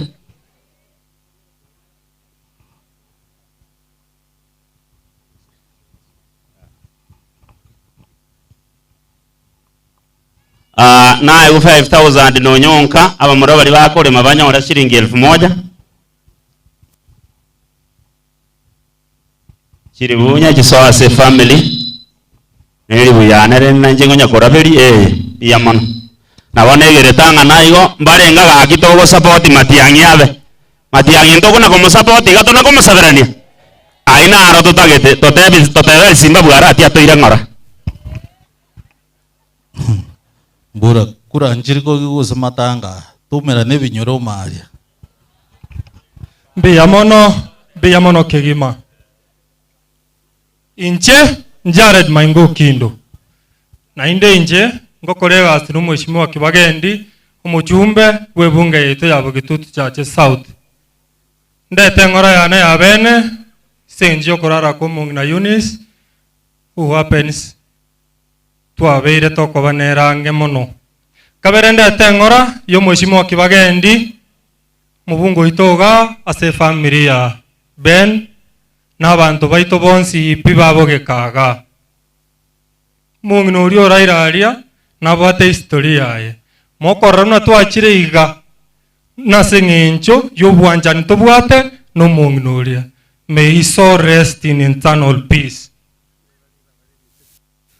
Abantu baminto umweshimiwa Kibagendi ante bantebeiga ebasari ya university ewiki egocha ngoriri history ebasari ya secondary eskuru geko igorwa abana bagoso eskuru konyoro bare chibeso and then voter registration muna chibwateba nega saini abantu baminto twaboriwe twensipi tweri kibuna baki chikura twake chikura sobonge tubwate sie omwana oitokorunkaga okorokwa Fred Okengo Matiang'i erinde chikeroge kekyobora ibwense na intubuno mugusi na kitotagete abantu bari bagocha batotebingo kama bakare eng'ombe eri bago kama aruchiri bwemeronge berego chigoro ditagani uranare gocha omuswatra ara okorigi chikura West Mugirango jete komanga na isaini kibesaire ngako tigera abana abakwegwa atigera abana bakintakana na ritokomanga na isaini tari gokwana bosomo nubosa ingana lyomo nubosa twaririra kurwa se pastor piso masenge mbuyamona soko saberaga inuna abantu banyasaye nyinyi ni watu ya Mungu buna mwasaba familia ye wachawe mukae mbali. Asanteni. Abantu baboge tutu tigamba kwani mwesimbi ya mureiga abagani ba Eunice family abantu mwese mwachire ko bapole.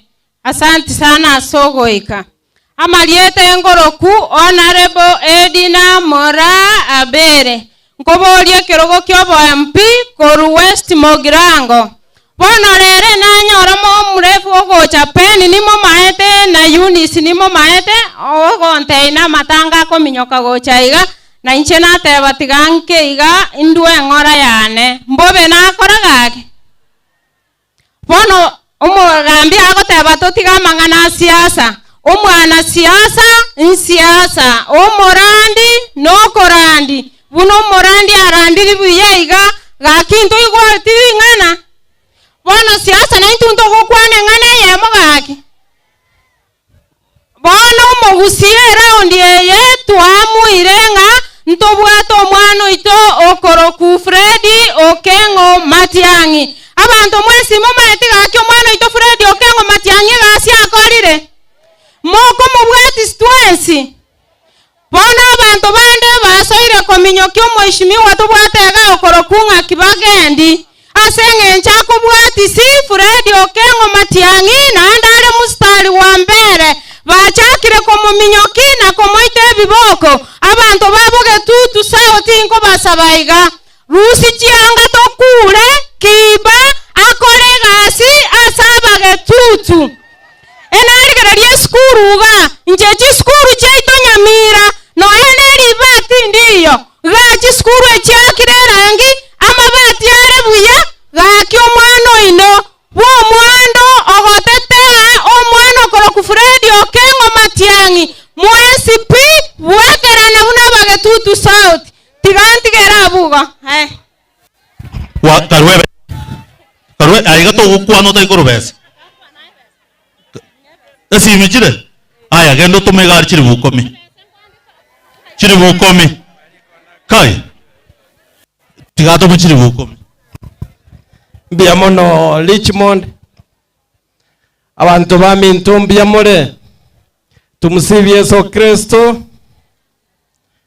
amena njeno ya Cosmas tindi kori chikura bogeka ena chirega iga aseng'encho peni arengo musani one na riri peni akwete na chita na rero na chirekera omong'ina yago tugutwa igorende kwa niapa y'abantu banyakoe ne family yane yonsi na abatebiri ng'a pole abamura balia korutore besa biamono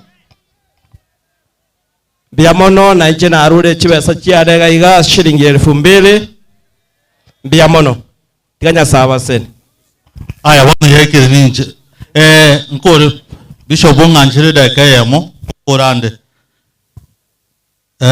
abantu baminto siasa necheke siasa nechekoreki onyage gaigete maybe sachine muao osemino inche ngo kwana iga buna tore iga ntobwate binto no national government yego tokonya nto matiangi no yoito ondeta yogokana lakini esilimbigie kobuga gago tebunga Fred Okengo Matiangi twakoire naye presidential candidate ye party ya Jubilee noni nche Richmond tagocha bogeka ko campaign machine nimbwate engoso amaega yae asebono ni gasto okoraki gasto okora onde tayo oangete Matiangi tengwana ine inche enchorne ne bad party ya DAP Kenya etamanye rigusiga ayemokire we bono esababu era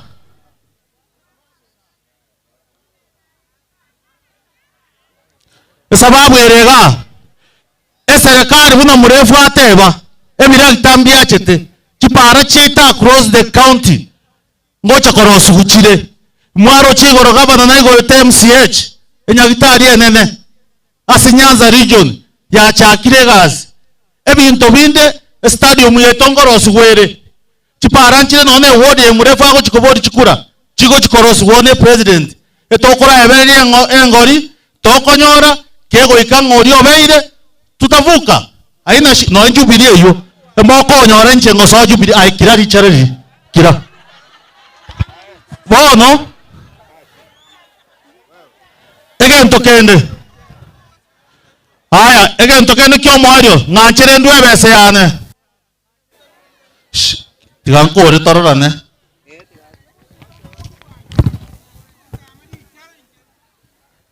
Bishop kwara ndibuya uwanja rero tango ekibese kinago nyumba ekibwata arufu gete ukibekare ri kubandi konyora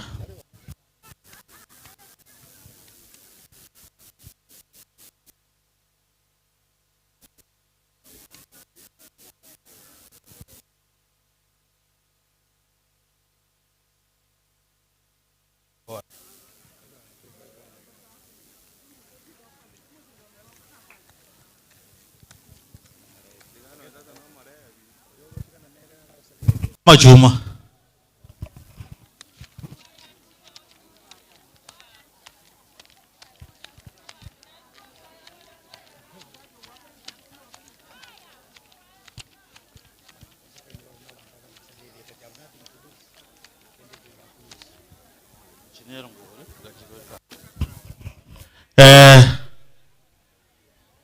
aite chibese nchembwate nama ete kuikansi nchembwate Momento mugambye minte myaka 5 agendere gasi yae akore boronge ndimo kwongera Richmond yakore gasi engia Richmond ne gasi engia motiga mbama etaba kuikabaragere chibese nchembwate nkoba abantu baminto emokongancha na kore irabu ekwaya nanga nabona aba next time mogo kire kerengo kwana nabonko ba mbiyamono tiganya sabasin hallelujah hallelujah hallelujah karategerango tategerane asante sana asante viongozi wetu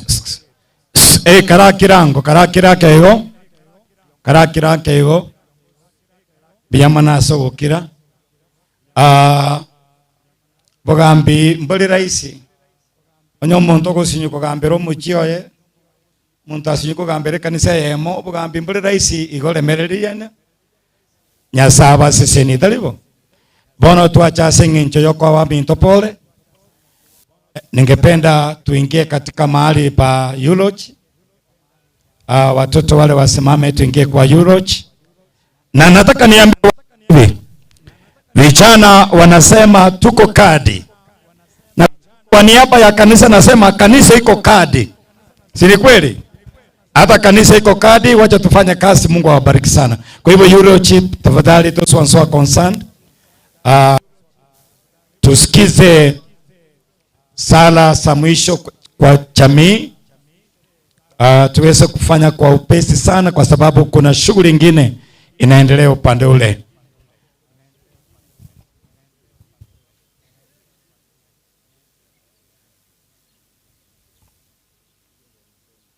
Tunasoma eulogy peke yake, mengine yatafanyika kwa sababu ya muda, na tunaomba ya kwamba amani ya Yesu ionekane mahali hapa. Amani ya Yesu ionekane mahali hapa, na tunaomba ya kwamba kila mtu akuje hapa kwa amani na heshima. Heshima ndio tunataka mahali hapa. Na wakati mwingine kama unamtaka mwanasiasa ama kiongozi fulani, usikuje kumtime kwa matanga na kumsumbua akikuja kulia. Thank you. Mwenye anasoma ni anaitwa Eunice. Nilikuwa nimemuita jina ya mamangu akiwa hai. Huyu ni msichana wangu. The late Eunice Kerubo born in Ikuruma location, Marani sub-county on the 5th November 1964. She was the daughter to the late William Otachi, late Regina Nyanganyi Otachi, and late Teresia Mora Otachi. She was a sister to the late Ochengo, Dr. Kakonge, Mike, Joash, Naftal, Kennedy, late Dr. Obati, late Ongera, Dr. Ogamba, Jeria, and Esther, and Martha. Sister-in-law to Stephen, Patrick, Tom, Albert, Vincent, Peter, late Philip, Pius, Ogendi, Pascal, Pancrasius, Abuga, Sagwe, Aminga, Ometi, late Kwamboka, late Rosa, late Omurwa, Emma, Letitia, Dina, Jackie, late Edna, Melen, Esther, Francisca, Margaret, and Naomi. Niece to Onyangore, John, Onyoni, Joseph, Ogendi, late Omari, late Ayenda, late Pius, late Mokaya, Ondabu, and Mary. Christian life. She was a staunch born-again Christian who rose to become wife to the late Reverend Benedicto Omare Mogaka, ambassadors of Christ Church. Work. She was a serious businesswoman who had cereal stores in various markets, majorly Nyakoe and Rajambili markets. Marriage life. The late married his beloved husband, Reverend Benedicto, in 1982. Their union was blessed with 5 children and 11 grandchildren. His children include Dr. Boniface Satandi, Maria, Sandra, Faith, and Humphrey Onderi. Grandchildren are Arabelle Eunice, Axel Ben, Kian Mogaka, Obi Atandi, Otachi, Roni Nyanganyi, Juliana, Roy Favor, Rex Omare, and Heaven Praise. She was a mother-in-law to Mariam, Jared, Ben, Alex, and Dr. Rebecca. Amen. Hapo ndio tumesikia eulogy ya mama, na tukifika hapo ningependa nimuite mmoja wa familia ambaye atatoa shukrani kwa niaba ya jamii, to give a vote of thanks so quickly because tunataka tupumzishe mama.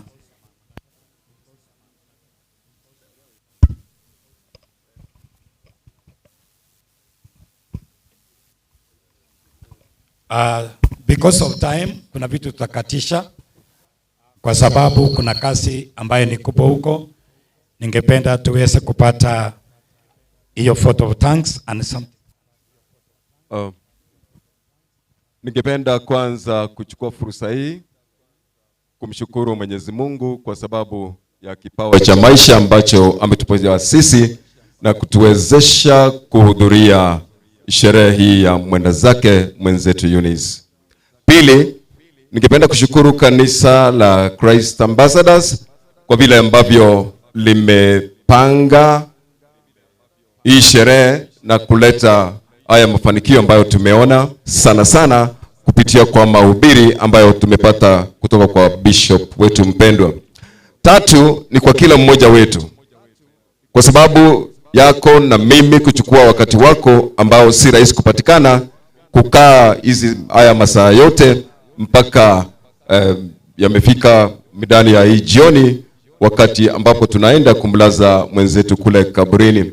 Kwa hivyo kwa jumla tunasema ni asante kwa kila jambo ambalo wewe na yeyote yule ambaye amefanya sana sana kutimiza na kuleta mafanikio katika sherehe ya siku ya leo. Kwa hivyo ni ombi letu kama jamii kuomba kwamba na Mungu wetu awabariki mnakotoka hapa kule mwendako, uwepo wa Mungu uwe juu yenu. Mpaka wakati mwingine, ikiwa Bwana atajalia tuonane, sifa na utukufu sirejee kwako katika jina safi la Yesu Kristo aliye mkombozi wetu. Amen. Karibu sana. Kwa sababu ya muda tunaomba ya kwamba labda kuna wenzetu hawangepata nafasi, na tunakuomba radhi. Tumejaribu kadri tuwezavyo. Tumefika wakati wa kumaliza. Ningependa tuweze kusimama juu ili tumuombe na wale ambao wanahusika, our security team, ili mkuwe tayari kuandaa kuweka ile jeneza kwenye lile gari. Na tafadhali wale ambao tuko na magari, na waomba tusitangulie mbele hata tukazuie lile gari ambalo limebeba ule mwili wa mama yetu. Baba, katika jina la Yesu, asante Mungu wetu, umekuwa pamoja nasi. Umekuwa wa rehema kubwa, umetupatia kuwa na hali nzuri ya anga ambayo Bwana imetuwezesha kufanya mikutano hii. Tunakutukuza Mungu. Sasa nakabidhi kila mmoja wetu wanaposafiri wakirudi manyumbani na shughuli zao mbalimbali. Tuomba rehema yako iweze kuwa juu yao. Katika jina la Kristo Yesu tumeomba na kuamini. Amen. Wacha kufanya hayo. Wacha kufanya hayo vijana. Wewe mheshimiwa MCA, wale vijana wafanye vizuri. Hata kama mtu akupendi, sio wakuja kuchapa mtu hapa. Hapana, fanya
Tumefika katika sehemu hii ambayo ni ya muhimu sana katika maisha ya kama binadamu, na tungependa utulivu na tuweze kusikiza neno la Bwana kwa ufupi. Wakorintho wa kwanza 15:51 mpaka 58. Behold, I saw you a mystery. We shall not all sleep, but we shall all be changed in a moment, in a twinkling of an eye. At the last trump, the trumpet shall sound, and the dead shall be raised incorruptible, and we shall be changed. For this corruptible must be put on incorruption, and this mortal must put on immortality.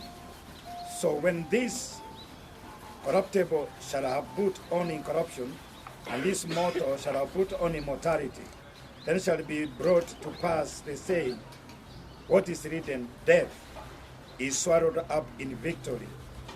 O death, where is thy sting? O grave, where is thy victory?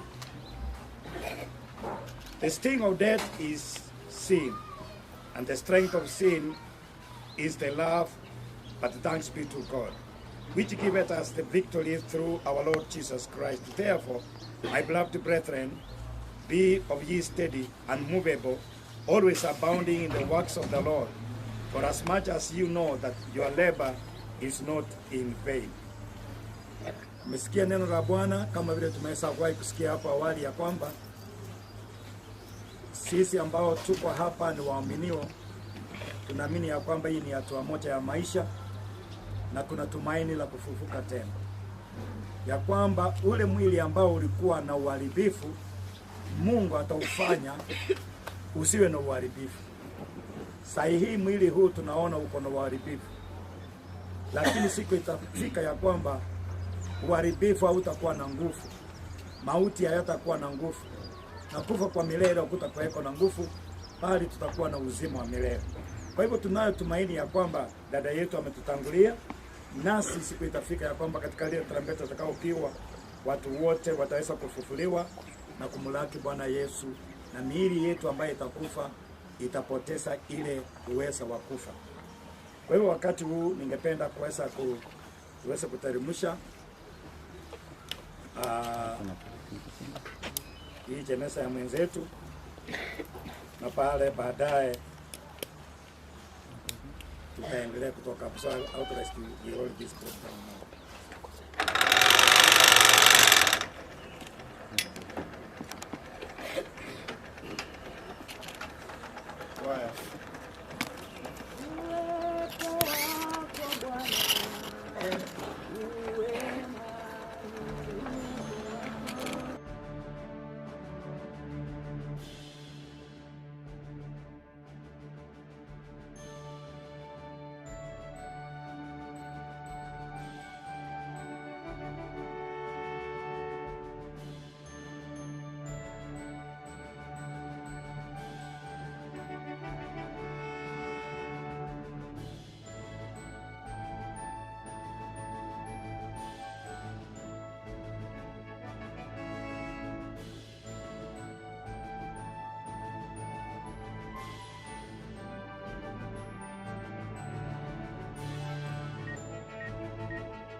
Scripture which says that the Lord himself will come down from heaven with a loud command, with the voice of the archangel, and with a trumpet call of God, and the dead in Christ will rise first.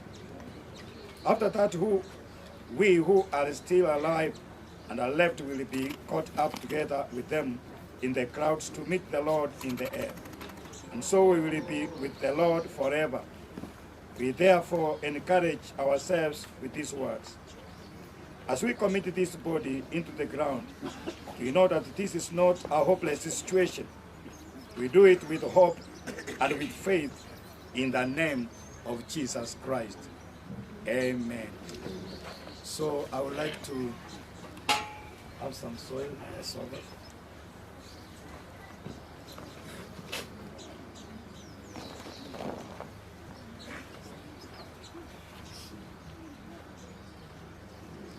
We look for the resurrection in the last day and appearing of the Lord Jesus, at whose second coming he shall judge the world. When the earth and the sea shall give up the dead, and the dead in Christ shall arise, then we which are alive and remain shall be caught up together with them in the clouds. And then we shall come to pass the saying that is written, death is swallowed up in victory. O death, where is thy sting? O grave, where is thy victory?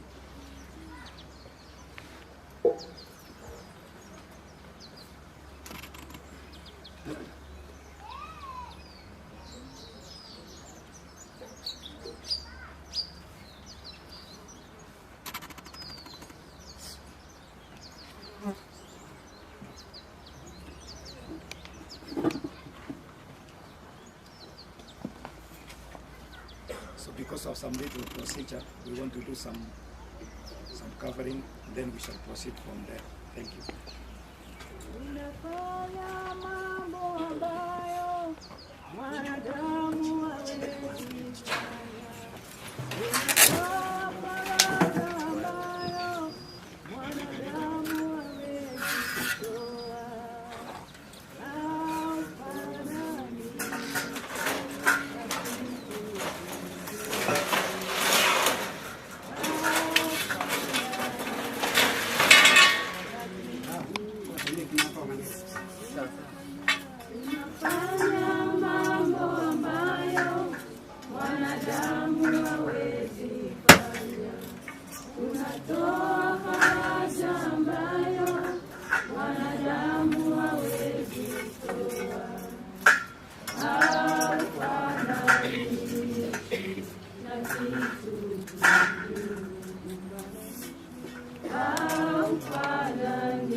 Saa mchana.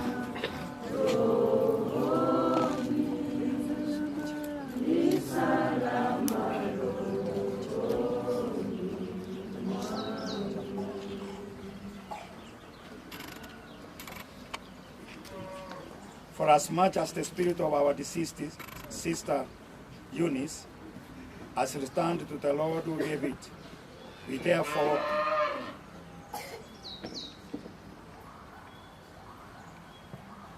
commit the body of Sister Eunice to the ground and to the dust, from earth to earth, from dust to dust, from ash to ashes, in the name of the Father, of the Son, and of the Holy Ghost.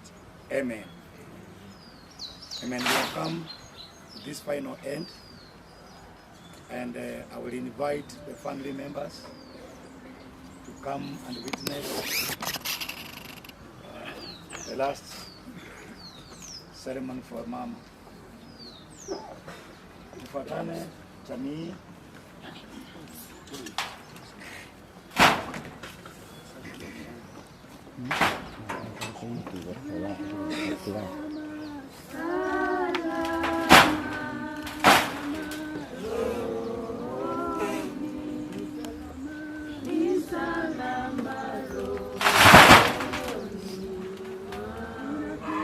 Flash, apa sah?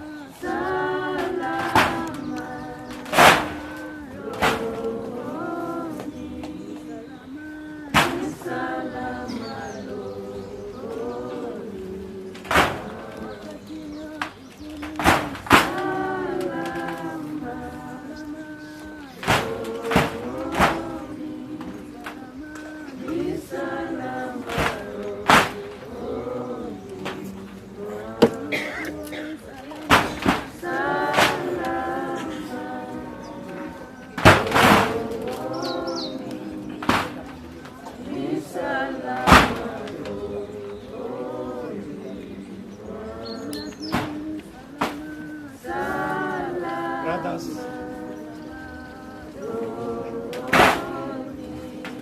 and the pastors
kutoka chini. Hii ni nitawafikia.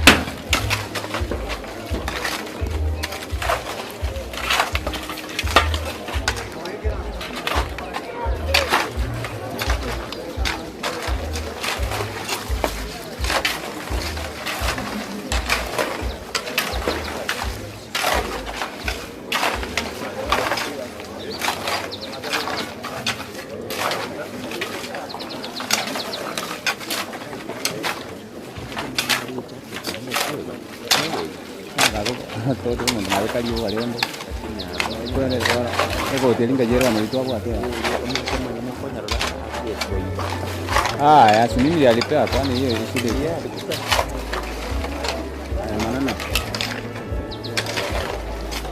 manana acabamos por Nintendo.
Kwa sababu wewe ni Alfa na Omega, na Mungu wewe ndio tumaini letu.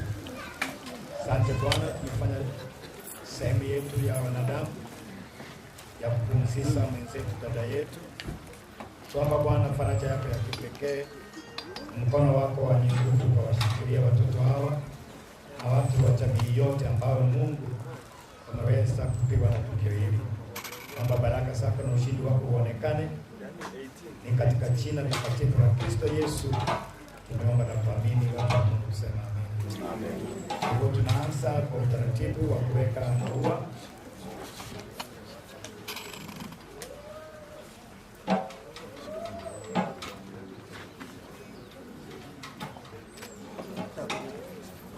Yeah, sinakuja hapa. Yeah, inakuja. Hivyo. Simama hivyo kwanza. Sawa, wekelea chini. Wacha tu waweka vile wanataka. Sawa.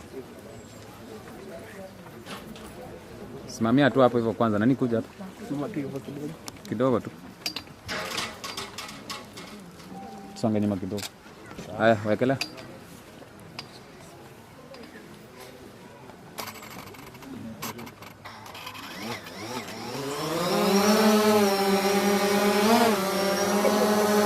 Wapi watu hapo? Hapo.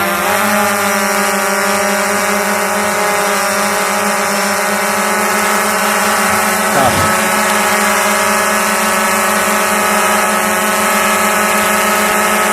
Mtangoja. Ngoja.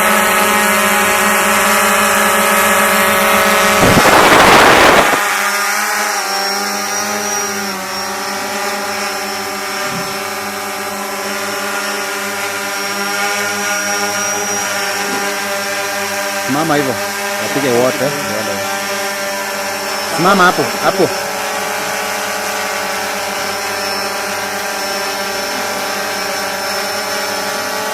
Haya.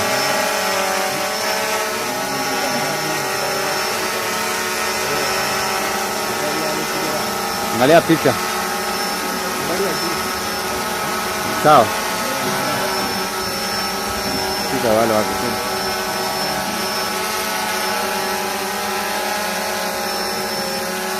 Sawa.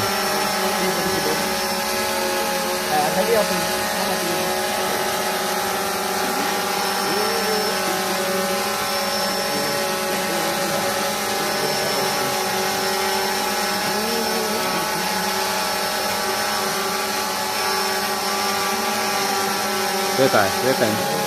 Shikilia wote. Angalia picha. Haya. Wekelea chini.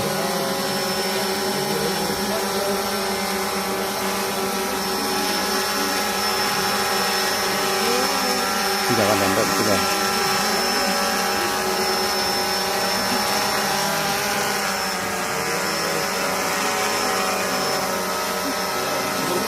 Simama hivyo mpigwe picha ndio mwanze kudumu. Wapige wote. Wapige wote kwa ni. Haya, tena nayo piga picha. Sasa tena nayo. Wata flash juu. Fungua flash.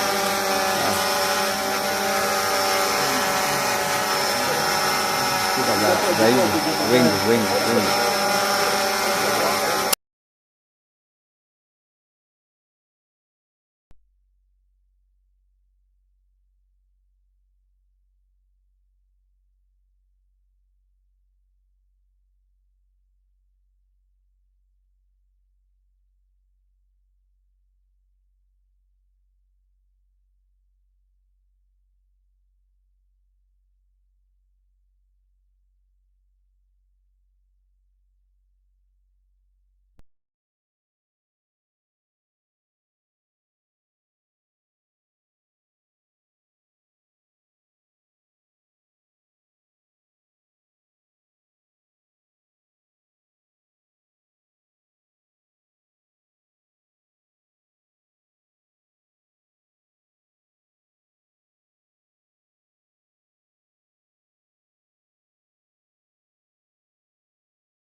shukrani. Baba, sifa na utukufu tunakurudishia tena Jehova. Wakati huu tena tukisimama mbele zako Mfalme, tukisema asante kwa sababu ya umbali huu. Umebaki kuwa Mungu wetu, utabaki kuwa Ebeneza.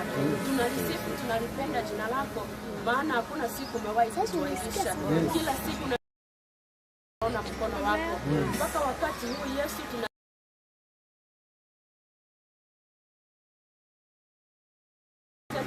Mfalme, nalizingira kaburi hili na damu ya Yesu.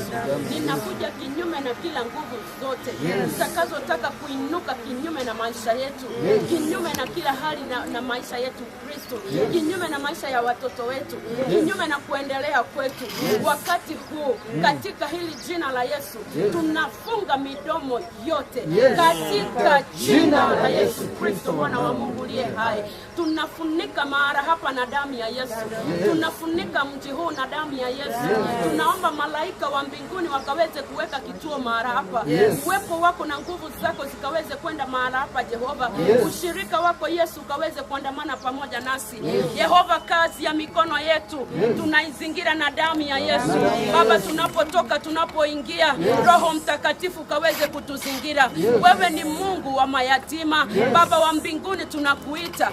Tunaita hili jina la Yesu ambalo ni jina lipitalo majina yote, hivi kwamba majina yote mazuri ni yako Ebeneza. Tunafunika maisha yetu na damu ya Yesu. Tunafunika hali zetu na damu ya Yesu. Wakati huu Jehova nisi tukisimama katika makaburi ya wazazi wetu, wakati huu tunakuja kinyume na vifo vya mapema katika jina la Yesu Kristo wa Nazareti. Tunafunga vitu vyote ambavyo vitawekwa kinyume na maisha yetu, kinyume na kuishi kwetu. Wakati huu tunafunga katika jina la Yesu Kristo wa Nazareti. Naomba Roho Mtakatifu uchukue ushukani. Naomba Roho wa Mungu uende pamoja nasi Jehova. Utuzingire Bwana, utulinde. Uwepo wako na nguvu zako zikae pamoja nasi Bwana. Asante Mfalme, maana wewe ni Mungu mwaminifu. Tunakushukuru maana umesimama pamoja nasi, na tunajua kwamba hauwezi kutuacha. Utatutetea Bwana, utatupigania. Uabudiwe Yesu, utukuzwe siku zote, maana wewe ni Mungu mwaminifu. Ni katika hili jina la Yesu tumeomba na hata kuamini. Amen. Of our Lord Jesus Christ and the love of God and the fellowship of the Holy Spirit be with us now and forevermore. Amen.